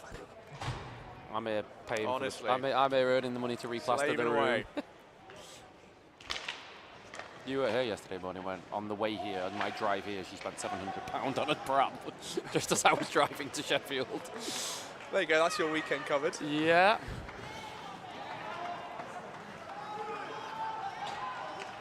There's Joe Sherlaw getting tangled up, but just about managing to win that battle. Now wearing number 1. This is an interesting. No, that's 41. I think that is Jason Birmingham. It does look suspiciously like a 1, doesn't it? And it looks suspiciously like hockey tape. I'm wondering that. It looked like there's a slight peel on the 4. Yeah. It does not look laundry machine induced. As Joe Sherlaw shoots in, turned away by Christian Wilson. A diving attempt by Callum Clark. Surprising number of 69s this weekend, by the way. Well, I wonder if we will see that diminish as we move into the checking leagues. When I ran Metros a long time ago, it was blacked out on the not available for selection. Yeah, and what they've done now is they've made it the club spare. Oh, I see. So no one can use it other than the club, and then that's only when it's desperate. Dominic Lee's able to make a save. Head tilted up to the sky, thanking the divine powers that be on that one. There's a backhand shovel, and Lees again steps in to make another lovely save. Slightly more expected, I think, by him this time.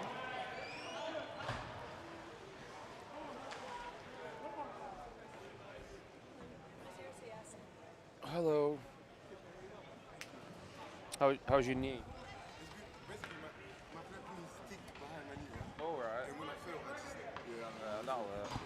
Just got some visitors up in the skybox. Yeah.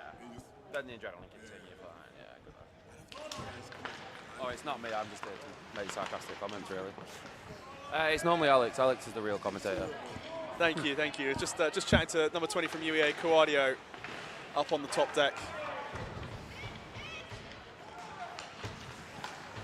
Oh, that's a nice long shot. Didn't quite. I rate the commitment to Guardiola wearing his net guard, wearing it off the ice. You know the man's prepared. He's got all of his kit and he's going to make the refs aware of it. Was it, it must have been, were you on the ice for that game where the UEA goalie was sent off by Ryan Fraley for what I only assume was an equipment malfunction? Ryan Fraley? Sorry, Richard Fraley. There was also Jared. Could have been one of them. Could have been Jared. No. No, I think it was yesterday. Richard Fraley. No, it was today. I have a feeling it was a lack of net guard. Must have just left it in the changing room. But there has been a surprising number. I've sent 4 people back to the benches. Really? Yeah. How is it on mouth guard fronts? Everyone. Yeah, I'm sure they're all wearing them. Very good. That's all we needed to know, officer. We now have our scoreboard corrected. Skynet has just lost its focus. So we do have the correct teams now up on the board. 6 minutes 35 left to play. And there we go, Skynet's coming back. I have to run down after this because I will be on the game after the No, podcast. that's all right. I shall hold the fort. I believe we have an ice car after this, don't we? Yeah, but what I mean is that'll only be 15 minutes and I am very much not prepared to get dressed. While still shoveling the pizza in. Dominic Lees with a nice stick work to send that one clear. It's now Tinkler working in close, tries to find the sharp angle, but can't make it stick. Tinkler again. Oh, Lees only just saw that at the last second. This has been a very enjoyable game compared to the other two, which we admit were a bit damp for a while. Well, I mean, that's. Oh. This has been a lot more back and fro. It has. We haven't quite seen the action, but it's been some fair contest. Yeah, it's been interesting.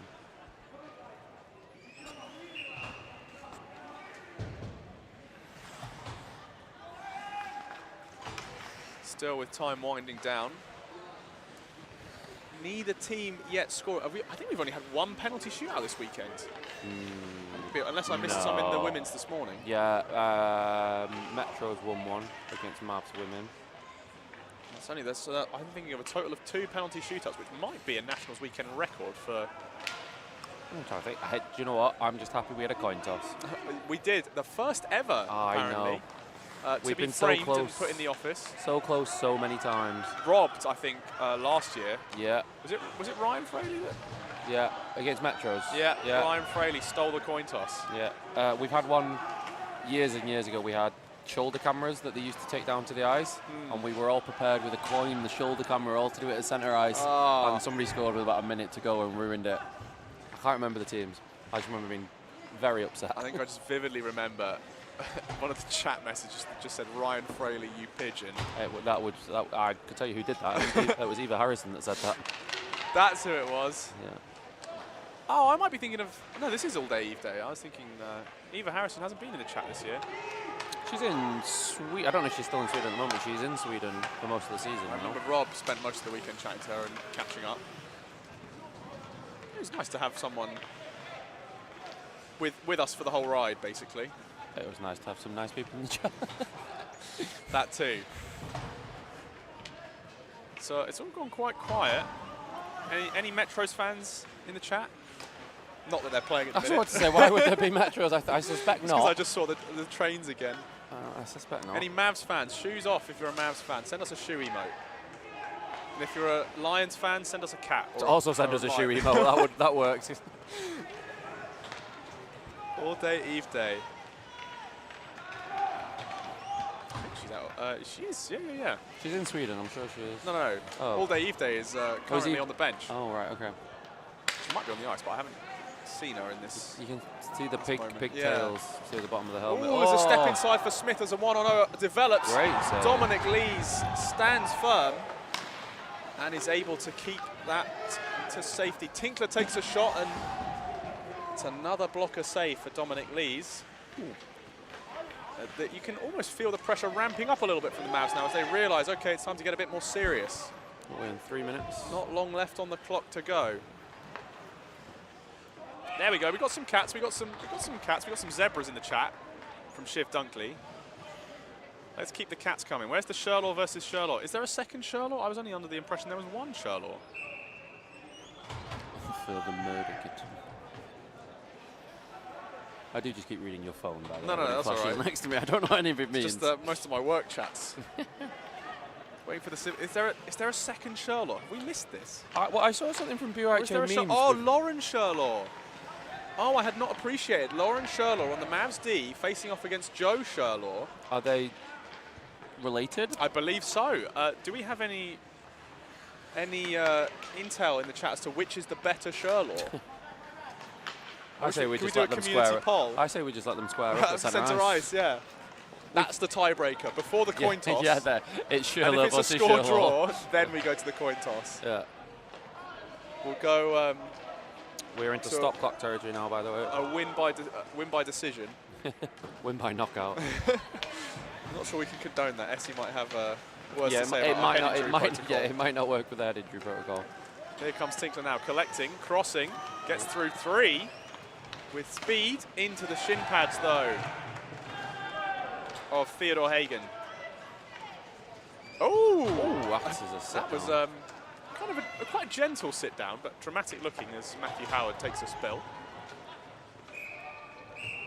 Brother Half and of the sister. Birmingham Lions have just tried to change, so they're all going to have to come back. Yeah, 51 doesn't... Oh, I see how honest they are here. Yeah, you should be off 51. Oh, they are. I thought they were going to... If I was them, I would just skate away because the ref did not clock that he shouldn't be on the ice, but... What a good thing we've got the eye in the sky. Oh, I wouldn't have told them. I want to see if Joe and Lauren are going to be playing at the same time now. I can't believe what we were number only are the put onto this. Sherlocks? I think so. 7 for Brum, Yeah. and then Oh, 71 allegedly for the Mavs. Although how much I trust their numbers, it's about as far as I could throw them. In the That is feet going of to be Sherlock one one. hole offside. Oh, offside. Come on, Mavs, let's get a change in. Sherlock v Sherlock. No, Joe Sherlock's left the playing field. Oh, this is good. I didn't realise we had a sibling storyline in the bronze finals. I think we need a BUIHA family tree next year. See, right, where are all the connections and all the potential narrative threads? I remember some from back in my day. We had identical twins on the Metros. I think actually Mavs have got the Cyril brothers, haven't they? Oh, yeah, one of them played for Metros last year as well. It's another cracking save from Dominic Lee. He's very much warmed up into the tournament. Yeah. Oh, we have a breakaway. Oh, here we go. Breakaway now by Jason Birmingham. Can Mr. Birmingham go and do it for the team? Oh, just squeaks past the far post, looking to the refs for feeling like he was getting hooked or something, but no sympathy coming his way. Still miles offside. Well held. Oh, held and lost though. Tinkler is robbing pockets, fires one in from long, and Dominic Lees with a sliding dive. So that is corralled there. Smith now down low, being chased. Oh, Oh, well played. lovely well tip up. played. You're going to make it so it doesn't reach. Yeah, he Oh, doesn't Mavs skate. have pulled. Yeah, and he doesn't skate hard enough. Mavs have pulled the goalie now. 15 seconds on the clock, 6 on 5. Last ditch attempt, Atkin winding in. Oh, he's stripped of the puck by Theodore Hagen. That'll be that. That might be all she wrote. Oh my God! That was almost the throw of a lifetime. Dominic Lees let it go, and oh my God, that was a heart stopper as the Birmingham Lions hold the 1-goal lead. That's all they needed, and the Mavs shall walk away empty-handed on this occasion, as the Birmingham Lions are delighted to be taking home some silverware. Right, I'm going to go get dressed for a game It's of been a hockey. pleasure having you on. It has been. It's Best been of lovely. luck for the games. Oh, We will, of God. course, be reviewing your performance from That's up here. fine, because I can't even move my legs anymore. So. You go and get warmed up. We will let the Birmingham Lions have their celebrations and just spectate the trophy ceremony coming in imminently.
welcome back to BUIHA Hockey.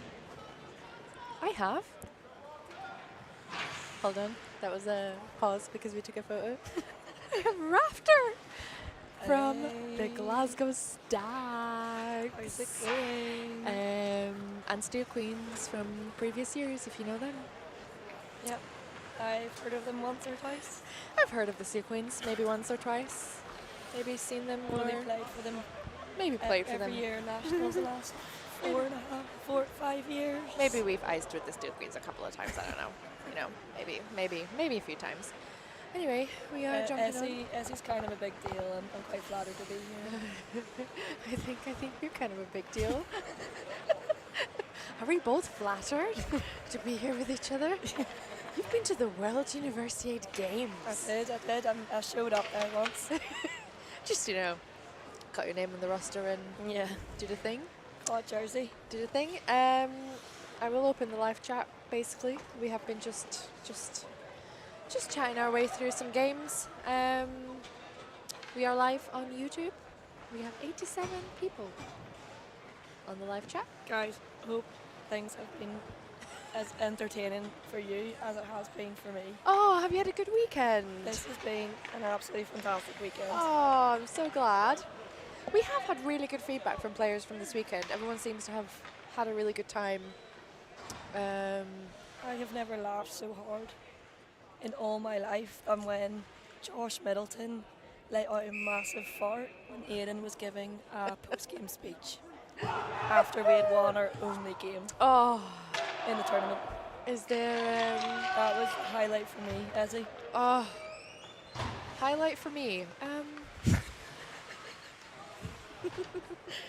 I can't say that's a highlight for me. I wasn't present. I think it was a need to be there moment. Yeah, it was a need to be there moment. But we've had many highlights. Actually, I feel like this has been a bit of a blur for me. Probably. This whole weekend's been a bit of a blur. Right, we have Newcastle and Southampton. That has just started. Oh, I need to remember to do these buttons. And clock, Oh. start. There we go. Sorry. Absolute slay queens. I did not Slay. know that was my job. I now know. Yeah, guys. Sorry. apparently, this is apparently now your job. That's okay. We I'm just employed. have to, so it is not stop clock for the first 18 minutes. Okay, Last two, it will be, and I will tell you when it is. great. We just need to put goals and penalties on, which we will consult Bethany over there. I mean, I don't think anyone will complain that they're getting a couple of seconds more ice time. Maybe the referees. Maybe the referees Sure, they're getting paid fairly, so getting paid. We have been talking about our referees a lot this weekend because we love our referees. And they spend a fair bit of time with us up here in the media balcony. yeah, I did have a wee cry with one of them at the last kind of women's final game, but after chatting to him over a slice of pizza about 10 minutes ago, I feel better now. That's good. Slice of pizza And yeah, usually helps. That was a shot by Newcastle and blocked by, I cannot see the number. Hold on.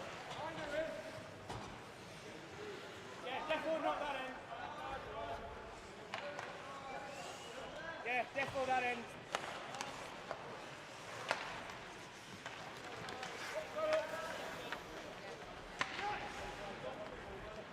yeah, do that.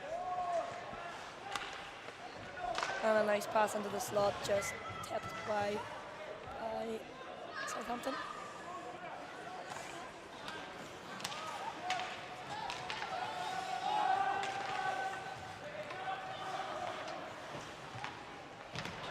Nice play out across the blue line. I believe we are stopping to put the picks in a minute. So bear with. It's never a dull day here in the BUIHA. Usually kept in the zone there. Oh, lost the Oh. tire there. Nice little drop pass. Nice And shot. Oh, too high. I don't normally sound like this. You've got your voice is deepened deepened slightly. It sounds like I've taken up smoking for the last 20 years. Yeah. It tends to happen at nationals, doesn't it, when you're a player? There's so many things going on. You're playing and then you're going for a... Not just at the post, I believe. I heard that ringing. Yeah. Going for a little drink or two. Did you go to Corp? I heard that's a thing that people do I when did they not come to make national. court because I finished my Oh, nice shave by Southampton.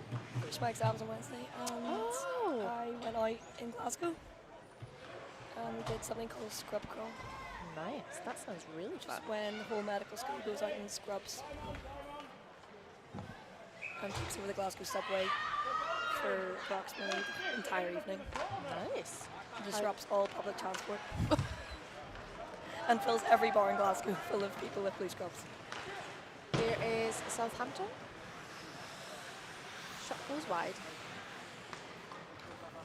Oh, that just went 5-0. That was from Nick Walker, number 88 from Southampton. And we have a 1-0 game, guys.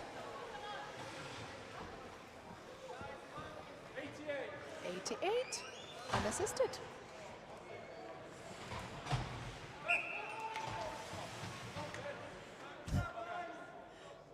Oh. We got it. Oh no. No, we got it. That is 1-0 to Southampton. 16:05. Come on, Spitfires. We've Nice got shot saved Spitfires there. fans in the chat. We've had some fans from all the way from Canada in our live chat. Brilliant. I know. We've had some Finns, although they do play in the BUIHA, so I guess they're local. Callie. No, Kalle hasn't been here this year. Maybe I have a slight disagreement here, but sorry, bit of a don't worry about it, mate. But Game the lads will continues. play on. Game continues. There will be icing. In the Glasgow clan, they say icing sponsored by the Glasgow dentist because of Ice White Smiles. Did you get paid to sponsor that? No, to I say just that? find that really funny. Right. Southampton looking to do it again here. Nope. Newcastle thinks not.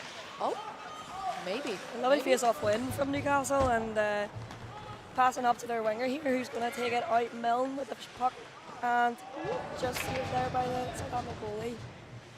Puck's in the corner. Puck is in the corner.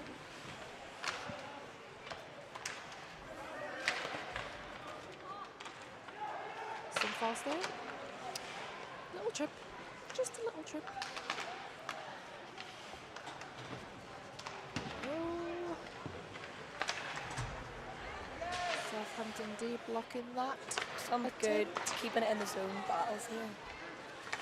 Oh, nice shot. Really good Can't shot. quite get the rebound because Southampton is looking to clear. It's just kept in there by 25. Newcastle. Oh, someone commented, I just hope both teams are having a great time. Exactly. That's all that matters here. That's all that matters. That's what BUIHA hockey is about. Up, looking for chance there, but blocked by Southampton goalie. Let's have a look. There was a nice rebound there, but I think the goalie, yep, catched it right up. Goalie's having a good game. Goalie's having a good game. We love goalies. Appreciate goalies. Appreciate goalies. No one who takes up being a Oh. goaltender at university Honestly, he must be mad. maybe needs a head scan. But We appreciate them. We appreciate them. As crazy as they are. But I feel like it doesn't matter where they go, they're crazy. Like imagine being a pro goalie. No. I don't want that hit, that speed of a puck at me. No. Imagine being a professional football goalie for Arsenal and then signing for the Belfast Giants as an ice hockey goalie. At Peter Check. Oh. Coming along the boards there. Well, and we've got a bit of a domino effect in the corner here, and Southampton are just managed to clear that puck despite the odds against him there. And we are going to call it icing. That was a good icing call to take. It's a good icing goal streak. Race till the end. I find as a player, whenever these games are happening, that when the ice is cut, I struggled skating Oh, because it was so slippy. so slippy. It is a little bit wet today, Just rubbish, But- to be honest. but maybe we're just not very good skaters. Maybe we're just technically not very good skaters, because usually players appreciate, especially guys. We might just be rubbish. I'll complain if it's wet. Yeah, I'll complain if it's dry. yeah. We have played in the same team, so you know, maybe it is just us. We're used to the crisp ice of Murrayfield, Yeah. so they're high standards to live by. To be honest, I honestly sometimes miss Murrayfield. There's a shot here from Newcastle. I sometimes miss Murrayfield because the ice is pretty good compared to a lot of the rinks that we play in. But then again, I am also a bit spoiled now with Nottingham because we have 2 pads. Yeah, we are blessed with these facilities. We are blessed with these facilities. Murrayfield does have bricks in their boards though, so that is one thing. Murrayfield is where I got my first concussion because the boards are bricks. Did that inspire you yesterday to go and like pursue everything you're doing just now with concussion and recognition in the BUIHA? Someone just put shout out to Planet Ice Ghost for fungus/mushrooms gives the Spitfires superpowers. And indeed they will. Indeed. Newcastle come in here. Oh, nice block again. A lot of dominoes out tonight. Lots of dominoes. It is. I mean, it is 20 to 9. It's been a long day for most people. I mean, maybe the ice is slippery. That was a lovely neutral zone breakout that just happened there. I honestly do think this wet ice is making things maybe trickier for them Southampton and what maybe folk appreciate. It could be, because there is a lot of falling and tripping and domino affecting on this ice. People seem to be Lovely catching kick save. edges. Southampton here working their hardest against Wildcats. Oh, I hit the post. Net is just off, so they'll stop the play and they will. do a bit of DIY and A bit of- it's sort. Yeah, goalie's pad just slightly moved the goal. Let us know in the chat what your favourite ice rink is. Yeah, guys, tell us your favorite ice rink in the UK specifically. The same guy said they've got some fungus growing in their rink, but management doesn't like people talking about that. Oh, I mean, it's What like rink doesn't have a bit of fungus in it? I feel like every rink, especially if you go into the showers, it's a little bit of fungus growing in every rink. If you're lucky to have showers. Any environmental scientists or ecologists, please let us know what the kind of fungus. Yeah. And if you want to look into a dissertation project, I would recommend Yeah. reviewing the fungus and spore level in ice hockey rinks. Yeah. I think you'll find some interesting results. Evaluation of the fungus in British ice hockey rinks. Actually, please don't do that because you may stop us playing our sport. Yeah, actually, that is a very, very bad idea. We really want to keep playing, so let's not explore. We might get aspergillosis, but I would rather do would. that. And Yeah, let's Okay, that's ignore Newcastle coming in. 1-on-2 here. Need some help. Because Loose puck. Southampton will clear that, and they have Southampton on a breakaway Got a on a two. 2-on-2. 2-on-2. Sorry, not breakaway. 2-on-2. Yeah, let's Ignore forget- me. Oh, ice is slippy. Shot went wide Ice there. is It's going to be slippy. just kept in the zone by the Southampton defender. Puts it between the legs. Whitley Bay, proud winner of the BUIHA Memes Best Drink Vote. Do you love Whitley Bay? You play out of Whitley Bay quite a bit. I did play for Wembley Oh, Bay you did? Limits last season, and How was that? the rink is obviously black and white on paper, not the best facility. but Yeah. it has a lot of character. It does have a lot of character. I was saying to Rambo yesterday that Steel Queens played that one game in Whitley Bay against Northumbria with like 7 players. One of them being Rambo and one of them being Nick. Oh, we've got a penalty for Southampton, number 21. What we got that for? What did we get that for? Who knows? Tripping?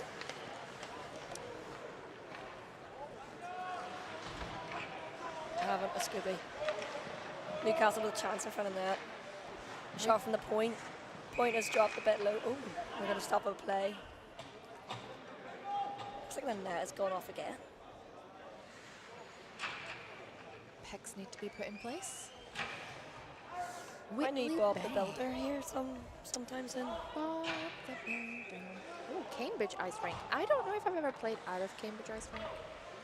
I have, Nice. and I'm trying to remember what it was like. Oh, it was lovely. Lovely. Got a juicy goal in that rink. Newcastle coming again. Just wide. I never score, so yeah, it's a nice rink.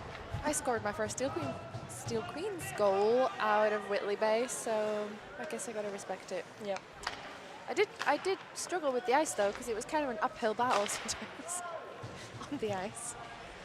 Yeah. As a shot just went wide on the net, you might have thought I went in, but I just hit the side of the net. Sometimes Checking. catches me out. Oh, Just the- wide, juicy rebound, and there is. There it is. Newcastle get their first goal of the game. Checking was the penalty. Thank you. I did input that wrong on the screen, but it will be right in That is the game unfortunate. sheet. That is unfortunate because their goalie is working hard, and defensively they're covering the house and 70-91. doing everything right. I need a centre man here. There we go. H. Brook scored that goal. It's a good goal. And now we are 1-1 with 5 minutes and just under 30 seconds to go.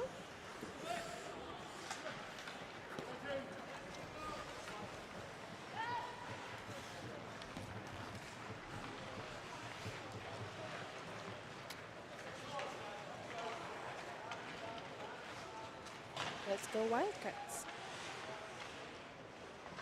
Is everyone else in the room watching an NHL game?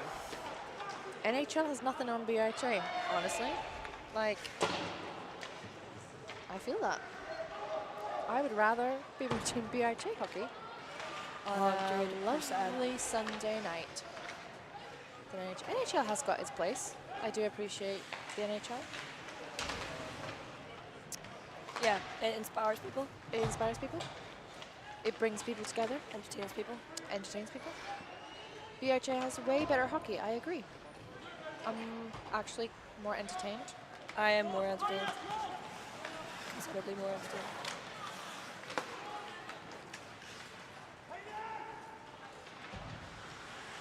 Oh, we'll just blow a tire there in the corner. It is really slippy here. Newcastle keeping it out of their zone so that the forwards get in, and that will be offside. 56 quite didn't make it out until the 2 forwards wanted to come back in. The freshly cut ice appears to be the 6th man for the Southampton team know. today. There is something going on. But you know, sometimes also the temperature of the ice. I remember when we played out of Coatbridge and I felt like I couldn't even skate. The ice was like, just don't know what was happening. But It might be because of the swimming pool next door. might have been because of the swimming pool next door. It just felt like the softest ice that you couldn't turn on. Every turn I made, I fell. It was horrible. Oh, that was a miraculous dodge. That was some diving going on here. Newcastle's really looking to put that pressure to But get really- into the zone. Really excellent skating there from number 10 to avoid that collision. For sure. Nice reading of the gameplay, Southampton. And it was just picked away there.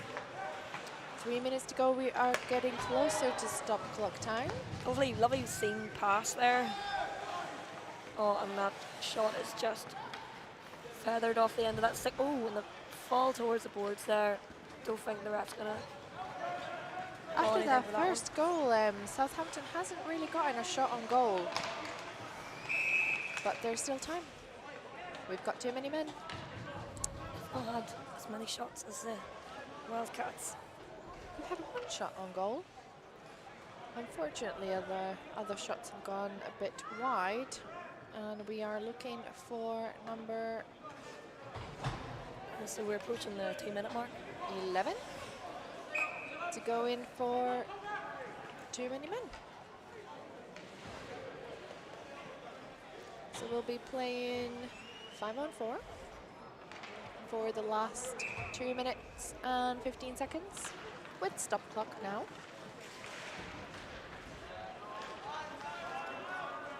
Southampton's going to have the perfect opportunity to capitalize on this because it is 1-1. You need a goal if you want to win. This is either the best or worst time to get a goal. Whoops. So obviously got that advantage, but the pressure's on you. The last minute is always the most stressful.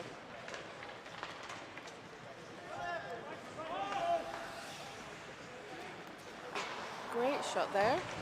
Just hit the post. Went off Another the pad goalies. save. Yeah, went off the glove, didn't it? Southampton keeping it really nicely together. It'll be interesting to see if they decide to pull their goalie, because they are keeping it quite well in the zone, and we are approaching the last minute.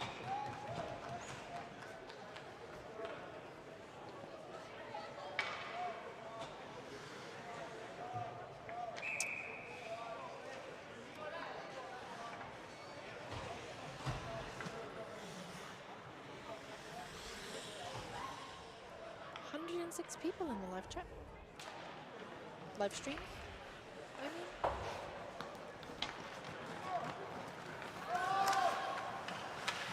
Let us know who you're supporting in particular, and we'll give you a shout out. And that's Which team you're from if you're a BUIHA player? I'd love to know.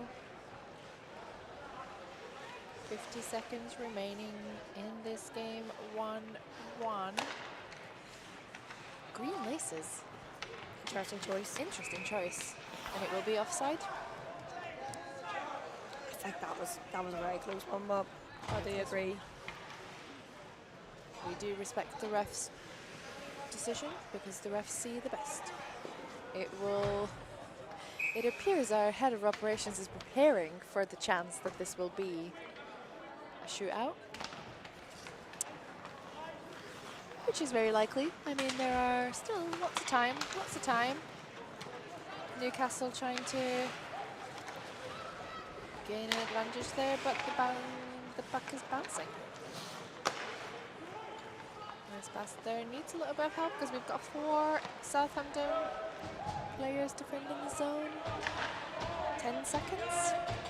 Still 1-1, and we're going even strength now for the last few seconds of the game.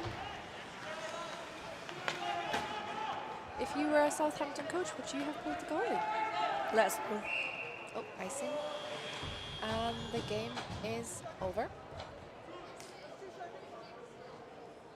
We have Bethany said, I know, we did. This is the second one. Yeah, me and Bethany.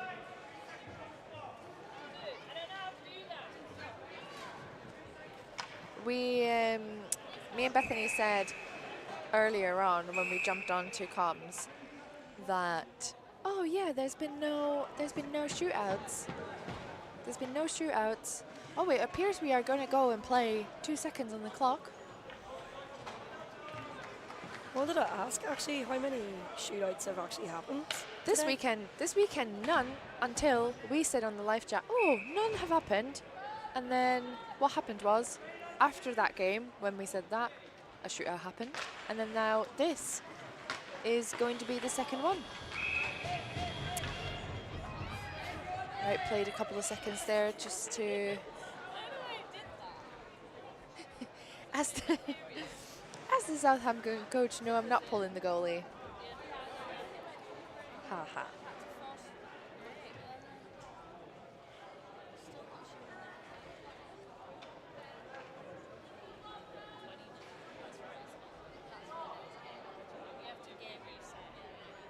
We will be going into a shootout now because 1-1 after 20 minutes. Our Stags B game ended in a shootout. I'm pretty sure that was the only shootout. That game was of the year. our goalie's only been playing, I think she's only had 5 games. She has been doing exceptionally well for this tournament, considering she's not been playing. I think the pressure from a goalie's point of view when you're going into a shootout is you Oh, can't yeah. actually estimate that pressure on that individual. And honestly, I was saying this earlier as well, that I really hate when games end in a shootout, because also for a goalie, you know, you might be an excellent goalie in the gameplay, and shootouts just might not be your strength, because it is a very different type of situation for a goalie. Right. Yeah, because you've got your team on the ice and Yep, the it's ebbs and not, flows of a game where you know, you're getting a shot 1 against you. some goalies have got 2 shots the entire game and then they're getting 5 all at once. Yep. Or 3 in this case. Is it 3? 3, shots yeah, it's they get? best of 3. So the teams will pick 3 players, and if there is no resolution after the first 3 players from each team, we will reverse the order of those shooters, and if we still don't find a resolution, we will continue sudden death situation with players. They can pick players outside of that 3. So But we never really, we keep just keep going. We hope we don't get to that, because last year I think we had 23 or 24 rounds of shootout, and it got a little bit ridiculous. So What was that game? I don't remember. A year ago is a long time ago. Anyone watching and remembers what game that was? Yeah. Let us know. Please tell us if you know what game last year went on to. I honestly swear it was 24 rounds of shootouts, and it just went on forever, and it delayed us for the whole game. Pulling the goalie is the best part. Are we talking about the same pulling? Not sure. Let us Not know sure. what your experiences are of playing a goalie. And which one? Which team, I mean, are you in? Where you pulled the goalies? As a coach, I've pulled the goalie once, Oh. and it actually worked out. I do, actually, like, in all seriousness, I spoke about this last weekend that It was a Stags Metros game in Yeah. Glasgow this season, if anyone was Nice. there. You're welcome. I got that 6-6 draw with my team. Right, Newcastle is going first, number 69. And it's a goal!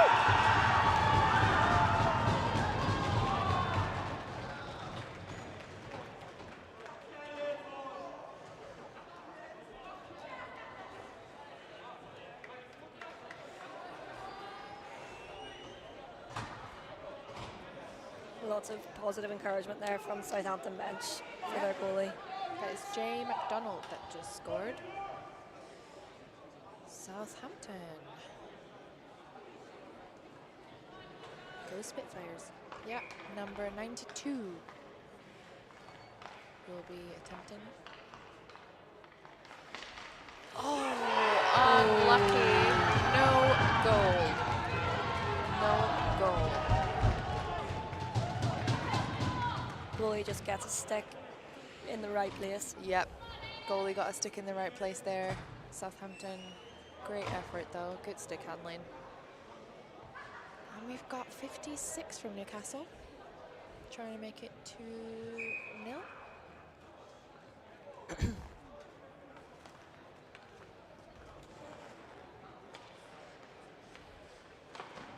No goal.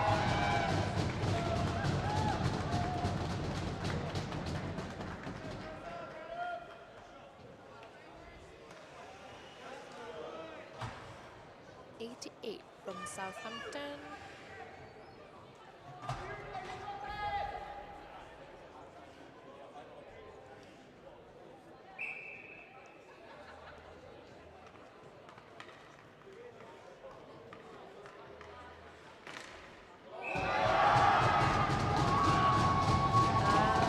Was that a goal? I looked away. Yep, that was a goal. I only looked away because I realised the Skynet is a little bit behind on penalty shots. Not penalty shots, a shootout. So if you are wondering, we are not doing it manually. It is following automatically. 66 from... I already forgot who scored that last goal.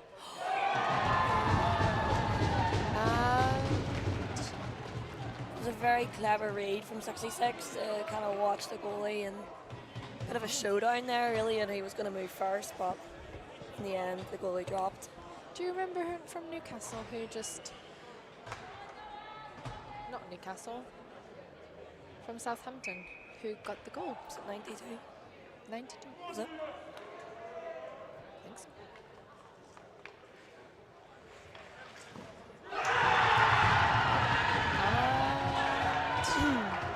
That did not go in. The Wildcats had done it.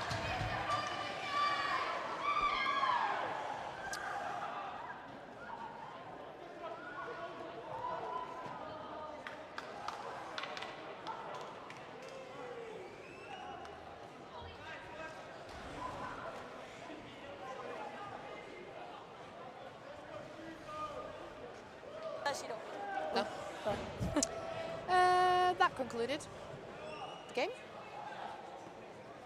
I think the team with the most shots did win that game. Yeah, Newcastle definitely had more shots on goal than Southampton in this game. However, Southampton opened very strongly with a goal. Amazing game all around for Wildcats. Yep, absolutely. Really strong in the offensive zone. Kept it out. Got the goals. There we go. 88 was the first year that she was talking about the second one. Oh yeah. It will be correct in the game too because we are doing it manually as well. I'm just pressing buttons, little buttons for the screen.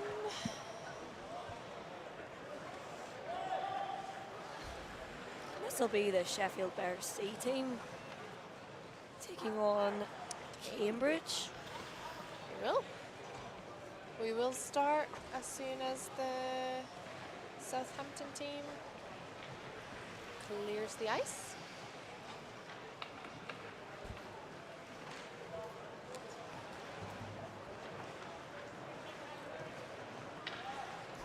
Camera will be going a bit bananas. 'Cause it is tracking movement, and right now there's a lot of movement. Shall we buzz? Buzz.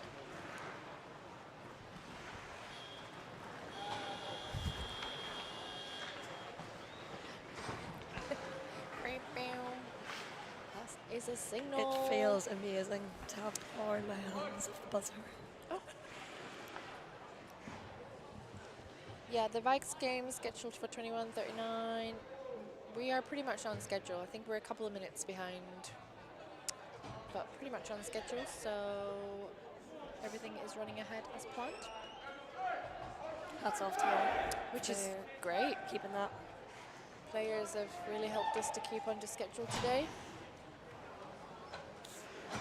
Yeah, this is Cambridge and Sheffield D. Another semi-final. Exciting times. Exciting times. We have a semi-final game.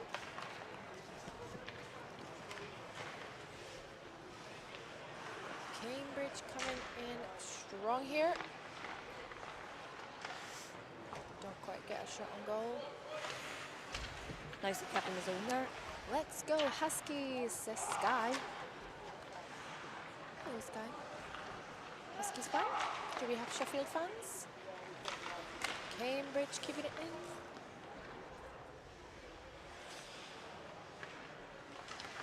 Same as last game, 20 minutes. Last two, stop clock.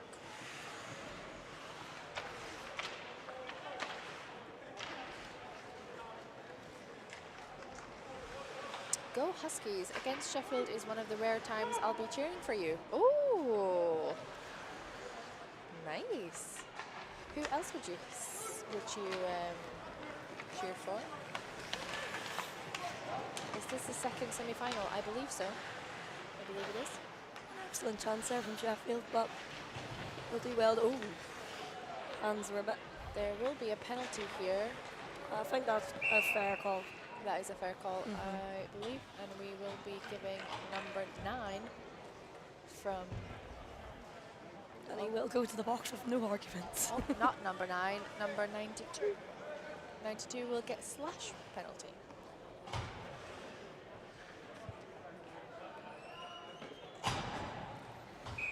So Cambridge on a penalty kill.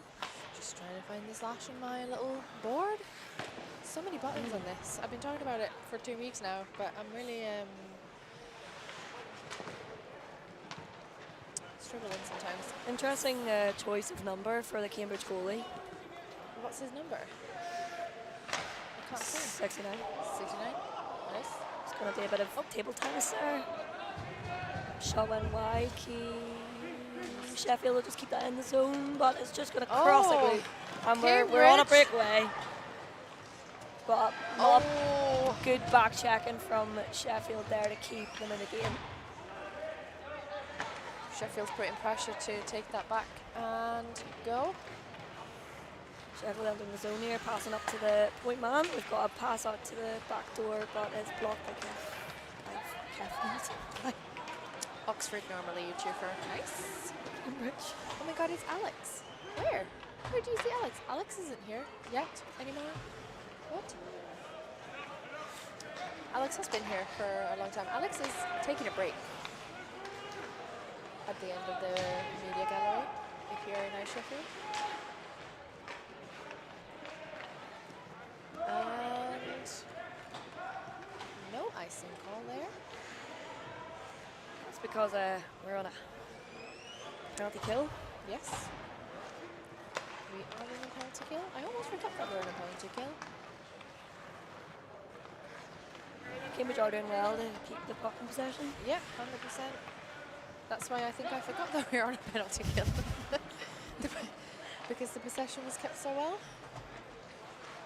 11 has a similar style to me where I try and keep it on the stick, but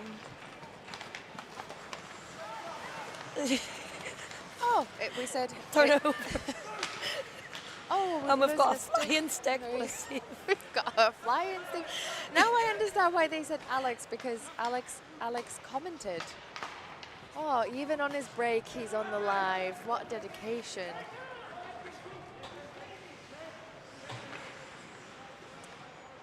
Hey, Emma. Ooh. Do we have teammates here in the chat? Or do you just know each other? Also, remember to be kind in the chat. Just a reminder. We love everyone. All the players and all the staff. And all the Nice officials. little pass about there in the neutral zone for Cambridge. They will keep that behind the goal line and they'll look to wrap that around. Oh, That could have been a good shot, but keeping it in still. Down the on the idea was boards. there, and there's some good ideas out there. There's definitely some systems going on here. Yep. That Oh, that could have that been. goal between his legs. That did. That was dangerous. Yeah, there's definitely a system here that they're trying to execute, which is great. Whoever's training this Cambridge team and the Cambridge women's team as well, like, credit to them, they've clearly been working hard on things over the season. Oh yeah, for sure. There was some great plays there. It's very, very clear to me that the training and coaching there is paying off. Overall, I think in the women's, you can see that teams have really been working. Northeast Angels were looking really They were great. looking great. They were looking They really were great. so sharp. Yeah, you can really tell that they've been working hard on the ice. I was going to say that to Nick and Beth, when I got a chance, like the difference in that Northeast Angels team since when they started doing nationals. And we have a Sheffield goal there. I don't think they even realised that then. Yep, you can see it on the replay there. Oh, it just slipped in between the goalies. 51 unassisted. Just slipped in between the goalie's pads. Smith, 51 unassisted for Sheffield. The goalie had it.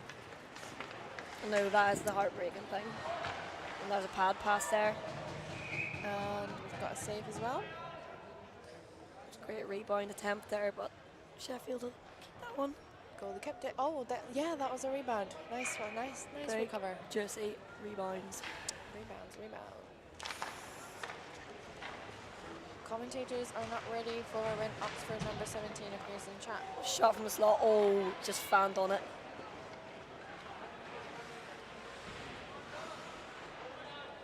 Walter's doing a good job there trying to creep it out, but Cambridge will keep that in the zone.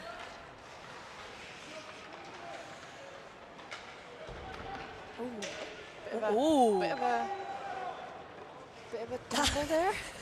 Not a check though. Not a check. Just a bit of a tumble. Oh, nice deflection there from Sheffield 43.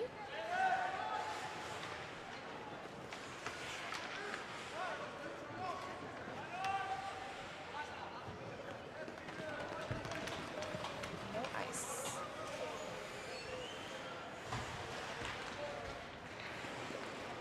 Got a shooting chance here for Sheffield. Oh, Just saved there by the goalie's blocker. And we'll try and break it out the zone for Cambridge. And we have a 2-on-1 opportunity. And that will just kept in the zone, but Sheffield will push that out again. Cambridge with the puck behind the net. Break it out.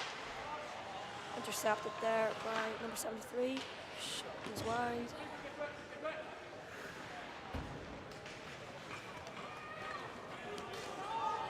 There's a bit of a shouting from the Sheffield bench over or something. there is a penalty there for Sheffield number 16s. For Interference. interference. I can't quite recall when that happened. I think we didn't quite see it from our point of view because it was along the boards on our side of the ice. We've got this table in front that kind of restricts it. Go Sheffield from USA. What? All the way from the United States of America. Love it. Last week, loads of Canadians. I think they were supporting Oxford and Cambridge as well, to be honest. So maybe a player has family or friends. Is Peter Dostal playing in this game? I'll have to check my roster. I've not got my roster open. Guys, be nice to each other in the chat. This is all fun and games. Yeah, Peter is on the ice right now, in fact. Number 21, Dostal, on the back of his jersey. Who does he play for, Elsie? Cambridge. Very good. He Right looks here. like the captain. Yep, captain right here in front of us, going on for the bench. Just now while I'm sat here, actually, I'm starting to feel the fatigue of playing both women's and mixed nationals That's in the okay. same weekend. We have 10 minutes left of this game, and then you should go and rest. So take a rest. It's been a hard. That shot went a little bit too wide behind the goal. Cambridge keeping it in though.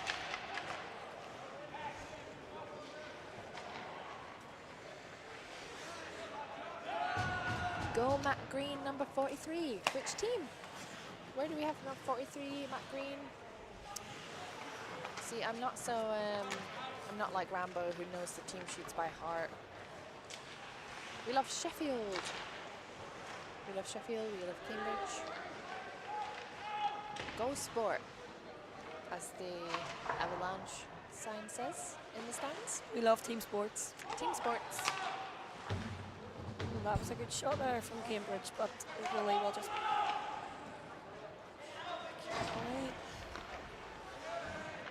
Even strength after that interference penalty.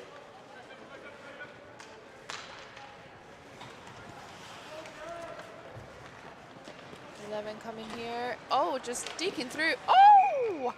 Excellent goal there by Cambridge. Not as much of a celebration as I thought there would have been, but They just went and did the job. Just look at that, just dangling through. Nice. I think the speed of that took them by surprise. That was a goal, guys. 71. There is no 71 on the roster. That wasn't 71. Who got the goal? It was 11. 11. That's what I thought. Should have gone to Specsavers. Jay Lee. Honestly.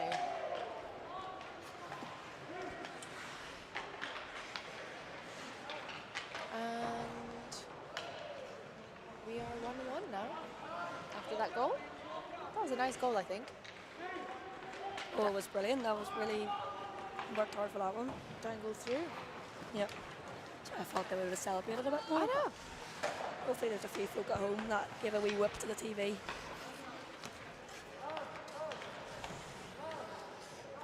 '23, a great number.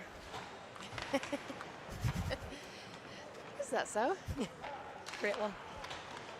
I don't see anyone playing 18. 18's like, oh, and Cambridge coming again. Blocked by Sheffield. Loose. Oh, and that will Is be offside. offside. Great effort though. 16 tried to keep that in. Can't fault the effort, I see. Can't fault the effort. Yeah, no one's playing with 18. 18's a great number, I think, as well. I do like 18 actually. Who- Who normally wears 18? I do. That would be why it's so cool. That would be why it's so cool. Do you know why? Also, we've got another outside here. Steel Queens currently are not playing anyone with 18 because it's my number, and I have never finished playing technically. And we hope and pray that she does come back. Yeah, there is a hope there that I return. Drop a wee thumbs up if you're either 18 or 23 for your own team. Oh, yep, 18 and 23 for the win. 11 coming again. It's a poke check on the blue line, but that'll be kept. Oh, and that was a ping off the post, looking for the back door, just wide of the net. Cambridge are going to keep that behind the goal line, but Sheffield pushed that around the boards. That was an excellent attempt before she just hit the post. Cambridge will keep that in the zone. Sheffield will lose control again, but however, Regrouping. looking for a regroup.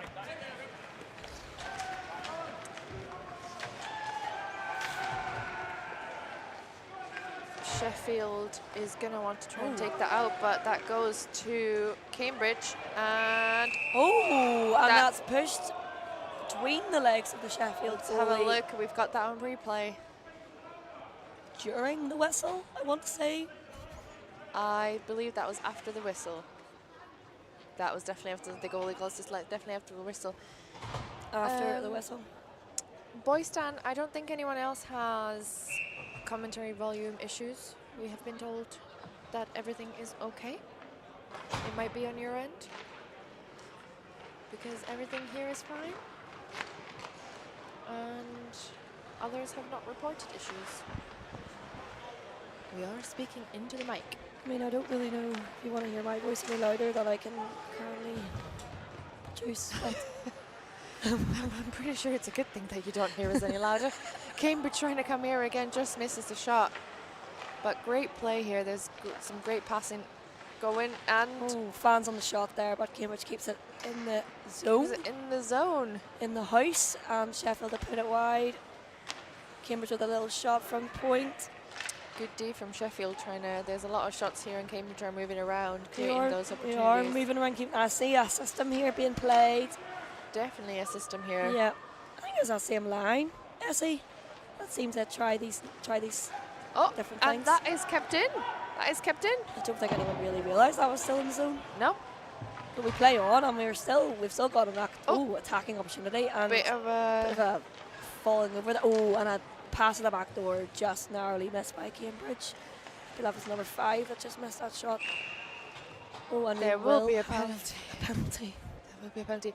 However, I think Cambridge are looking forward to this change. That was a long shift for them. A good chance, but I need to sit down after that one. Cross-checking for number 12 Assistant captain, number 12. on Sheffield, so we will be 5 on 4, which Sheffield might not be too happy about, but you know, they just had a long stint of Cambridge playing their system, trying to get a goal. They held in the D really well, but this is going to be something they want to clear because Cambridge are coming in hot.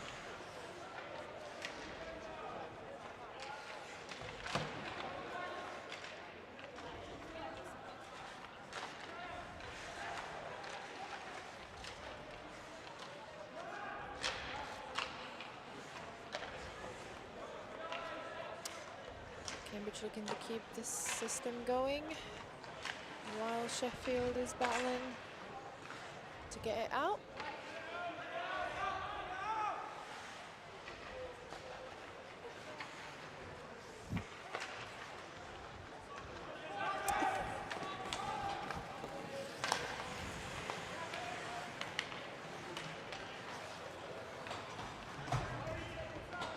That is not icing again. Oh, Cambridge really pushing hard here. Some excellent plays. It's hard to believe this is a 1-1 game here. I really do feel like Cambridge deserve a goal. It honestly, how hard they're working here. but also credit due to Sheffield that their D has been amazing. Absolutely incredible. For the last, I would say, at least 2-3 minutes, Cambridge has gone shot after shot after shot. It's a thigh burner watching it, to be honest. Not too many have actually landed on goal, but there has been a lot of shots in that zone trying to get to the goal. And the D has worked incredibly hard to block them and protect the house. Oh, there was a bit of a push there. Push and shoving in the slot. Cambridge will keep that in. No They've got a penalties, knuckle however. puck opportunity. Knuckle puck. Unfortunately missed the knuckle puck opportunity, but the idea was there. Oh, and a pass at the back door. Nice. Goalies have moved over in time, and we've actually got a block shot there. So We've only got a minute and 16, I believe, left of this game. Sheffield are doing amazing holding this up. Honestly, the play has been in the Sheffield defensive zone for well over 5 minutes now, with minimal exits. Goalies holding in strong. Cambridge goalie hasn't seen many shots. No, 4 shots I've recorded. So, can be a dangerous game if you don't face many shots, because if you get 1 or 2 on you, it can just catch you when you're cold. The crowd was shouting about something there. Yeah, the referees are having a chat here about something.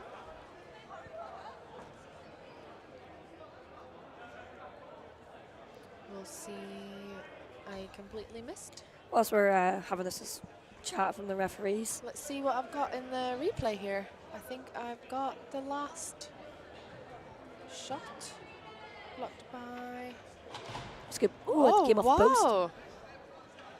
I believe that came off the defensor. Oh, do you think so? Let's have a look if I got it in there. Did that come off? Yeah, I couldn't work out if he had kick saved that, yeah. Lupu here. Oh, no, I think he went off the goalpost. It did very much look like he had kick saved that. It did look like a kick save. We have got a situation here. That's okay. Referees are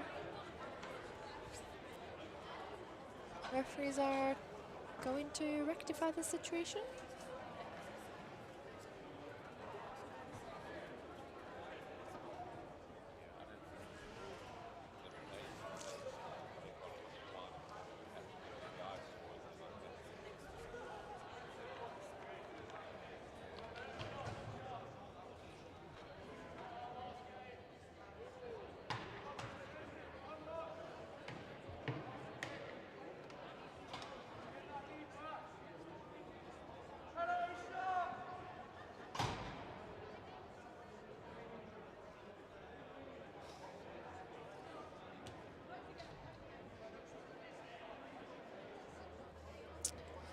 We are just waiting for the referees to discuss.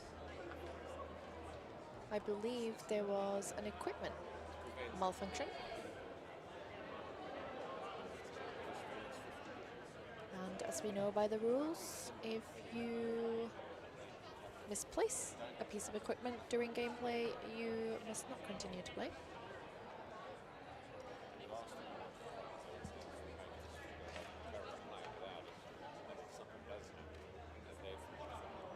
Let's see what they come to here.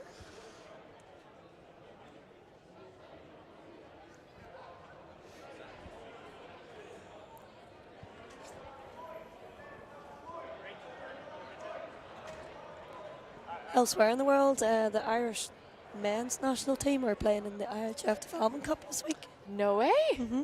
Wow! In Slovakia. Amazing! And they beat, I think it was Brazil or a country like that, 14-0. What? Go Ireland! The country doesn't even have an ice rink. Yeah! I went to Dublin the other week. Very good. I've never been to Ireland before. It was great. What did you think? I loved it. Where did you go to?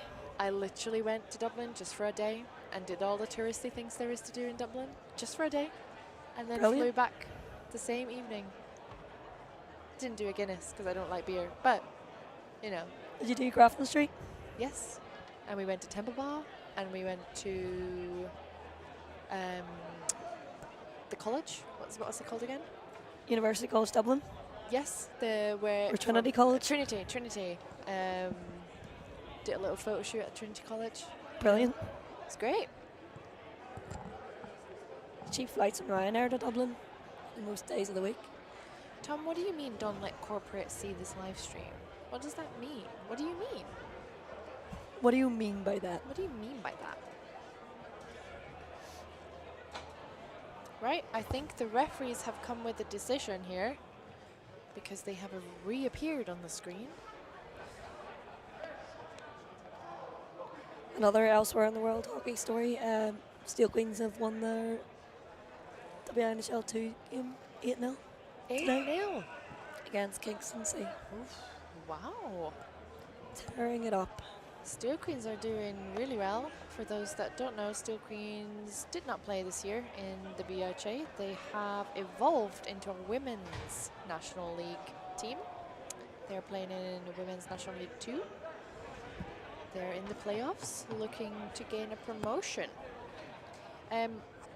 We stopped the game. There was a equipment malfunction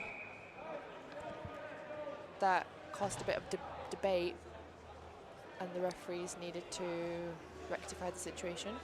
But we are back.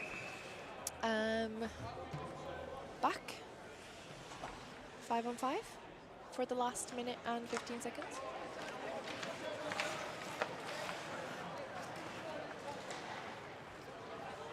One. So last minute, we're gonna be looking for someone to. I don't want to say the S word, Ashley, but it might happen. Oh, I think we really did jinx it. However, you never know. Minute's a long time. Minute is a lot of game time. On the ice, it always feels a long time, especially the last minute. Oh. Nice work by Sheffield defense there. They've got a system going on. Sheffield are undergoing a thigh burner with their defense today.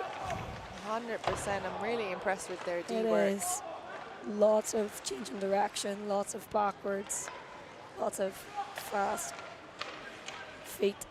And you know what I like about the Sheffield D? They've got a good system where it's really tight in front of the net. They're not letting anything through.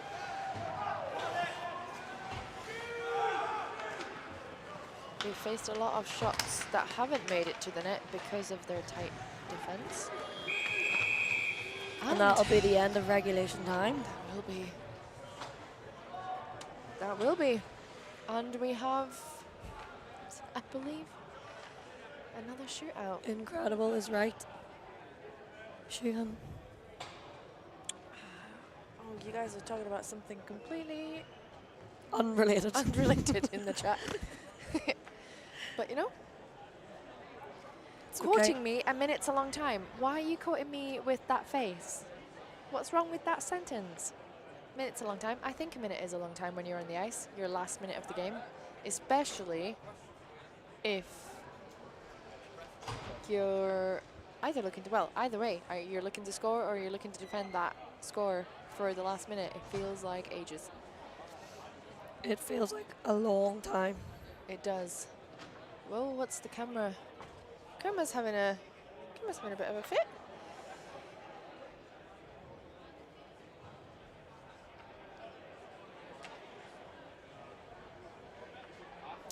We will be going into shootout once the teams have been explained the rules. Same thing applies. Best of 3.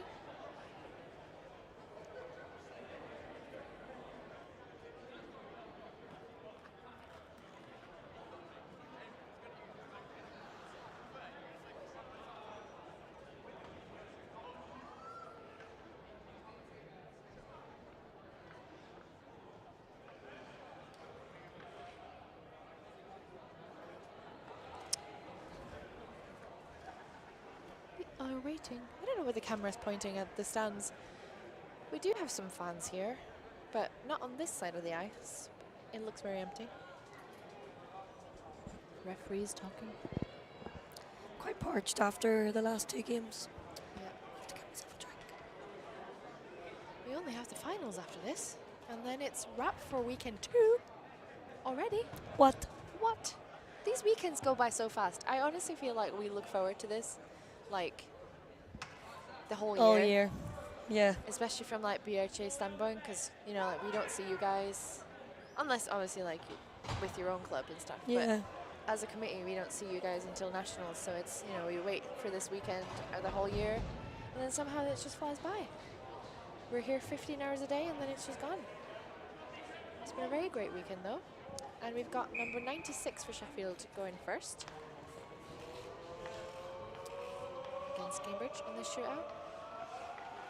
And it's a goal! It's a really strong cheer from the crowd for Sheffield. I'm glad to see so much energy in the room. Oh, we're not wanting a short-handed goal. We're wanting a goal. Jay Walters was the goal scorer.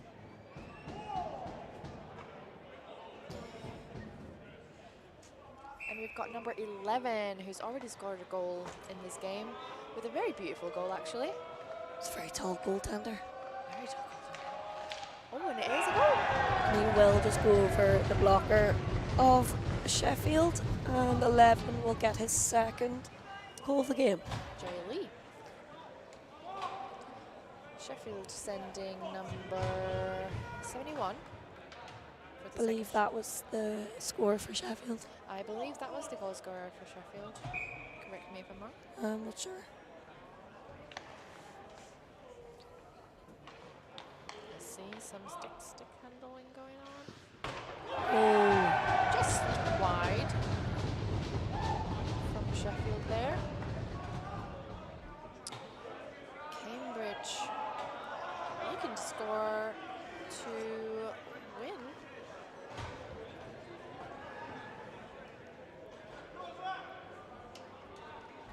In the chat. Tune in for the finals. Right, we've got 68. Oh, nearly losing the puck there. No goal. No goal for Cambridge. so that makes the shootout currently 1-1. Yep. Now we're going into our 3rd round of the shootout.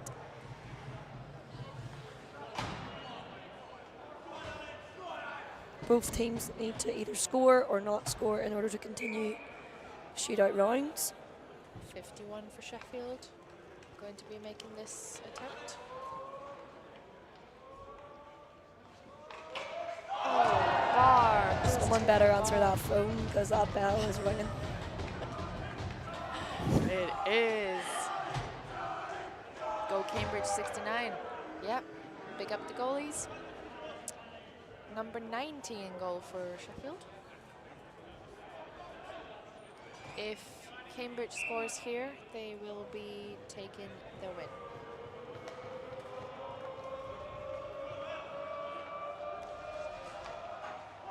Number five And goal. Cambridge managed to secure the win for the semi-final playoff. Lazar scored that last shootout goal. Again, another deserving team of the win. And Another deserving win. this will be a fantastic final coming up. Absolutely. Cambridge did amazing, but also Sheffield absolutely amazing D-zone work. Absolutely fantastic. Could have gone either way, to be honest, because Fantastic game of hockey. that was a game of hockey. But however, considering how much Cambridge really put pressure on that offensive zone, you know, really, really well Correct me if I'm deserved. wrong there, see, but I believe You believe? the goalies might have swapped for the shootout for Sheffield. Oh, I think Sheffield put out the Their- second goalie. their second goalie for the shootout. I believe they did. We did have 36 from Sheffield in goal for the game, and second goalie 90 for the shootout. Interesting choice from Sheffield. That was an interesting choice. Very interesting choice from Sheffield. However, this is, I think, what we said about some goalies might not be as strong on the shootouts. Maybe they've got some strategy behind it. Well, maybe there was a element of experience there, and they thought, Yeah. well, maybe we'll put this guy out because he's maybe better on the one-on-one, the one-on-ones. Yeah, for sure. But I think he's quite frustrated with himself. He seems to have Seems to left the ice. before his team photo. Absolutely nothing to be sad for here for Sheffield. That was an amazing game. Shootout is a tough game tough way to lose a game. 100%, especially after a game like that where you're facing a lot of goals, and actually not even at the goalie. The defense was blocking goals left, right, and center. Mhm. So that was a tough game, but nothing for them to leave on the ice apart from effort. Right, we have an ice cup. Yeah, see what's happening next. We have the finals. So we've got silver and gold finals, I believe. Semi-finals, gold.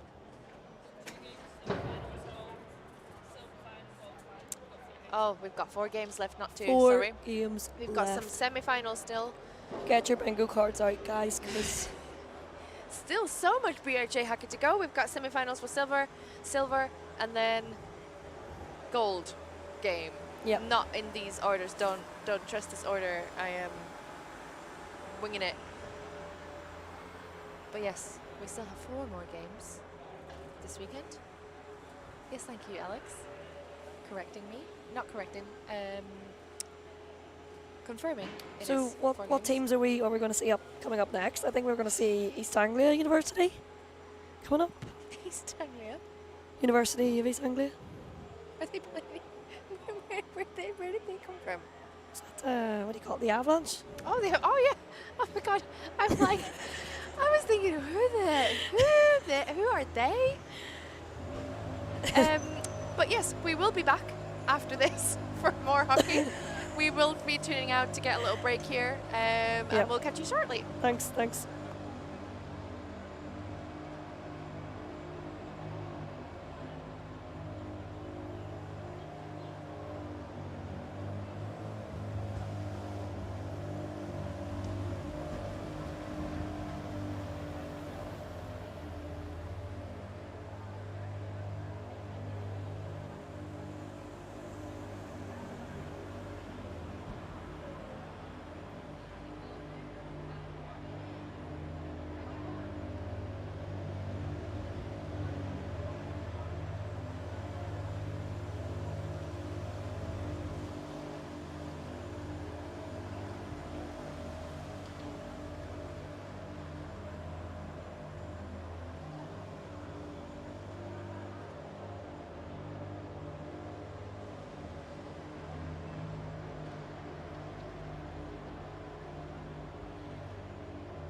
Welcome back, ladies and gentlemen, as we head to the gold semi-finals now.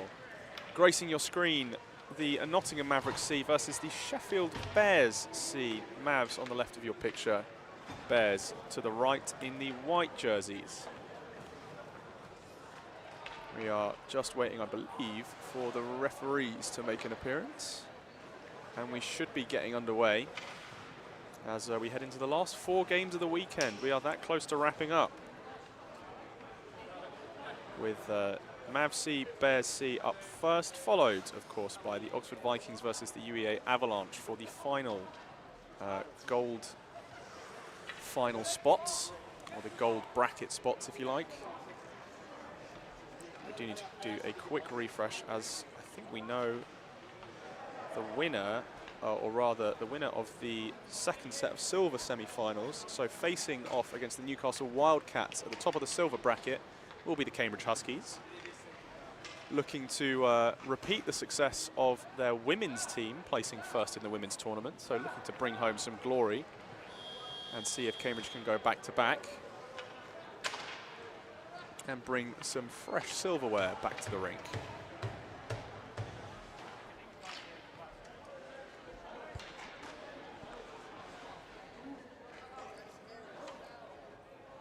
Let's see, do we have any Mavs fans in the chat, any Bears fans in the chat? Let's get some emotes going, have some team support as we head into what could be the last game of the night for one of these teams, and in fact will be the last game of the night for one of these teams.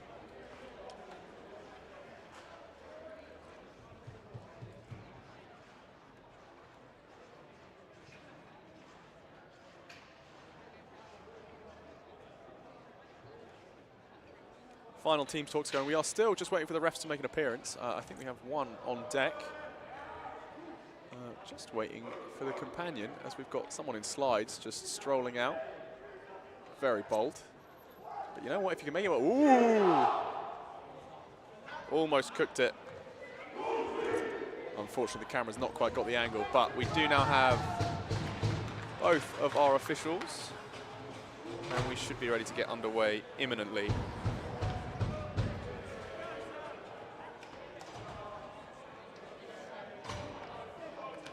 Some support there for Zach Dixon, number 5, for the Mavs C, and some love from Kate Neal for the Sheffield Bears.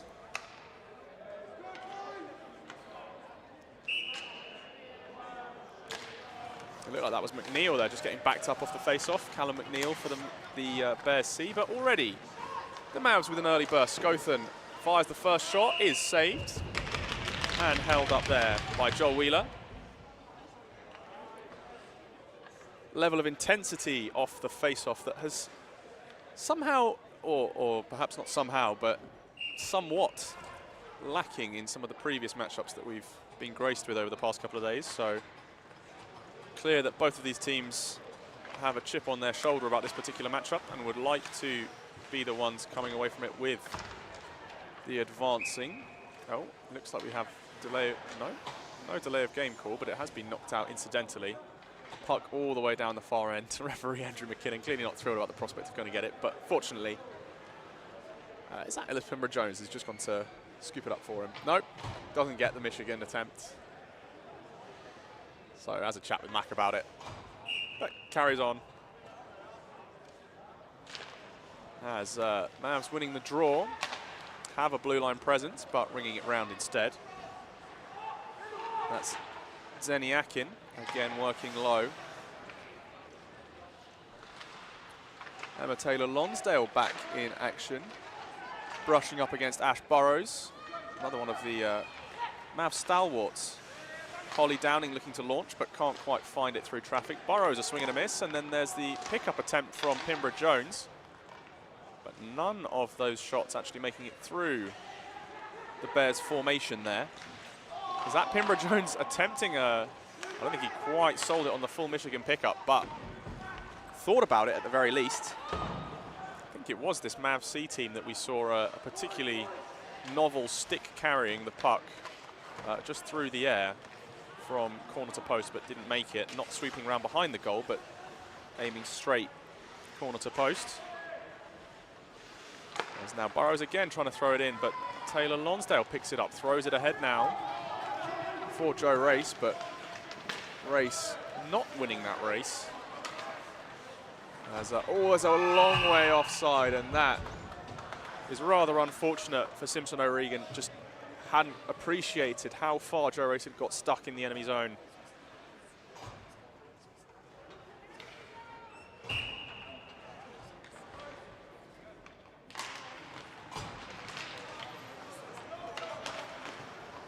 As after the first opening skirmishes, a retreat to the neutral zone, but once again the Mavericks looking to try and hound some territorial gains, and that's another offside. Should have actually been called there, I think.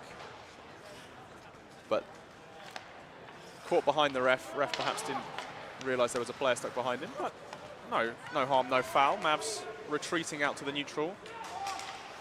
And that is Ishbel Wright hammering away and tagging back up again, able to get onside. The Mavs seem to have a bit more control, as that's Zach Dixon just floating around in front of his own net, having a rest. Oh, as someone takes a spill, it's Simpson O'Regan, and the arm goes up. Dixon tries to clear, but I think it is Dixon himself going to the box for, well, for what we're just about to know. There was an apologetic hand, 2 minutes for tripping. Old Faithful. I thought it was... Oh, well, we'll see. Maybe we'll give it for clipping and check with Mac afterwards. So it is Dixon in for clipping for 2 minutes. Why not? Try something new. As that long range pass, maybe more than a shot, is safely held there by Joel Wheeler.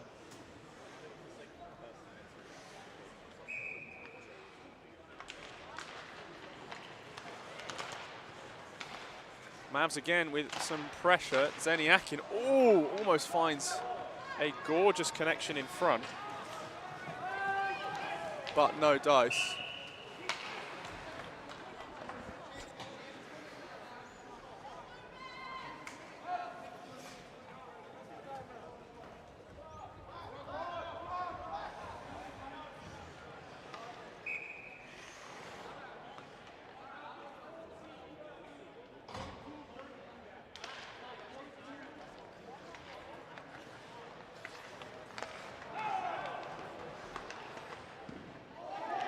A strong save there by Joel Wheeler as we just try and sort out some of the penalty issues.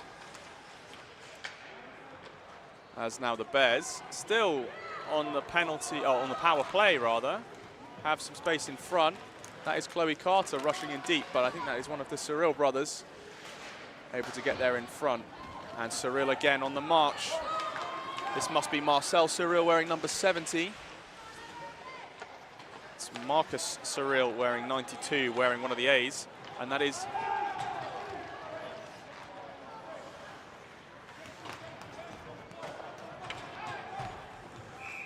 as an icing is called from the Mavs. Ooh, working in their favour really to buy some clock as the penalty now has expired. Zach Dixon back.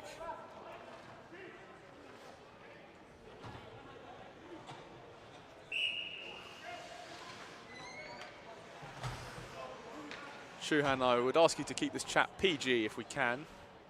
BUIHA Nationals is rated E for everyone.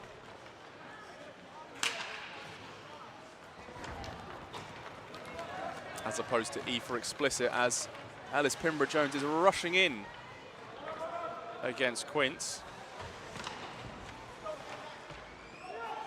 And now the Bears with a chance to counter-attack, but no, some good stick work. That looks like Harry Crawford there. Trying to find, is that Pimborough-Jones again in front of the slot, just all over the shop. Rushing up and down. And the Mavs just collecting themselves, regrouping. Just about tagged up there. Looks like one of the refs thought about the whistle, but decided against it, saw the skate on the blue.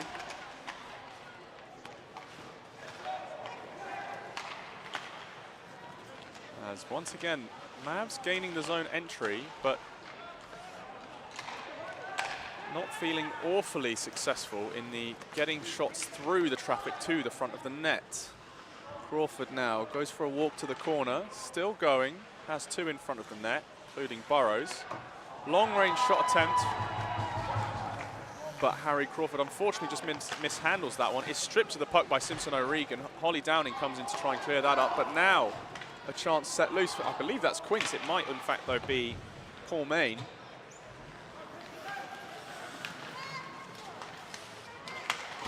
Somewhat difficult to tell with some of these Sheffield jerseys as Simpson O'Regan, sorry, no, not at all. Nick Winters, wearing number 20, is dispossessed of that particular puck by Jacob Giles. And again, the Mavs with some time and space. Eleanor Cooper running into a bear as she looks to find a change, but does eventually make it back to the bench. Woods plays off the foot to Bertram Coots. Wood again now. Nick Winters trying to get in the midst, but unsuccessfully. Is held in by Jacob Giles. And now circling down behind the net is Grace Leeming.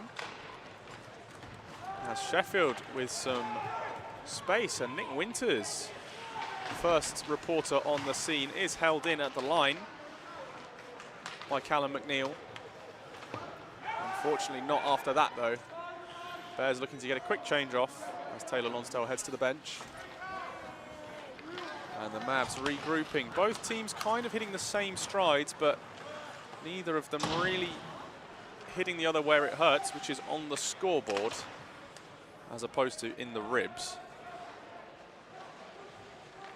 So that's Josh Wood there held up.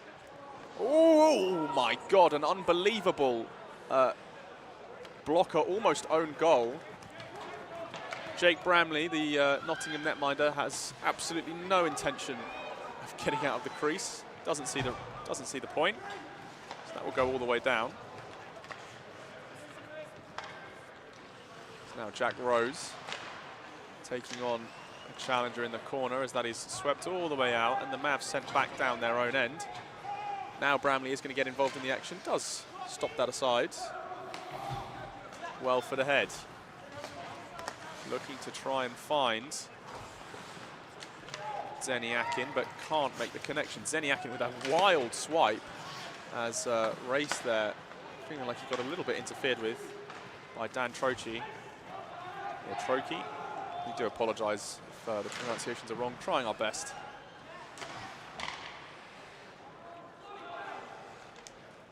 That's all right, Shuhan. Apology accepted. Oh, a lovely touch. Great handle here by Cyril. Cyril looking to let loose the wrister. Bobbles over the top. The net is knocked off, but the puck swallowed up by Joel Wheeler.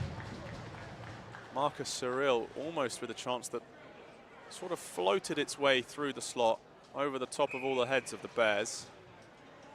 But fortunately for them, Joel Wheeler had that shot's number.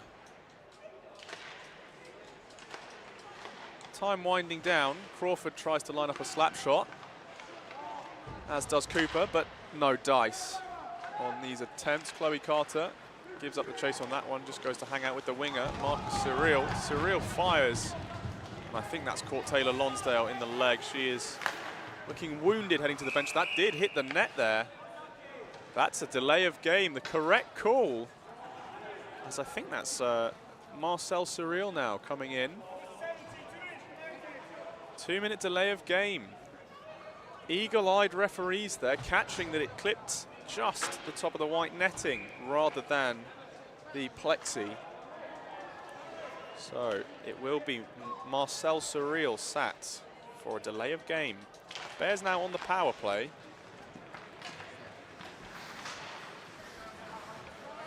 Yet to really make much of it. Oh, that's a great kick stop by Casley. Oh, and a snapshot fired in by, I think that's McNeil again. No, Simpson O'Regan.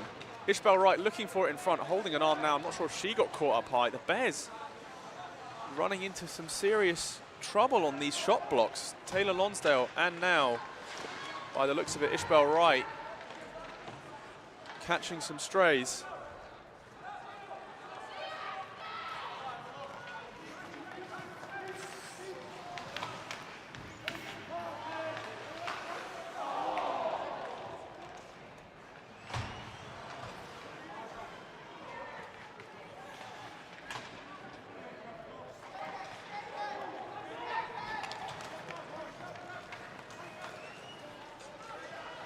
Kimbra Jones now racing in. Kimbra Jones takes a spill as we're just trying to iron out some of the penalties once more. As we still have Sheffield on the power play, but again, struggling to make real inroads into the Mavs territory. Many one and dones. Burrows gets the shot through Edward Nendick, but is turned aside by Joel Wheeler. Yeah, he made the stop.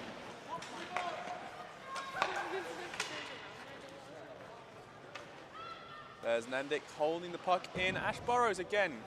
Primary forecheckers. Holly Downing tries to get involved. Ash Burrows fires in, but Grace Leeming able to hold that aside. And now races ahead, looking for a lovely cross-ice pass up to Chloe Carter. Race ahead again. Carter returns it. Oh, and it's an offside.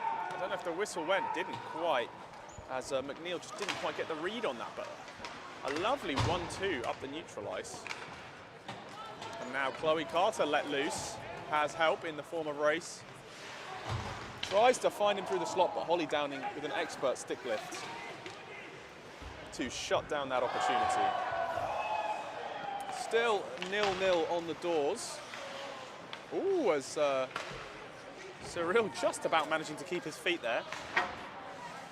Nendick holding the line against Zeniakin. There's now Simpson O'Regan. Mavs just looking to clear and manage to. They are back to full strength. And it's Eleanor Cooper racing in. Bears looking to clear. Can't quite be held in, and well dodged there on the potential blue-on-blue collision from the Mavs. That's now Zeniakin, winds in, finds the shot, is bounced out by Joel Wheeler. There's Giles getting dispossessed. Dixon looking to pass in ahead to Cooper. Cooper's wheeling next to the boards. Now up from the top. Shot catches Nendick up high. Second shot catches Nendick. Third goes wide of the mark from Zeniakin. Cooper again collecting. Fires across to Dixon. Dixon unable to get a handle. Does not look up before he shoots. And it's the skates of Nick Winters that will break that possession up for the Mavs. As now Nick Winters on the charge. As it's Dixon and Coots playing hot potato. Zeniakin wheeling, fires again, perhaps prematurely without looking, and doesn't actually trouble that short side post of Joel Wheeler. Zeniakin in round behind. Can't find the teammate though. And now there's a beautiful stretch pass attempt, almost intercepted there by Zeniakin, as Carter tries to find Winters, and it's a clear offside. I think a little bit lackadaisical there. As this Bears C versus Mavs C is so far not lacking for energy, but for actual goal scoring, it is somewhat dry, thin on the ground, as Burrows again looking in deep as Wheeler is going coast to coast, diving one way then the other. Now Cyril and Wheeler able to hold it up. So there's a little bit of a scuffle in front. Crawford exchanging some words with the ref is just waved back by Cyril. Cyril giving some bumps over to Burrows. But it will be Burrows to take the face off. Just about won by Mavs.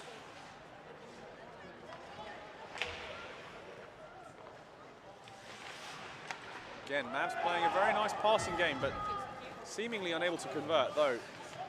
Mention must be made, of course, of some of these outstanding stretch pass attempts from Sheffield, including some real flying saucers. As Crawford is going the long way round and unfortunately is not rewarded for his efforts. Cyril holding in at the line. Marcus Surreal on one leg, off balance, turns and shoots. Pimborough Jones in front tried to get a stick on it for a redirect, but only succeeded in sending it up to the plexi as now the Bears look for an exit. They do. I think that will be collected fairly handily by Marcus Surreal. That's Burrows ahead to Cooper. Cooper now has Burrows. Can't find him in the slot. Burrows' stick goes flying. And that's Bradley Roebuck goes crashing into his own net and his own netminder. And the Mavs, some stick bangs, some signs of frustration. As Roebuck reclaims his equipment. Some frustration beginning to show now as we head towards the dying 2 minutes. Neither team, I think, particularly keen on the idea of a penalty shootout. As Mavs once again firing through, but just not finding those lanes to beat the traffic.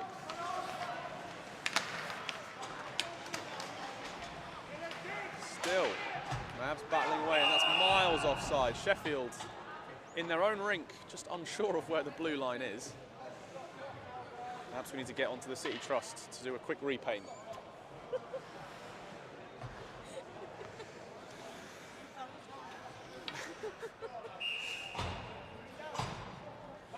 I don't know, some of these logos could use refreshing, couldn't they?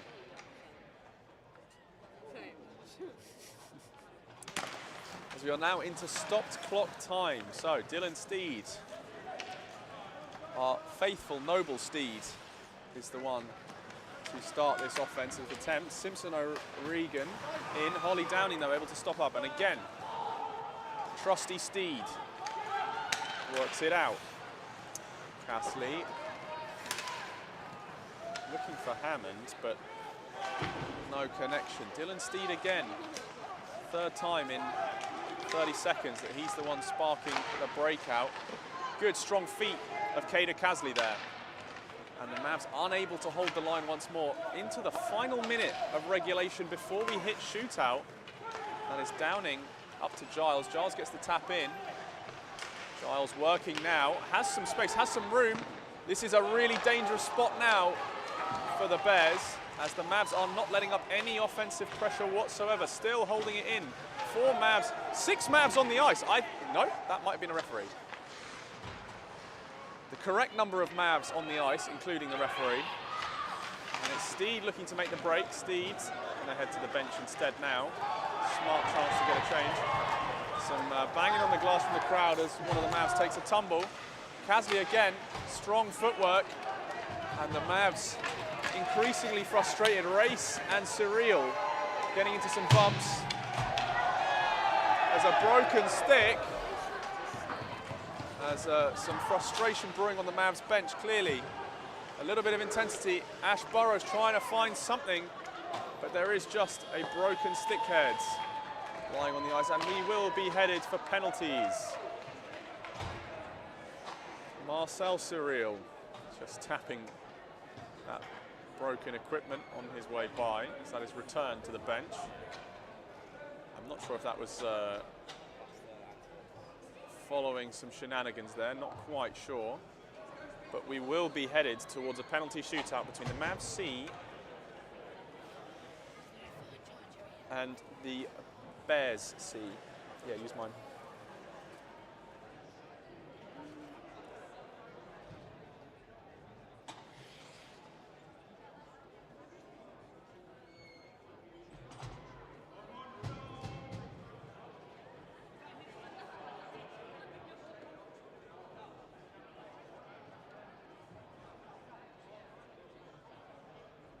Well, Tor, when I was at Oxford, I wasn't the one catching offsides. It's the benefits of being a goalie. You don't really need to know where the blue line is, just the red lines. What stage of the competition is this? Asks Ben Johnson. Hella late indeed, Shuhan. Indeed, hella late. We are in the first of the 2 gold semi-finals. This is the Nottingham Mavs C versus the Bears C. Still to come, the Oxford Vikings versus UE Avalanche. We are now slightly behind schedule on account of some of these longer penalty shootouts that have been coming through. Following that, the Silver Grand Final, Newcastle Wildcats versus the Cambridge Huskies.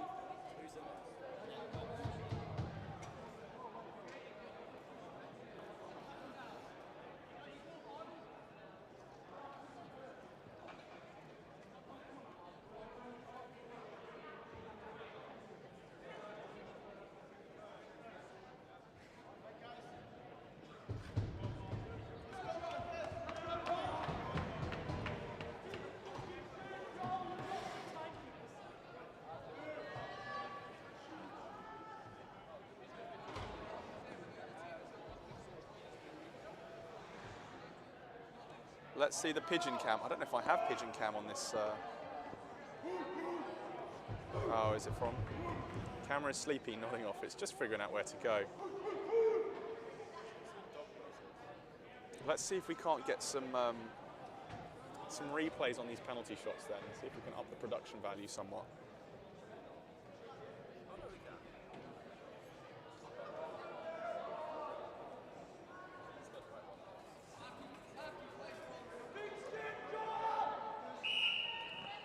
So here we go. It's a surreal for the first one. And he's made it happen. Let's see, is that too early? Surreal to open up the scoring. Ah, too early. I do apologise. But he's gone forehand, backhand. We've got a lovely shot of Wheeler there. Just getting my eye in. Forehand, backhand, upstairs. It does look like the the Mavs goalie here is missing equipment. He might have just left it on the net. We have McNeil now to shoot for Sheffield after the opening goal from Marcus Surreal.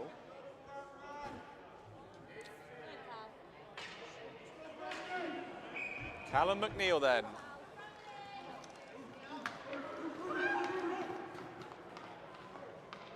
Taking on and saved, held up there by Jake Bramley.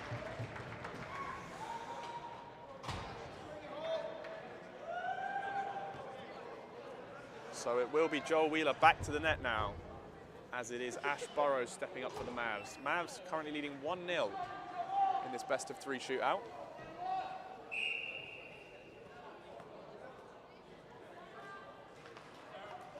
Burrows now advances slowly, curling out to the right-hand side.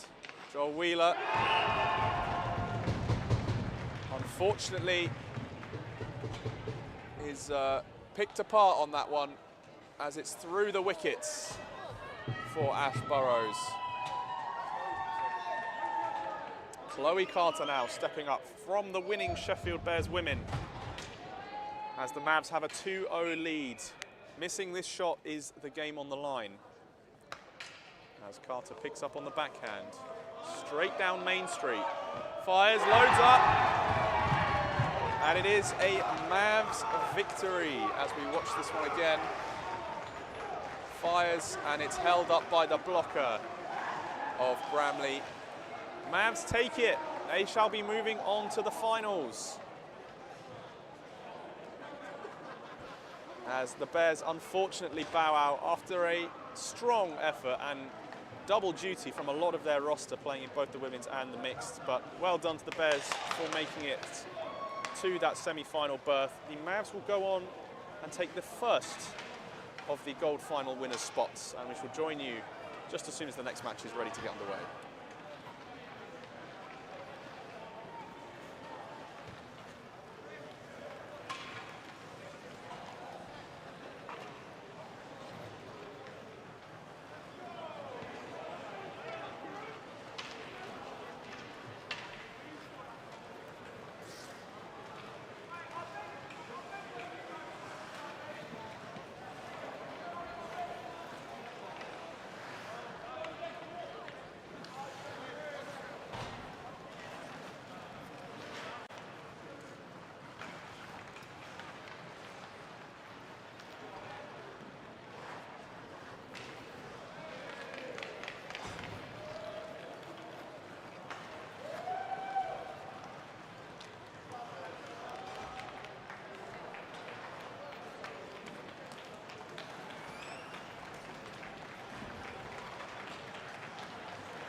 Right, welcome back, ladies and gents, friends and family, fans of the BUIHA.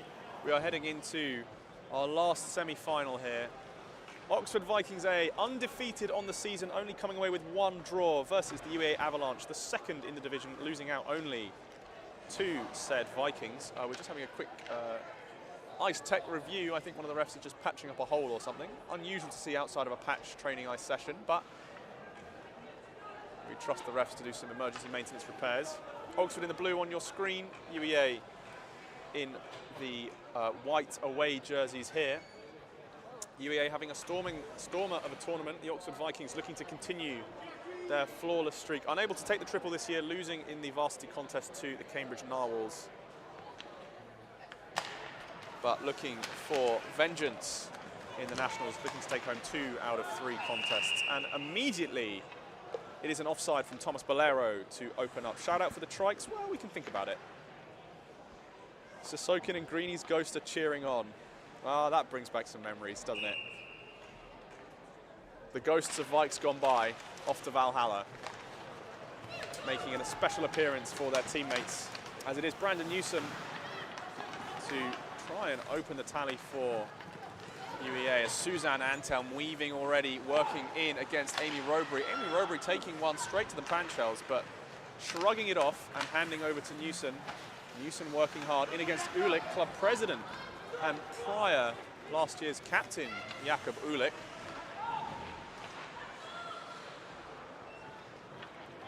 Question is, when will Alex lose his voice commentating the games? Ah, not this weekend, Camille, my friend. Not this weekend. As Robury now, forechecking in against Verboom, finds Colin Hewlin on the side as Robury looks to try and tuck one in short side, but hits the post. Ulick now working out. Finds Rademacher. Rademacher to Bolero. Bolero hasn't quite got the control on it, as now Colin Hewlin again. Big difference maker for the Avs this year, as Walker Silverman looks to tie up, and does, as Hewlin hits the deck. That's Rademacher ahead for Misha Garbor. 2 teammates that started their journey together on the Vikings B and have since progressed at great speed onto the Vikings A sister roster. Chipped ahead now. And number 88, I need to just double check who that is. I believe that might be, that's Michael Levinson. It's now Levinson up Main Street. Tangles with, I believe that's Scott McNichol. But still, neither team able to open up just yet, as it's a good attempt in from number 10, Eric Grant, a new arrival to the team this year. It's Kuadio, the safe hands of Kuadio, seen at basically all hours of the day at the Cambridge Ice Rink with just about every team that trains there. The Avs looking to find something in the slot. Robury holds the line, but no, it is Jack Haynes. Captain Jack Haynes has Bolero on his right wing for assistance, up against Brandon Newson. Newson takes the bait, but comes off the better for it. Hook, line and sinker, no doubt. And it was Jack Haynes' battleship that was in fact sunk, rather than Newson's. Although Bolero, hustling back hard, tries to get some backup from Harvey Wilson, and that will go all the way around to Tiff Dunno. Tiff Dunno off to Antelm, both having played already in the women's tournament this weekend. A long, long weekend indeed. Early mornings, late nights, but still grinding away. Robury looking to clear, but intercepted by Bolero. Bolero trying to be hassled off. And Wilson winds up for an infamous Harvey Wilson clap bomb. And it is Harvey Wilson to open the scoring for the Vikings A. 11 from 72 from 27, 7s and 2s all over it. Harvey Wilson from Suzanne Antelm and Thomas Bolero as the Vikings take a 1-0 lead. Draw 1 by Aaron Go for the UEA Avalanche.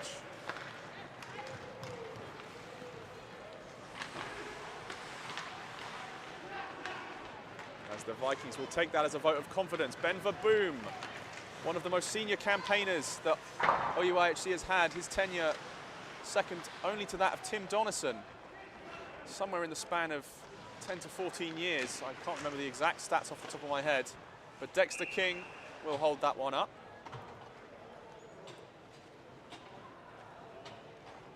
as the Avs look to bounce back. 15 minutes, 40 seconds on the clock.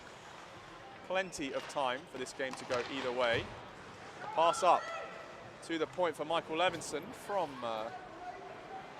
that's Rebecca Lim there wearing number 19. Again, another one of the players in the women's tournament as well as the mixed. Harrington, Levinson and Lim all slightly tripping over each other. Walker Silverman now working to control in the corner. Tries to find someone in the slot, but Lim hiding just the other side of the far post, the dark side of the goal. As racing in there is Eric Grant. Eric Grant in alone against 5. Teammates have backed off somewhat as Kuadio looks to take him downtown. Foothold is missed by Walker Silverman. Kept in by Levinson. Now Walker Silverman again going up against Aaron Go. Aaron Go, very much the beneficiary of that particular duel. And now looking to pick up some speed, coming through with some force is Aaron Go. Has Levinson in front, Aaron Go trying to go over Sophie Fisher and almost front flips over the top. I think we've got a call. And that might just be the offside. I think that's just the offside there. As we just look at Sophie Fisher, little shrug, seems okay. Gloves are up, she's cheering on, so no lasting damage done, and Aaron Go also seeming to walk away relatively unscathed, for which we are grateful on both counts. As Haynes looks to source ahead for Suzanne Antelm, is collected by McNichol, but Antelm still somehow ending up with the puck, going around the outside of Phillips. Phillips on the trip. Both referees' hands going up immediately, and it will be Connor Phillips to the box. Knows straight away, he says, yep, no worries, I shall take my licks. As that is number 82 for the Avs. 2 minutes for tripping. Nice attempt at the stop-up.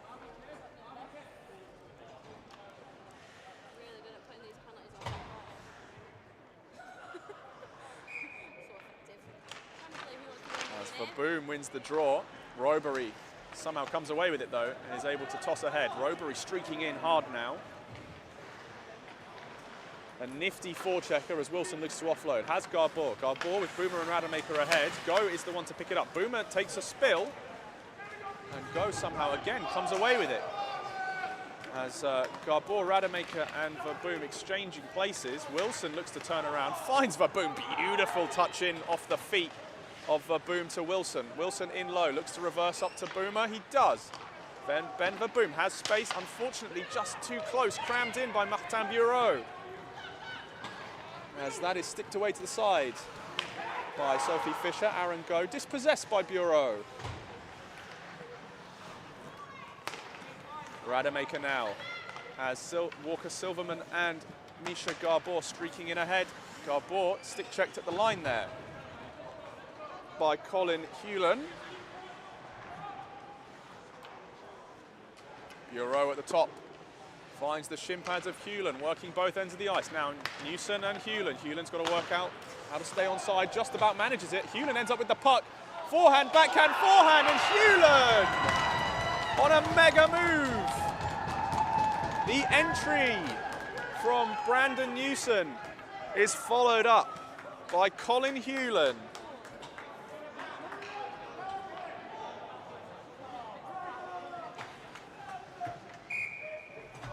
And I think that is a short-handed goal there for UEA. Managing to turn the tide. 1-1 tie game. All still to play for with 11:45 on the clock. Oxford momentarily stunned, but I'm sure keen to get back to winning ways. That's a lovely look ahead from Levinson, but fortunately into the waiting arms of Brandon Newson. Newson versus Antelm. Antelm takes a shove, but pops right back up. Newson perhaps frustrated, being mobbed by 2 Vikings. Kuadio now going long, deep into his own corner, but manages to get the better of Bolero on that particular move. Just fans on the pass first time round, gets the second one off. Newson getting hunted down by Antelm already. And it is the opportunistic Eric Grant able to take full advantage of that gift that ended up coming his way. Robery trying to spring free for Harvey Smith. Long shot, and Dexter King flashes the leather. Lovely glove save from King, always seeming to favour the blocker side, but that one straight in the gift basket. Very happy indeed with that, I imagine. As now UEA just getting a quick line change in. Oxford again setting up aggressively, trying to take up as much space as possible, send a trio in deep on the forecheck. Wilson unable to quite hold the line there. Dano with time and space has a full view of the playing field. Vaboom now in with Garbor, with Rademacher, neither of which quite in line to catch that puck, though Rademacher doing an excellent job of hustling in, holding the zone, as that's Hewlin and Garbor going at it in the corner. Hewlin just about able to offload. The rerun comes back down,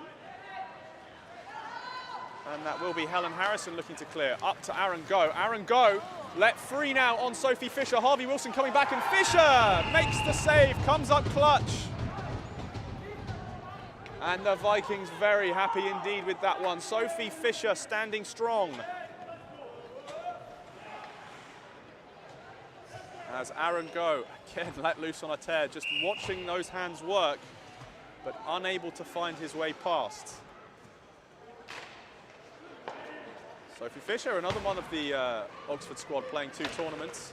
Long old weekend, and that is a massive follow-through from Rebecca Lim, taking on Kuadio, about twice her size, but Lim taking all challenges with aplomb there as Ulick works in. Ulick down low, has help in the slot, tries to find the short angle, doesn't, but lovely footwork to keep it handy. Lim goes down, Harrington with a chance to spin and circle. Lovely Superman stick check there from Colin Hewlin, as that is Jennifer Orthman trying to catch Ulick out of the blue line. It's a nice D to D as Antelm streaking in now against Kuadio. Kuadio with a beautiful check ahead. That looks like a shove there that's taken out 2 UEA Avalanche players from Bureau, as Antelm looking to hold, and does. Harrington backhand in deep. Antelm still endless reserves of energy here. Simply will not quit. Down but not out. Newson taking time, goes round the long way, as Bureau looks to try and hold that one in. Held up by Haynes. Newson again ringing it off the glass. Very much a signature move. As now Haynes looking to control, turns, has help streaking in left side, can't quite find it. The blind backhand pass to nowhere. Ladies and gentlemen, your Vikings A bingo card should surely be complete now. That is an all-time favourite, as that's a Newson wrister from the top circles, blocked down by Sophie Fisher. I'm just so glad our blind drop pass to nowhere has still lovingly re-entered the playbook like it never left, which of course it didn't. Eric Grant chased in by Robery. Robery applying the pressure, Grant applying the brakes. Does manage to find Rademacher to break free. Has Bolero sprinting up the middle, but Rademacher doing it alone. Robery already back as Dexter King makes the stick save, slightly speculative. Boomer trying to throw it in on the middle, but hits the skates of Aaron Go there. As now again, a long cross-ice pass to nowhere, unfortunately from Eric Grant. The idea was nice, but Levinson not quite positioned for it. As that's Harvey Smith taking a quick tumble. Aaron Go winding up. The moving screen there seemed to work. It's now Rademacher and Garbor in together. Wrister and glove down and held. Nice glove save from Dexter King. Let it go, but in no major trouble. The Vikes unable to quite rush the net in good time.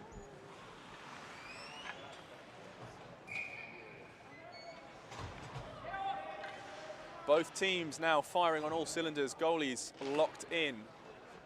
Dexter King, again, one of the goalies, we've been talking about it all tournament, and by we I mean me. Various goalie scouting reports. King, one of the ones sticking closer to the goal line, deeper in the net, but playing with slightly more size. Sophie Fisher, one of the few, very few across both tournaments, who looks to play the depth and hold her station slightly further out towards the top of the crease, cutting down the angles, especially from some of these power shooters, the likes of Newson, Robery, Coadio. That is correctly assessed as an offside, giving you a bit of breathing room.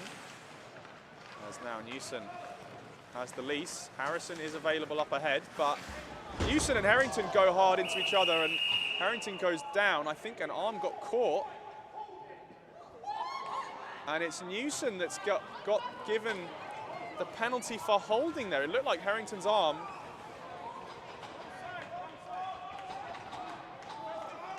As we make sure Newson gets into the correct box, it looked like Harrington's arm had got stuck under and then wrenched round. But it's Brandon Newson who comes away with the holding 2 minute.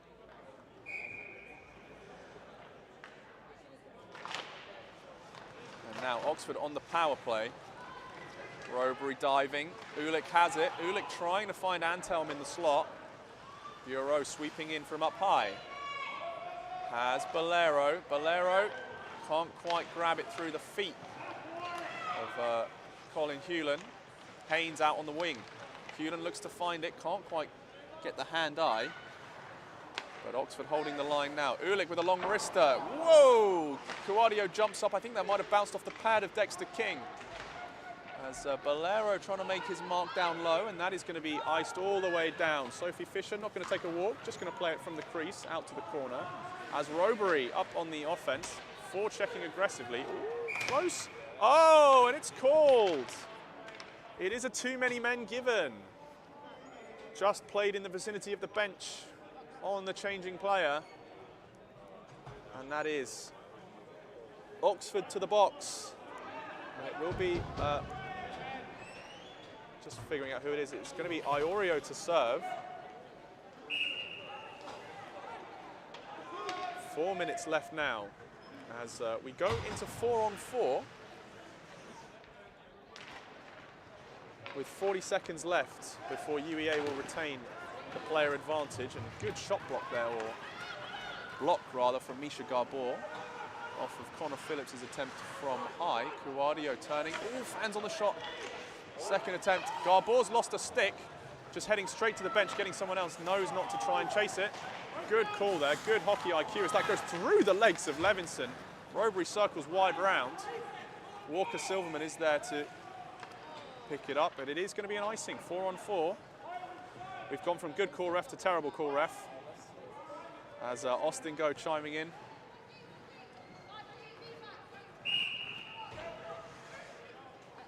As we do indeed have Oxford to the Boxford.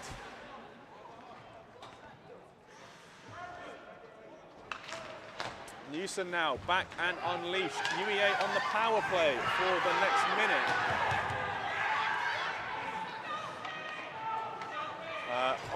There was a massive too many men called. Oxford haven't realised the arms have stayed down though, so calling the goalie. But I think the arm might have been up for an offside rather than too many.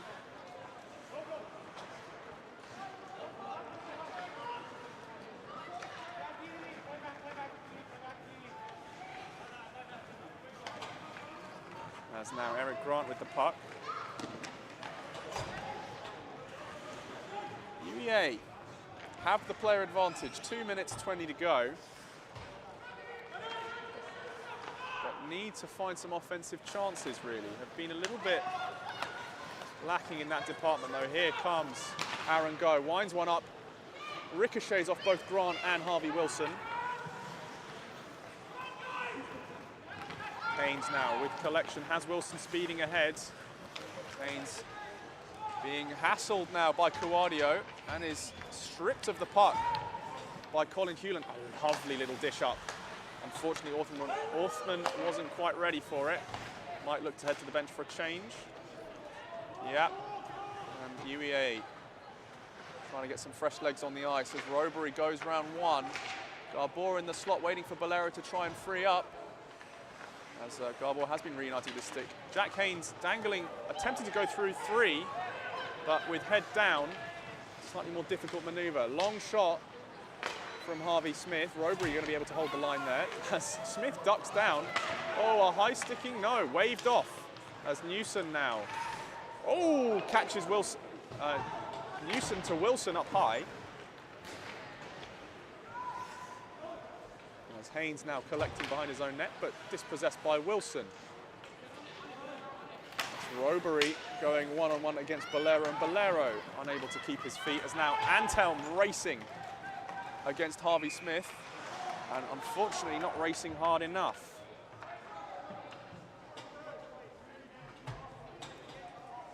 As that will be Oxford brought back to their own end on the icing call.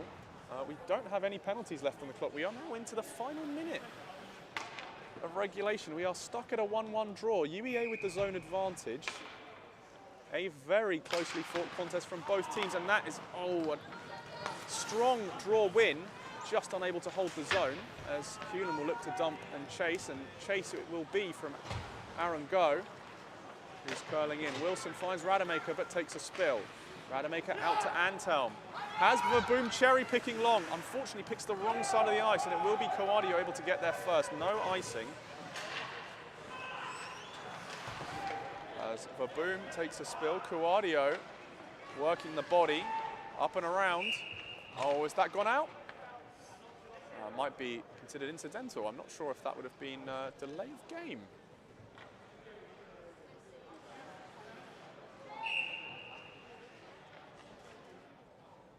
Oh, I'm reliably or unreliably informed that we might be headed towards another coin toss, as we're running out of tiebreakers.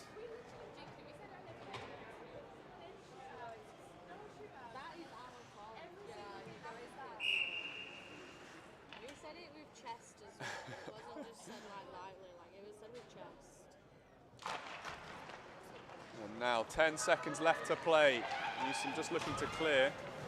Ulick with some fancy footwork over to Harrington. Harrington shooting onto Colin Hewland, and that is the buzzer. So it will go to a shootout. Now, it was, I believe, 2 seasons back that the Vikings B lost in a shootout in a very similar position against Sheffield Bears. As we just get the referee coin toss going here for shot selection. So McNichol and Haynes to the close bench.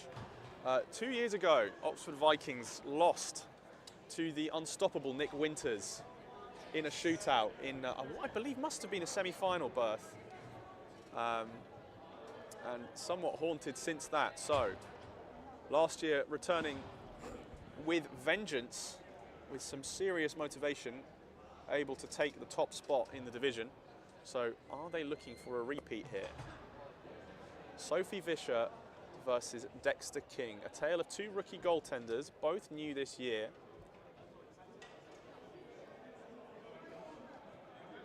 As we're just figuring out who's going first. But it will come down to penalty shots. And it looks like Oxford are up first to shoot. So, King in net first. Let's see who the shot selection is. It is club president Ulick. A patient hand, giving the ref a wave here.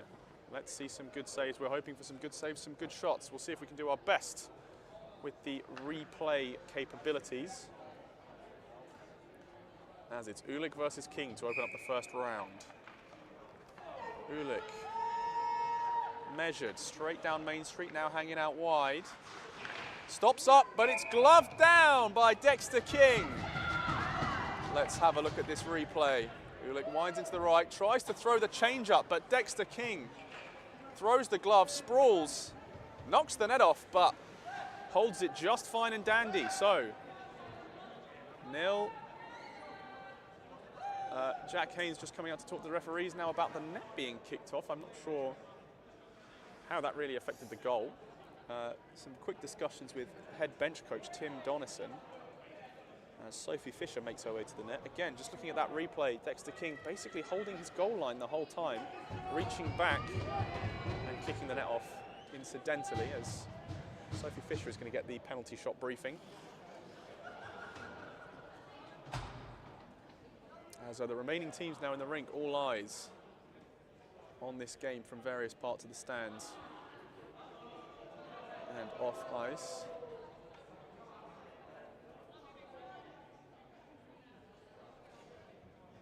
And it will be Colin Hewland to step up for the Avs.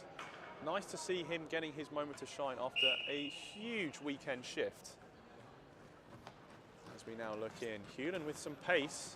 Fisher coming out aggressively to meet and has tried to go through the legs, but Sophie Fisher has held strong. Hewlin winding in, tried to almost the controller disconnect move, but I think just lost control of it, and Fisher sprawls in, makes the save. Jace Rademacher now steps up for Oxford, held at 0-0. Rademacher versus King. Again, similar flight path to Ulick, but staying slightly more central, slowly works in, waits for King to make the move, and it is Rademacher who puts a point on the board for Oxford. Slowly but surely works his way in, goalie drops, and then there's the pickpocket. King makes the move, opens up the top shelf, and Rademacher goes high. Now Brandon Newson, an absolute bandit on the scoreboard all tournament long. Curling in, taking the right side, goes all the way around, and it's Newsom deking out Fisher there. That might have been slightly early on the replay there, I do apologise, but goes all the way around to finish. And does. Secure 1-1 as we head into the third round of the shootout. Misha Garbor now stepping up. As 88 now takes on Dexter King. King again holding pretty static on the line. Garbor just taking a stroll in the park. As he opens up, and it's Misha Garbor to put Oxford 1 in the lead as King just drops the guard on the blocker side. Garbor throwing a change up on the speed. King drops down. And it's just opened up. They're calling in the cannons. It's Aaron Go versus Sophie Fisher. UEA tournament life on the line. Slow is Go, winding in, moves Fisher. Oh, but he's lost control of the puck. He's lost it and Oxford have won. Let's have a look at that replay. Slow and controlled, just mishandles it right at the end, and that is brutal for Aaron Go. Gave it everything. Sophie Fisher beat out, but lost control, and Fisher lives to fight another day. The Oxford Vikings will be headed to the gold finals with a 2-1 win over the UEA Avalanche on penalties. Commiserations to UEA, a tough-fought tournament. Well done to them for fighting all the way to pretty much the end of the bracket, as the Vikings just about get away with it there, where they shall face Nottingham Maverick C in the grand finale for a chance to withhold or retain their title for the second year running.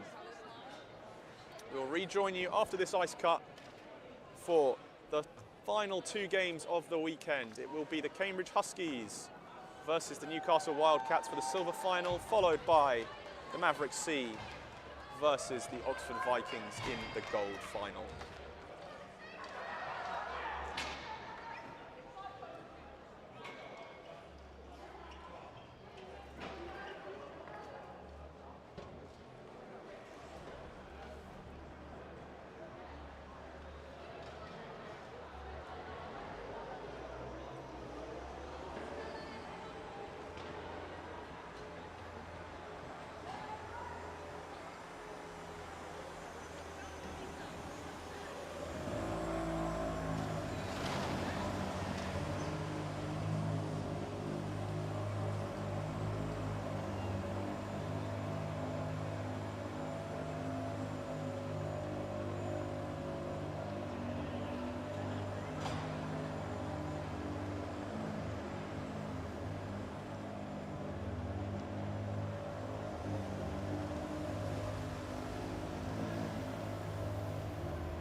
Right then, welcome back, folks. We are about to get underway with the silver final featuring the Newcastle Wildcats and the Cambridge Huskies.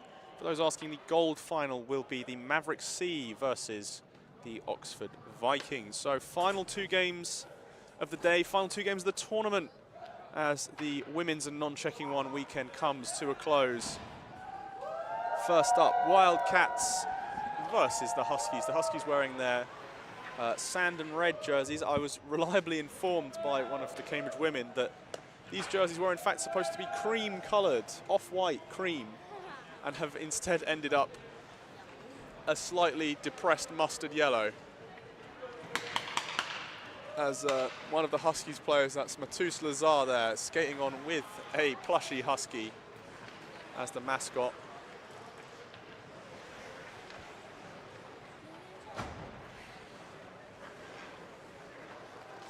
As we'll just double check that we have all of our bits ready to go, as we do indeed.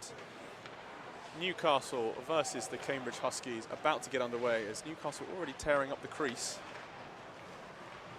to try and give the goaltender, I suppose, a bit more grip. It's always confused me as a goaltender when I see people doing this, because surely you prefer the nice ice for longer to slide. I think we're missing some referees, but no, we do have our referees. We are ready to get underway, as with 2 games still to come. Bedtime awaits for players and BUIHA staff alike.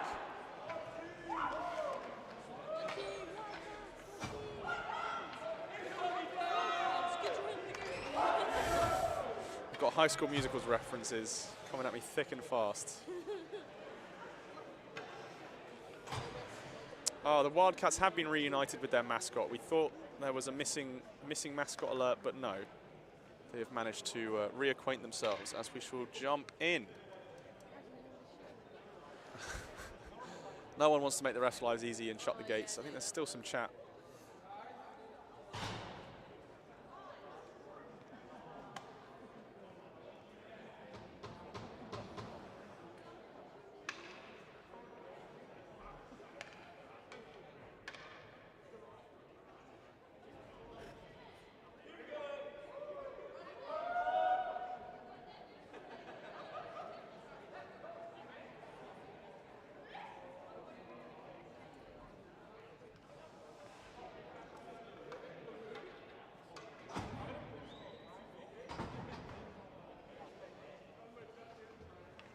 Right, with the penalty boxes sorted out, UEA, it appears, might have taken off early.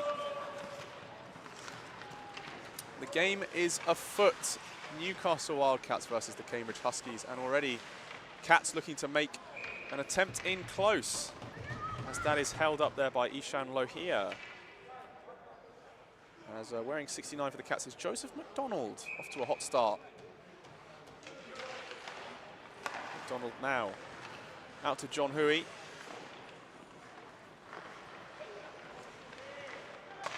So that's McDonald again, wheeling to Milne. Milne is held at the line there, as that is bounced out by Philip Hancharik.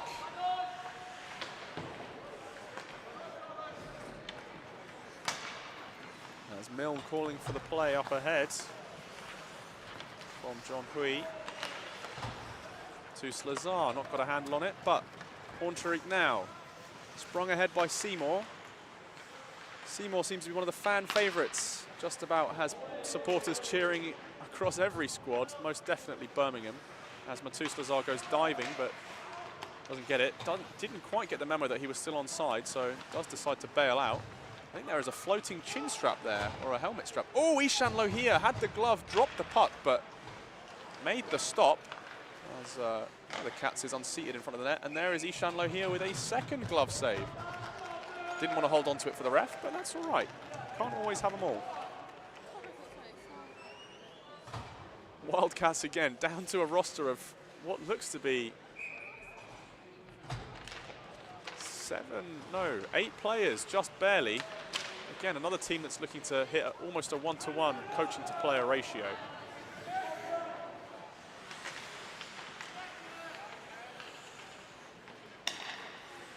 as the Huskies looking to try and find something. Huskies an interesting team to try and read this year, clearly having some very strong offensive moments, but also having some moments of what seems like almost total hockey brain off. So we'll see which side of the coin we get in this fixture.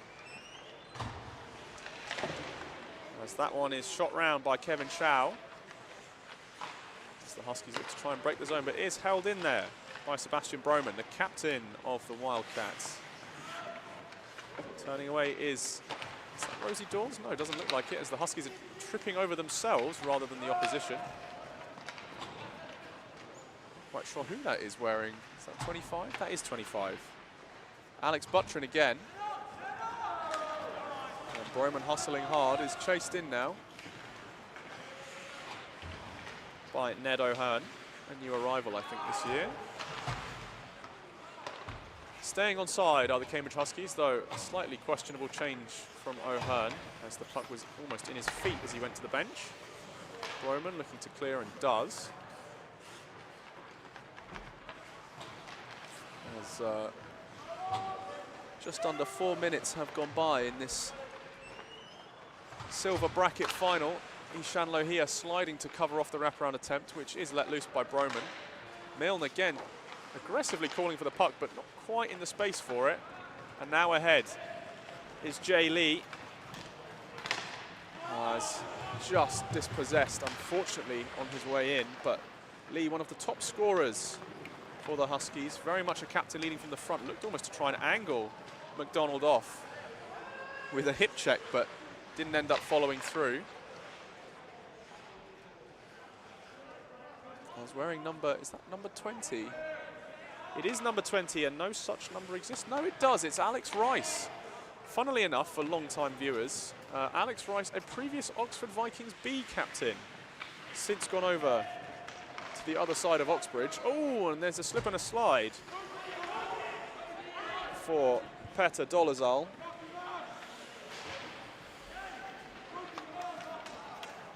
As it's Lee and Brooke there getting tangled up. Hannah Brooke tying up the stick of the Huskies captain. As now a shot in from Dolezal, not finding through. Shaw holding the line, fires Arista, but 4 Wildcats pretty much stacked in a line between the puck and the goaltender. Inevitable, really, that would bounce off one of them first. As there's a nice reversal from Shaw, as this is now Seymour coming in.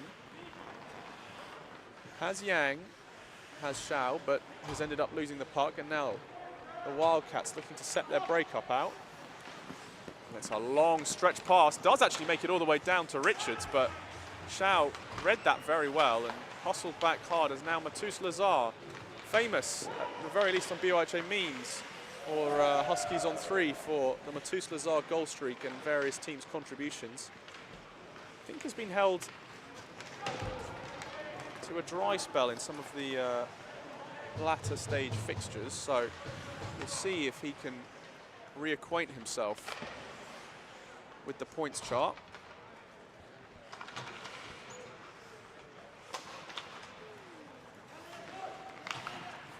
As now Lazar crawling in. Oh, and Lazar runs headfirst into the end boards. That is not an optimal strategy for reclaiming your goal streak, but who knows? Maybe they're cooking up something in the coach's lab that I'm unaware of. Ishan Lohia slides, but it's just too late.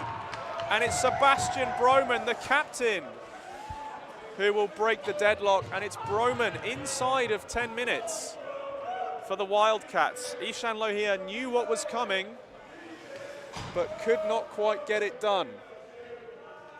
Made the slide, but didn't have the pad perpendicular, or rather parallel to the goal line. It was perpendicular, which allowed the rebound to squeak in unfavorably. Normally would have gone to the corner in the RVH position, but just caught half a second behind. And that will be good enough for the Wildcats as the Huskies look to come back, as Lohia does make a strong pad save. So I can't quite tell who that is, battling hard on the floor. Yes, that was the report from my inside sources, but these were supposed to be cream or off-white, and the supplier has in fact done serious reputational damage to the Cambridge squads this term this time out by giving them a kind of dirty beige.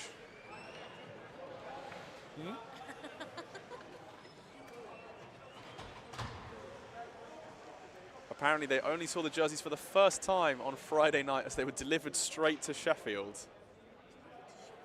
They did not see these jerseys before the event.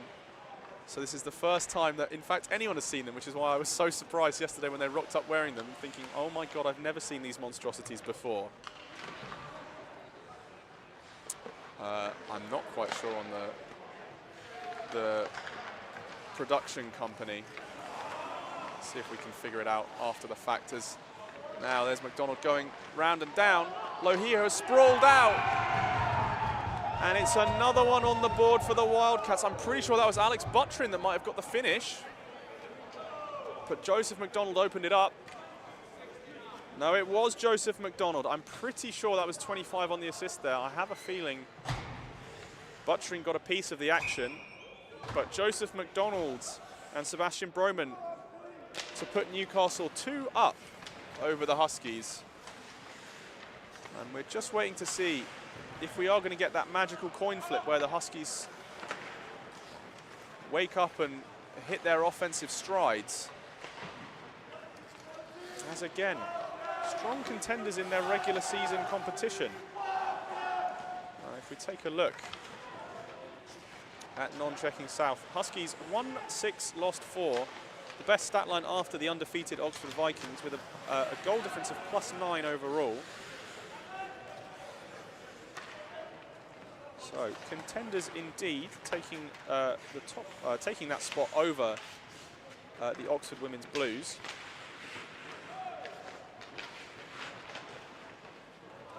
With UEA just behind the Women's Blues, so 4th in the division overall. So have done very well to come in and contend really on a 1-1 draw with the Oxford Vikings.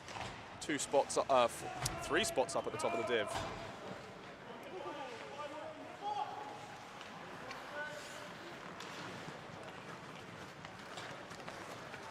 Let's see now as Broman again racing in. Drops back for Milne, but Milne cannot keep on his feet.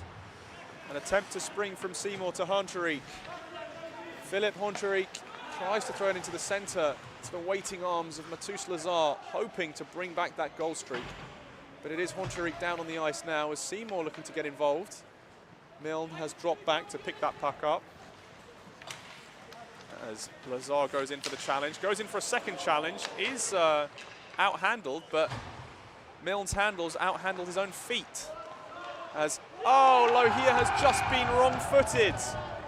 Made the perfect move over to the right-hand side, but it's Rosie Dawes, the alternate captain. Picking up assists from Joseph McDonald and James Milne. It is Rosie Dawes to put the 3rd on the board for Newcastle, and it's looking like a pretty dominant victory is headed their way thus far. 10 minutes just under left to play.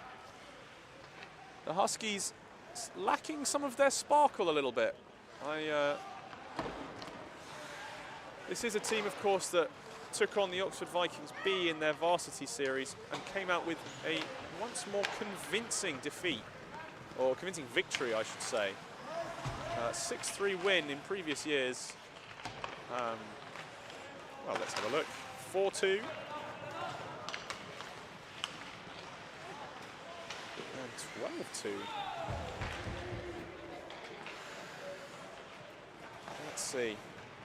Owing for some COVID years, but Huskies typically the team that comes out on top in that particular matchup. So, Newcastle Wildcats, I think, playing a fair bit beyond their station based on the power rankings here. If we have a quick look at those once more. Where were the Cats placed? The Cats all the way down in 9th. So, a fair ways below the Huskies, up on the 4th spot of the ladder. But snakes and ladders aside, here comes Jay Lee winding in. Tries to throw it into the middle. Again, lots of players making this these beautiful outside moves, and then the passes into the centre are well intentioned, but perhaps not thought of ahead of time. Eyes up seems to be the key differentiator, as the Huskies still yet to break through.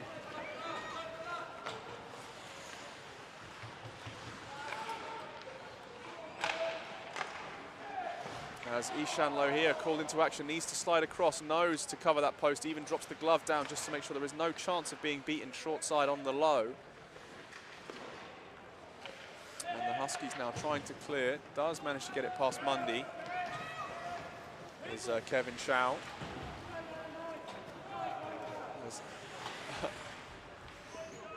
Petter Dolezal getting roughed up almost in the corner by Hannah Brooke. As that's a long shot that is gloved down and held by Lohia. Broman launched, and Lohia tracked that one all the way into the wicker basket. But time ticking away now.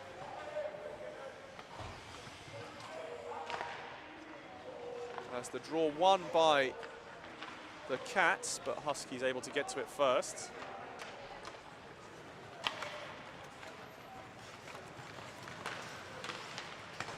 As it's Matus Lazar making his way through, and Matus Lazar finds the 5-hole.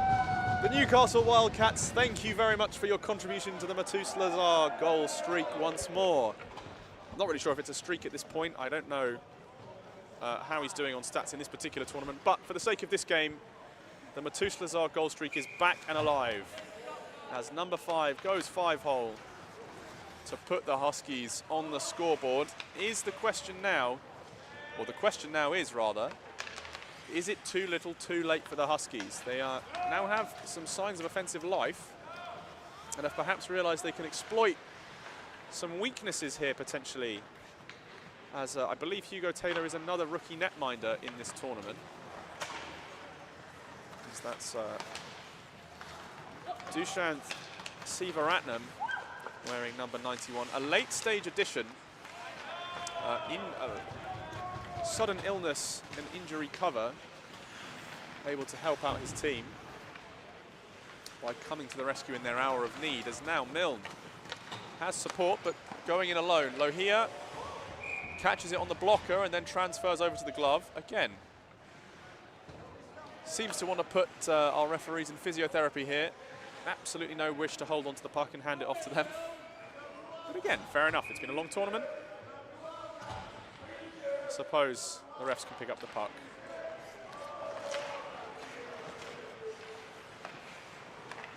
Alfie Chester back in the stream chat. Commiserations, Alfie. It was well fought by Sheffield. Beth is saying hello, Alfie. But a well fought tournament all in. As now Jay Lee taking on 2 and surviving.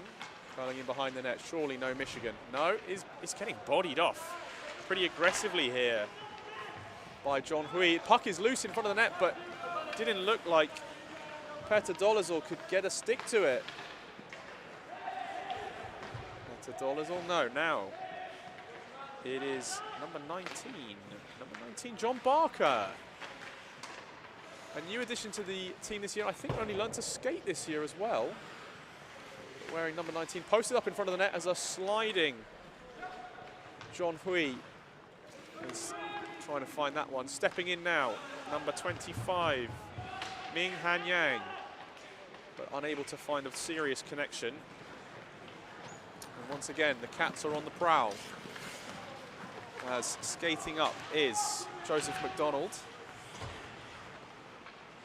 But that is stripped away from him by Kevin Chow. McDonald fighting back though. Chow trying to find him.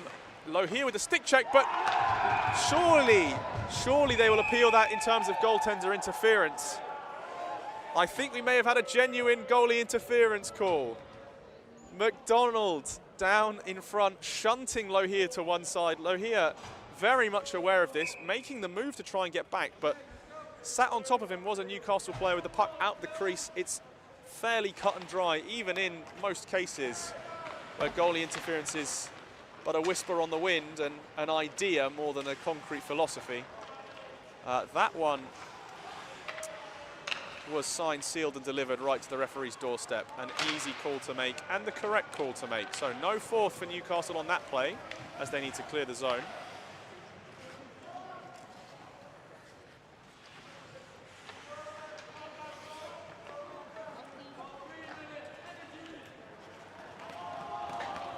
There is still yet time in the day for a Cambridge comeback. 2 minutes and 39 left to go.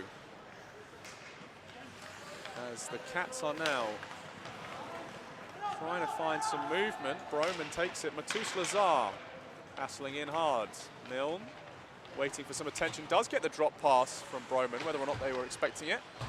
As that's Seymour now hassling, but the Huskies just relieving some of that pressure, instead opting to post up in front of their own net rather than chase behind.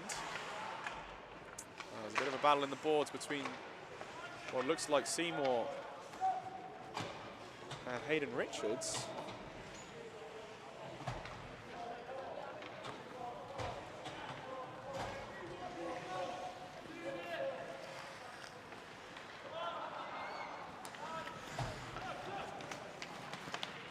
As there's a nice chip ahead from Broman. Finding McDonald, but McDonald only finding the waiting legs there of Yang. McDonald again working against Yang. Yang playing the body excellently, angling away. As Joseph McDonald takes a spill and Yang comes out the victor for his efforts. The walk-in from Lars Lahage. Again, a new addition to the team, late stage addition perhaps. That is intercepted.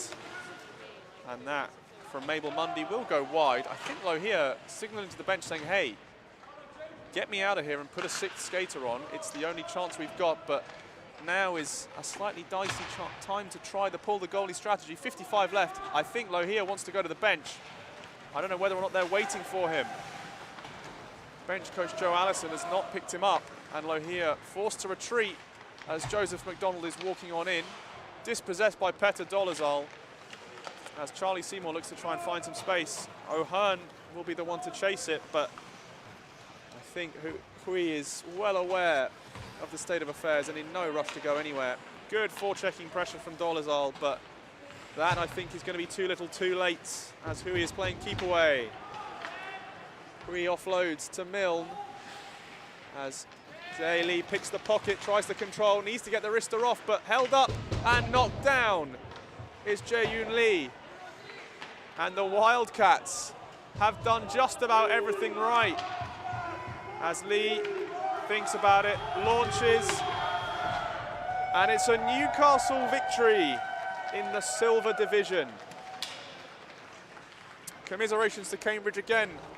A well-fought tournament.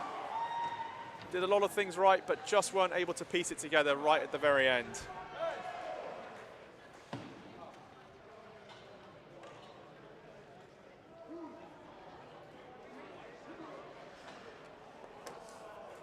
As the team huddle up, we will have, I think,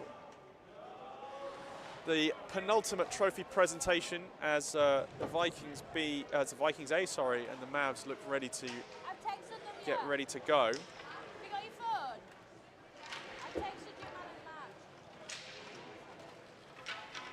So we will cut back to the wide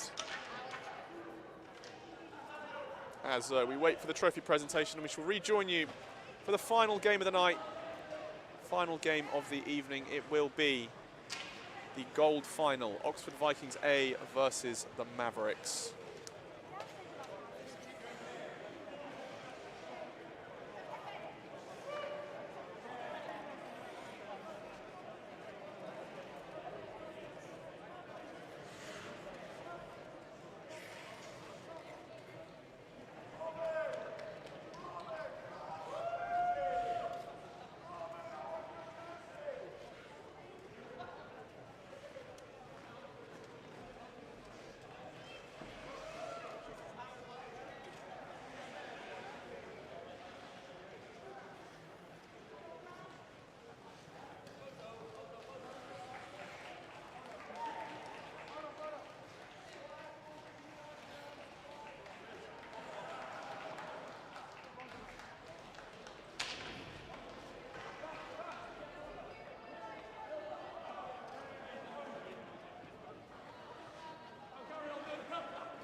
Just to confirm, folks, it is not the end of the day. We are just having some minor technical issues with the overlay. We will be getting back to the main stream momentarily. So bear with us just 1 second. We will be coming back.